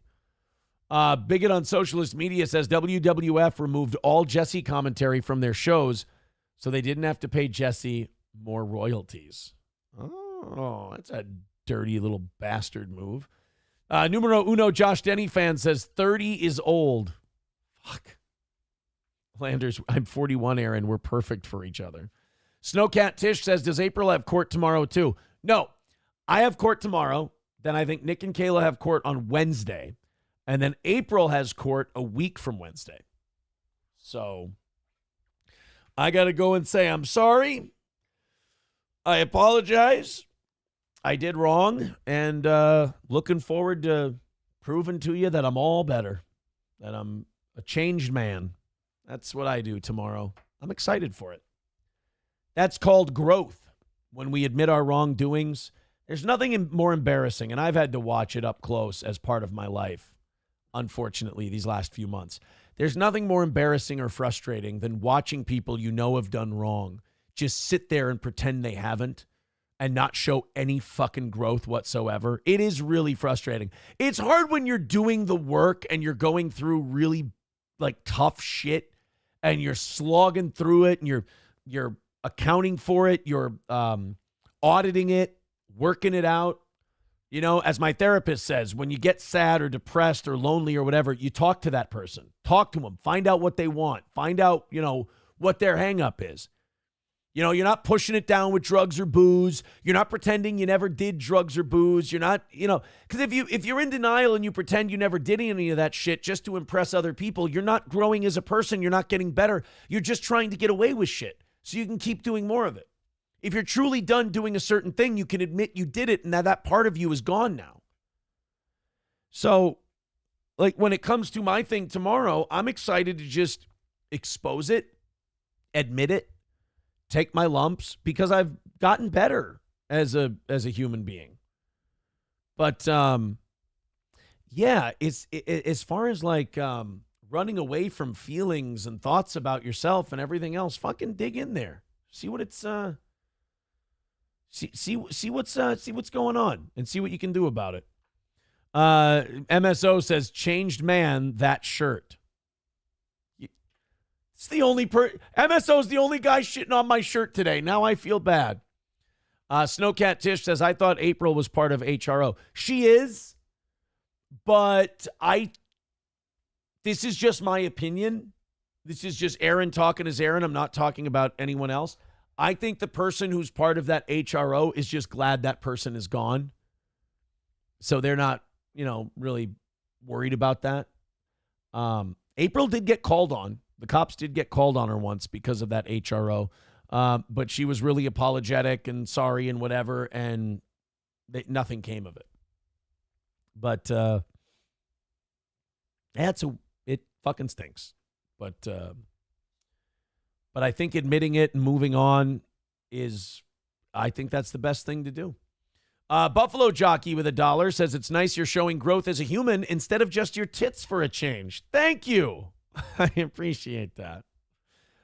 Numero uno Josh Denny fan says, I'm kind of shocked no one made a big thing out of Aaron saying he probably can't do more than 15 push-ups. Did I say that? I didn't say that. Did I? Fuck. I don't know how many push-ups I could do. I know I can plank for 2 minutes at a time. Dude, I had a planking contest with someone this weekend, and I lost twice. And the worst part is I was the one talking shit. Someone writing in the text, they're saying, wear your Amazon shirt tomorrow. I don't know if I have the balls. No, I'm going to wear a suit tomorrow. You dress nice for court. Always dress nice for court. I wanted to read this one. Oh, there you go. You ain't getting my money. You didn't see that hour-long video? Yeah, somebody clipped out a bunch of shit, but that doesn't matter. It's the person who has the order that has to make the complaint.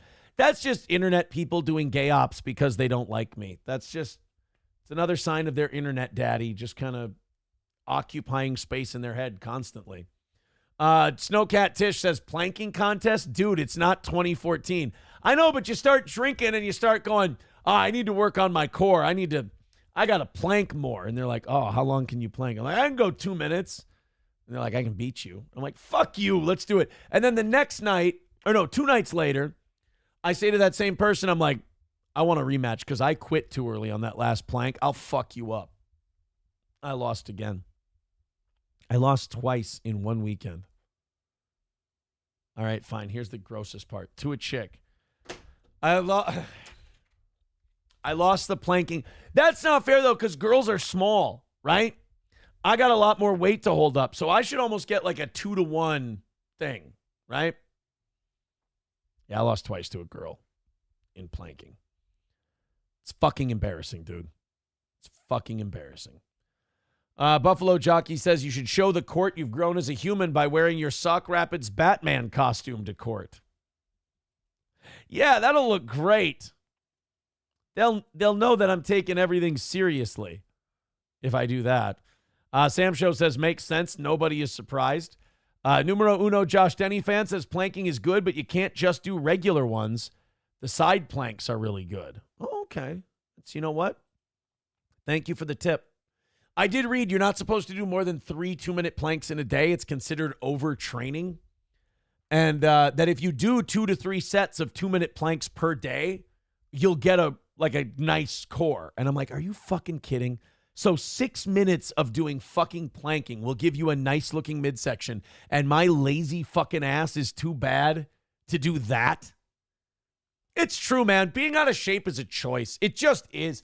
Don't give me your fucking genetics. Don't give me anything like that. It's a choice. Like 6 minutes a day planking. That's it. And then you do that every day, 7 days a week, 6 minutes out of your day. And you could have a nice looking core and you don't do it. That, like I said, that's a choice. Approachable says between you and her tit size was probably smaller, but you should have gotten a handicap for how much bigger your gut is than hers.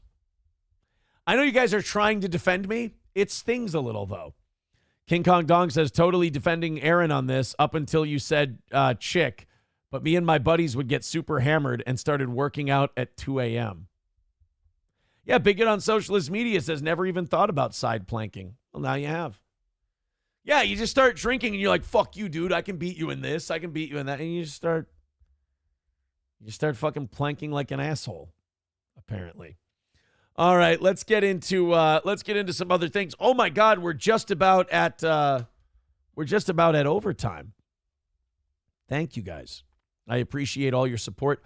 We will be back again tonight, by the way. Matt and I will be live. Got about 900 of you checking out the show right now. Wow, 900 to overtime. Thank you so much.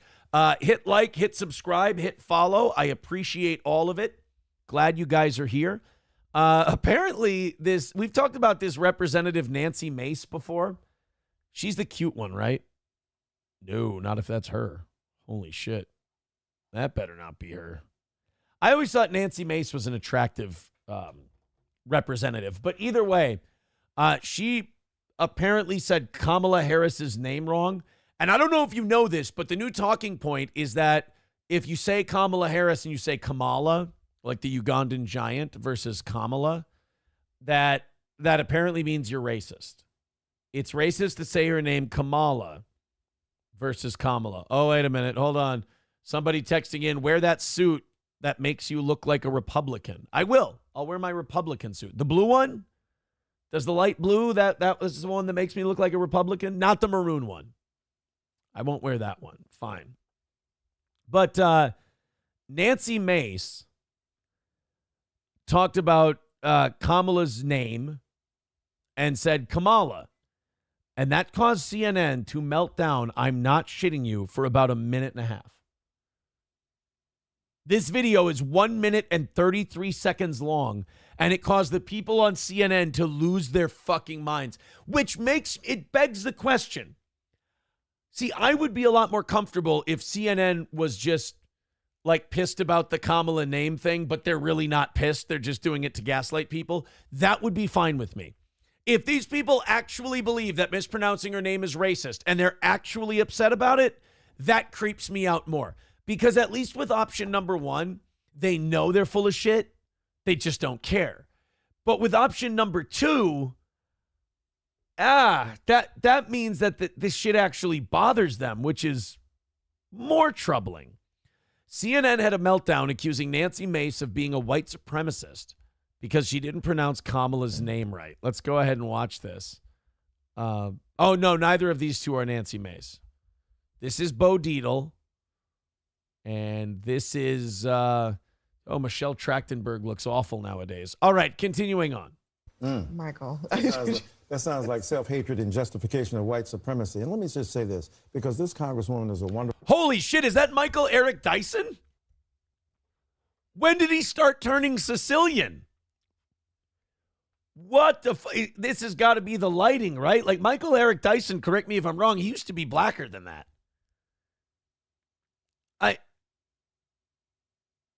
He looks like Bo Dietl. Like he looks like a Southern Italian man and not a black dude. It's fucking weird. Hashtag not my Michael Eric Dyson. Wonderful human being. But when you disrespect Kamala Harris by saying you will call her whatever you want, I know you don't intend it to be that way. That's the history and legacy of white disregard for the humanity of black people. Oh, my God. Michael Eric.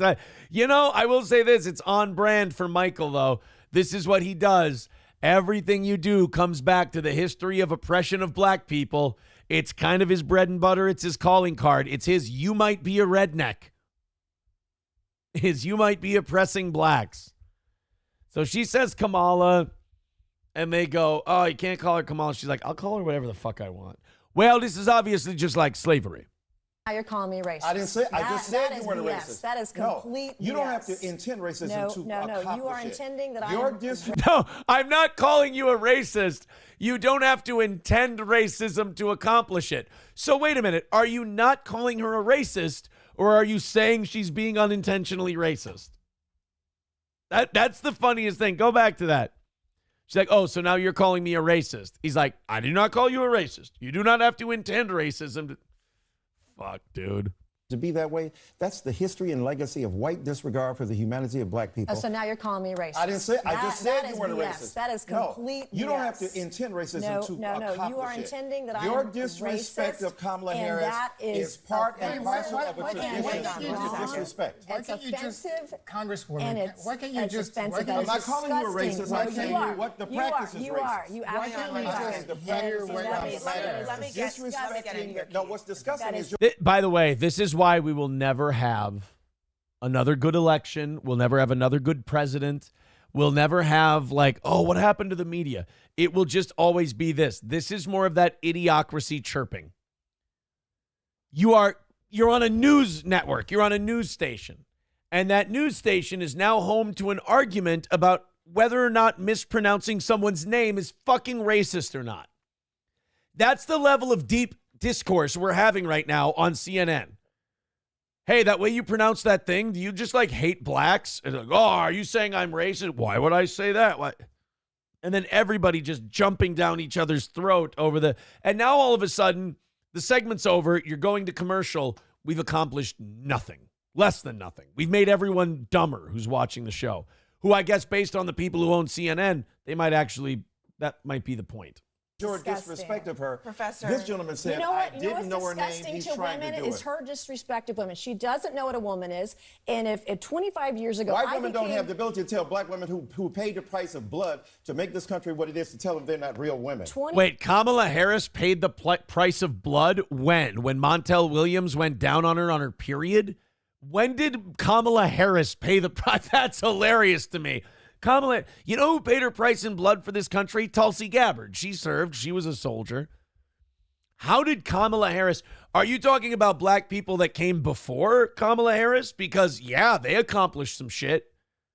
Kamala Harris just stands on the shoulders of those people. I hate this idea that just because you're the same skin color, you get the same credit as people who came before you. Bullshit. I don't get to say that I bled for this country because my grandpa fought in World War II. That's his sacrifice. I get a sweet, way better life because he did that. So, yeah, this whole fucking Kamala paid the price in blood. Why? Because of slavery? Dude, stop it. 25 They years care ago, for your babies 25 and years ago, respected I your became the humanity. first woman to graduate from the Citadel, the Military College of South Carolina. I So call her fought my name way right. through it. So pronounce her name blood, right. sweat, Let and me tears. actually- Oh, so Nancy Mace really did fucking bleed for this country. She's a military bitch. God, she's cute. Holy shit. She went to the Citadel? More like the sit on my face Adele. Am I right? Yeah, see, that's a highbrow fucking show we do here. How did we make almost $400 today? How did that happen? It shouldn't be allowed. Pronounce her name And right. Kamala Harris, if Kamala, I were a man, You said I this will We don't say call you Nancy anything I Nancy. want. It's Come on, Kamala. it's Kamala. You're doing this You on disrespect- purpose, I am Congressman. not. Why are you having this much of a fucking meltdown over a emphasis on a syllable? Jesus Christ, you guys. Let her say Kamala or Kamala or whatever, and let's move the fuck on. Hey, I'd like to make a point about politics. Wait, pronounce the thing right first. Oh, Christ. Jesus. You know, kind of like when, Democrats were calling Trump Drumpf. Remember that? They were like found out that when his family came here, their name used to be Drumpf. And then they thought it was like really funny and like an own to call him Drumpf. That wasn't racist. That wasn't terrible, but saying Kamala. And by the way, the only reason Nancy Mace is saying Kamala is because she knows you guys are going to have a fucking shit fit when she does. So just fucking chill and let her make a point, and then she'll probably stop doing it. Disrespectful. Just a second. If, You can't expect people to if respect a your man service put on if a you don't skirt respect and walked hers. that stage 25 years ago, she You're a would have white said woman it. She would have disrespecting a taken black that woman. That is achievement away from problematic. women. Mr. That's Dyson, let me get in disgusting. here because That's- I want to that's play disgusting. one more bit from You're a white woman disrespecting a black woman. Yeah, usually it's the opposite. The fuck is going on here? We're switching everything up. It's not right. Someone asking, why is Bob Backlund on that panel? Someone saying I should wear my Liberace shirt to court tomorrow. No, I'm not going to wear my Liberace shirt to court tomorrow. I would get the fucking Fred Gwynn and My Cousin Vinny treatment. What do you call that outfit? What? These are my clothes. This is how I dress. They'd call that a violation of the order. They'd be like, no, it's offensive to everybody, really. Somebody writing in, what has Camel Toe done to earn any respect? Certainly in your mind, nothing, as you called her Camel Toe, which I believe is a mispronunciation of her name. I hate to break it to you. Before we go any further here in overtime, first of all, like and subscribe. Thank you guys very much for all of your support. Midland Armory in downtown Foley, midlandarmory.com. Of course, our friends at Midland Armory have a great selection of firearms. Yes, of course I'm 18. Lower receivers, handguns, rifles, shotguns, magazines, optics, knives, parts and gear. Best part is a lot of it, most of it, almost all of it is listed on their website. You can go shopping right there at midlandarmory.com. Grab yourself a new firearm, maybe a new rifle for when the hunting season comes up. Maybe you grab yourself something for a little home defense or something that's just fun to shoot at the range. Midland Armory will ship it to an FFL dealer near you, or if you are an FFL dealer, they'll ship it right to your door. That's Midland Armory in downtown Foley, Minnesota. Check out their shop in downtown Foley. Go see Derek and Tracy today and see what they might have for you. They've also got knives, optics, parts, anything you're looking for. Suppressors, find it at Midland Armory in downtown Foley, or go to midlandarmory.com and you can ask Derek and Tracy a question that you might have about firearms. Maybe it's your first time. No one better to talk to than Derek and Tracy at Midland Armory in downtown Foley, Minnesota. midlandarmory.com. All Care Towing, 320-253-5203 for All Care Towing of St. Cloud. Of course, our friends at All Care can pick you up no matter what. You go in the ditch, you get in an accident, you lock your keys in your car, you get a flat, you need somebody. How about our friends at All Care Towing? With trucks and wreckers to pick up anything from motorcycles to heavy-duty equipment, there's nobody better than All Care Towing. 320-253-5203. And Stoney's Bar in downtown Rockville, our friends at Stoney's have a great selection of your favorite beers, liquors. The Bloody Marys are incredible. They're the best in the area. It's a great place to go for bike night on Thursdays or for live music on the weekends. And that patio, man, As long as the weather is this nice, that patio at Stoney's is one of the most fun to drink on. Oh, my God. And Stoney's Garage, the patio bar that they've got out there, it's great. So visit Stoney's in downtown Rockville today. You'll love it. Stoney's Bar. Go say hi to our friend Cheetos. Somebody texting in, if you wore the Liberace shirt, you'd get called a gay F word by the judge. Somebody on Instagram wrote to me this weekend, and they were like, "Hey, that shirt that you have, is that silk shirt you have, is it a Versace shirt?" I'm like, "What?" He goes, "I'm just wondering, I would buy it from you." I'm like, "Fuck no, it's not a Versace shirt. Are you?" He's like, "Oh, sorry, I just really like it." I'm like, "All right. Don't worry about it. I don't want you to buy it from me. I want to keep it. I want to keep my shiny shirt, man. Nothing better than my shiny shirt." Somebody writes, "So new thing, if you pronounce anyone's name wrong, you could bitch at them about it. Well, then I need to have a talk with some Indian telemarketers." It's Rahish. Stop it. Dead Game says, "My buddy ran over my boy's head with a Land Rover, accidentally backing out of my driveway. Didn't break a bone, thank God. But I know he would have made 20 years easy. He was 12 when he got ran over. What the fuck are you talking? Like he killed the guy?" What? That's the Bulldogs. "I told the cop, you shoot my dog, expect an immediate return to the face, and they knew it too. Later approached me trying to get one of my dad's breed for a cop dog, but we didn't." Dead Game, where the fuck is all this coming from? I have no idea what you're talking about. Sam Show says, "It's funny, you wear that shirt and the court will totally believe that you're off the coke." Yeah. They'll be like, "Yeah, this guy's not on drugs. Look at that shirt he's wearing." Of course. Guilty, guilty, guilty, guilty.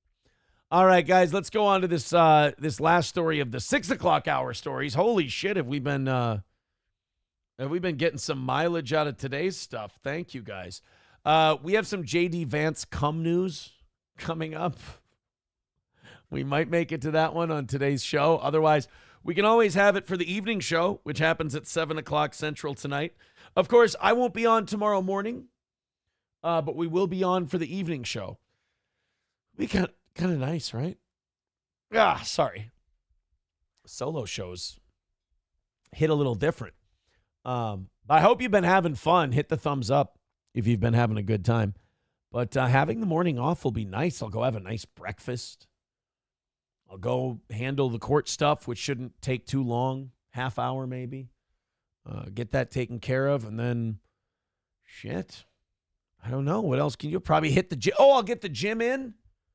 We'll do the gym afterwards. I'll drive right to the gym after that, shower up and everything, get ready, then therapy at 1:30.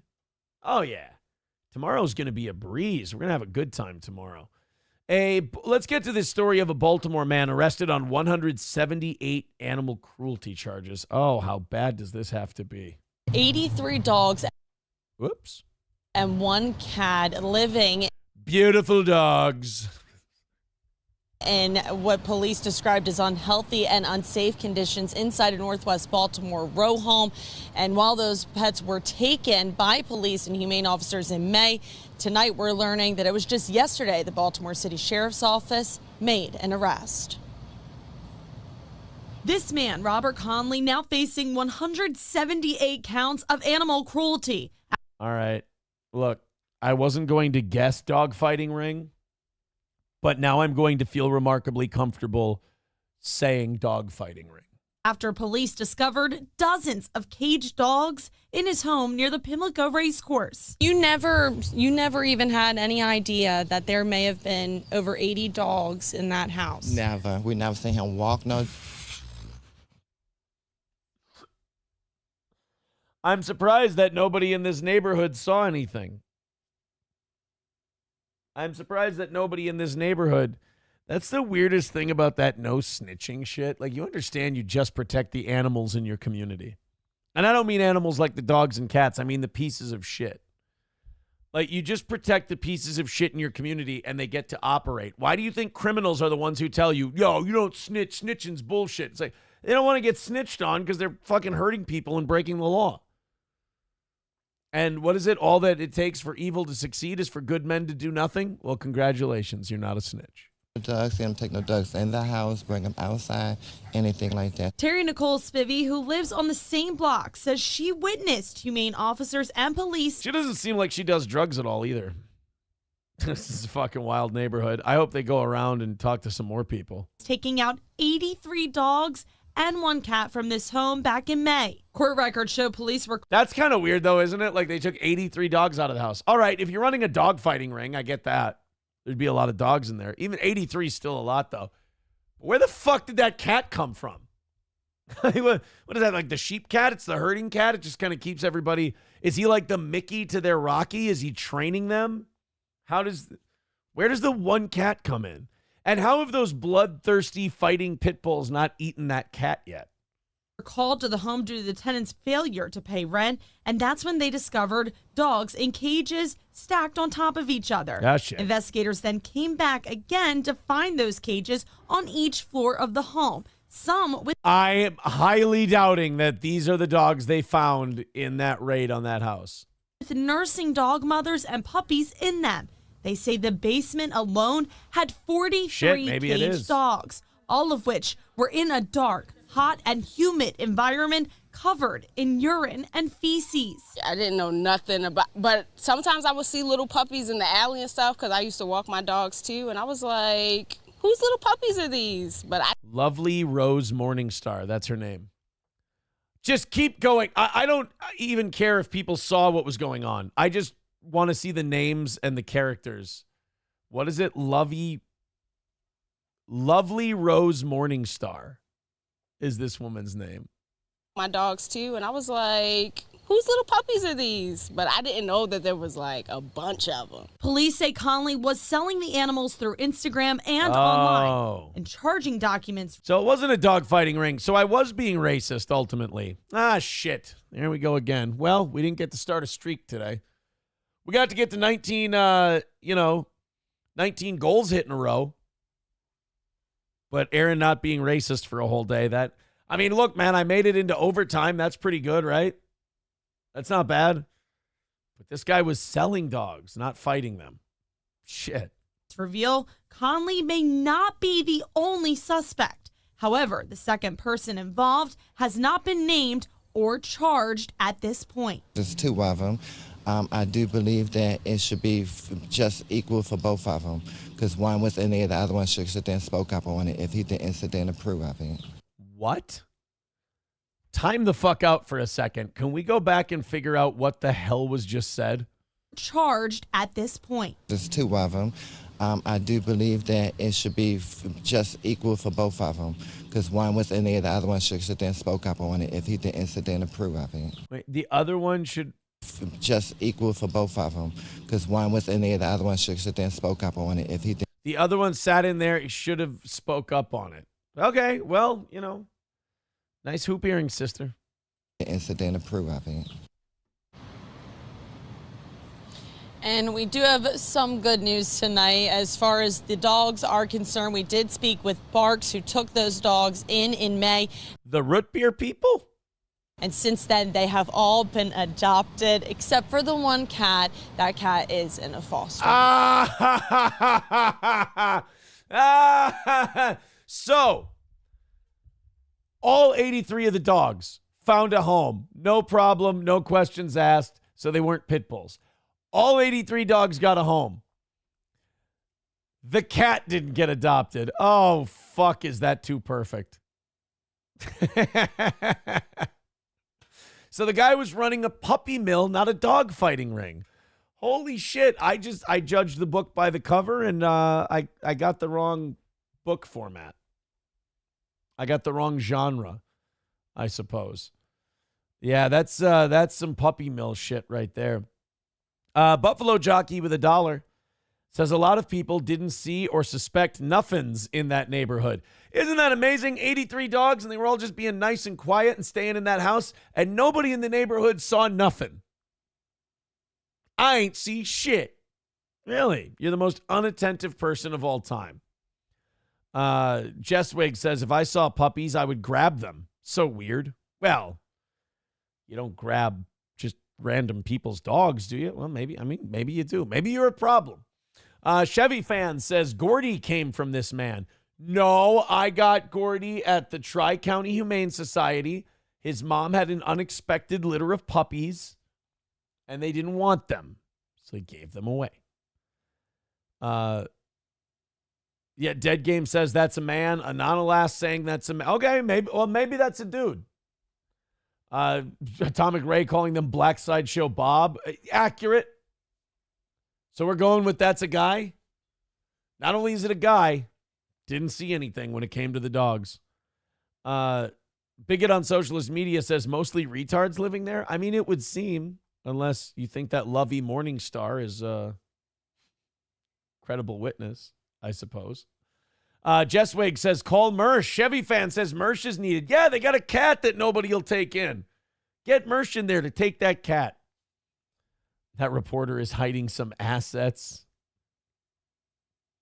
Jesswig says, if they are in my alley, if they are in an alley by themselves with no one, yeah, I'm picking them up until I can find the owner. All right, fair enough. Foster homes for cats are a lie. Fosters tend to just keep them. Well, then, yeah, maybe then the cat's got a home. Lander says Gordy came from one of the Asian sex slaves that Aaron sold. But I don't sell Asian sex slaves. That's not what I do. TJ with $4.99 says, you can't sustain this streeze. I think he means stress. You may end up in the clink. At best, you can hope for butterfly nets and straitjackets. Is that what it is? Thank you for the $5, TJ. I appreciate that. You guys are $20 into today. And there's no stress, buddy. We knocked it out today nice and early. That was pretty cool. Slow start to the morning, and then it just fired up in the 7 o'clock hour. Thank you, guys. I appreciate it. Let's go. No, I don't rent them either, MSO. I didn't mean that I don't sell sex slaves, meaning like, no, get it right. It's renting. I meant I don't sell them. I meant exactly what I said. And right now, I feel like you're kind of muddying the waters. Guys, thank you. $20 away from today's, or no, not from today's, $20 into tonight's goal. We appreciate your support. This clip just says, holy cow, Greg Gutfeld dropped the mic on Kamala's economic proposals. Greg Gutfeld's a comedian, though. Like, he's the number one, late night guy. He beats all the late night guys in the ratings. They don't talk about late night ratings anymore in the media. They used to all the time. It's hard to even Google search them because Gutfeld's killing everybody and they don't want him to be the quote unquote king of late night. Late night TV ratings. Yeah, I've got March 13th. I've got April 14th. Yeah, nobody's talking about the late night ratings. Here's the newest I have is June 18th, 2024. And you know why they don't want to talk about it? Because old Gutfeld ain't doing so bad. Citizen M says the 4chan people are parasocial autists, and that's me saying that. They think you're looking at jail time. Yeah, that's like tomorrow. Yeah, no, I just go, no, I'm good. I'm sorry I did that. And off you go. That's some wild shit. That's some wild. Yeah, he's looking at jail time. Am I really? Am I? For what? For what? Greg Gutfeld chugs a Red Bull and destroys Kamala Harris for her economic proposals. Well, can your economic proposals be very good if a late night host drinking a Red Bull can take them apart? Let's take a look. Sorry that this square is so small. Point out something Jessica said, that Trump began as a millionaire and now he's a billionaire. I think that makes him an expert in this. I would rather listen to somebody who began as a millionaire and is now a billionaire. than somebody who doesn't have a damn clue about economics. I've never heard a candidate today. Oh, I was going to say, why is like he going on like a crazy, like, take him down political rant? It's because it's the 5, not Gutfeld. Okay. Gutfeld's more of like a satirical take on the news kind of a thing. The 5 is more commentary.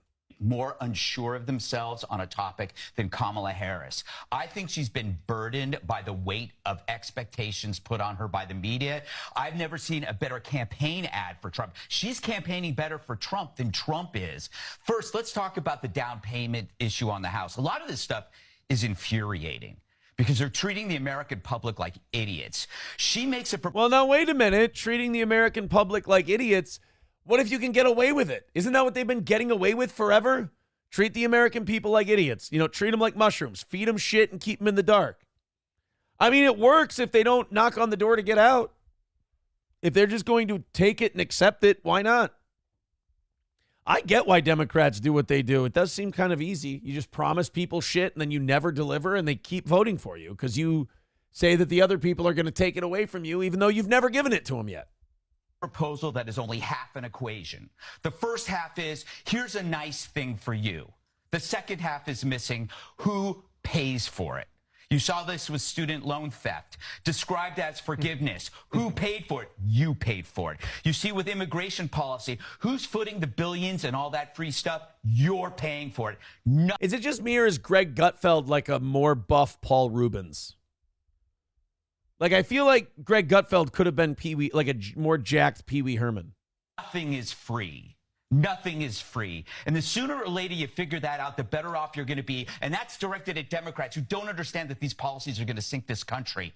You know, if you cap prices, you increase scarcity by diminishing competition. People can call her a communist, but you gotta explain this because the media won't ask the follow-up questions. How do you plan on doing this? Please give me an example. Give me an example where industries got together in a room and decided to drastically increase prices. Why anybody would be for price controls is beyond me. It's never worked anywhere. It's never done well. It's always caused pain and suffering and strife and scarcity. You know, you try to put price controls on food. You try to limit the amount of money people can make harvesting food. You're going to get less food. You're not going to get more. If people can't make very much money after they produce a certain amount of food, they're going to stop producing food. That's why quotas are bad. That's why price controls are bad. That doesn't exist. The only example they'll have is, oh, you know, a bodega raised prices on umbrellas when it rained. That's all they got. There is no payoff for industries to artificially inflate their prices because the people who drive the prices are the consumers. That is, if you want to understand supply and demand, it's the consumers who drive the price. It's not you, it's the consumer. It's what that guy in in Joe Dirt had to figure out with his fireworks stand. That's a great economic lesson. There is absolutely no debate on this. There is not a single economist who would agree that this is the right thing to do. We can go and talk about Eastern Bloc countries. You can look at the cheap, terrible cars that they made and the appliances they made, but you already know that story. So how do you keep a debate? Okay, but then, and I think he's about to say this. How do you get to propose it again? Like, I'm sorry, if the American people are so star-spangled fucking brilliant, then when you get to the point where they pitch price controls, the American people should be smart enough to go, nope, that's a disaster. That's fucking terrible. We're voting for the other guy. Nope, we don't. We go, oh, that other guy's mean and he says nasty things and he tweets bad shit. I can't vote for him. Well, this person has price controls that is basically going to ruin your fucking economy. Yeah, but is she mean? Because I don't like the mean guy over there. I don't like him. Like, just purposely going against what's best for you because of a personality thing. Like, becoming president has become the biggest popularity contest ever. It's depressing. We should hear price controls and we should run screaming with our hair on fire the other way. If we know this is a fraudulent idea, you don't talk to economists. You listen to politicians or talking heads like me who have to do the research because I'm sick and tired of hearing people pretend like they know what they're talking about on TV, but they don't.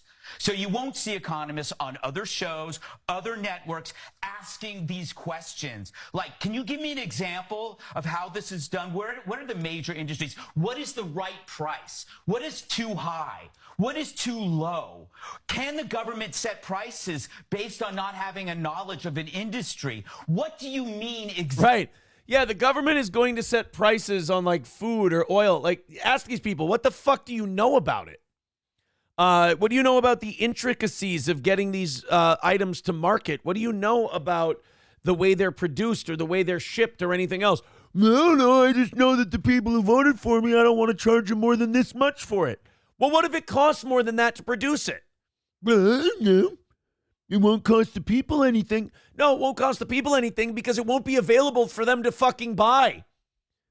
Because if it costs more to produce food than it does to sell it, then they're going to keep the food and just eat it. They're going to keep it or they're going to not produce it and they're going to do something else that'll be more profitable. They'll just keep it and go, well, I might as well eat this because I'm going to lose money if I try to sell it because the government won't let me sell it for anything more than this. Exactly by price gouging. How is that done beyond unique exceptions? Price gouging is a weak phrase directed at weaker minds. Yeah.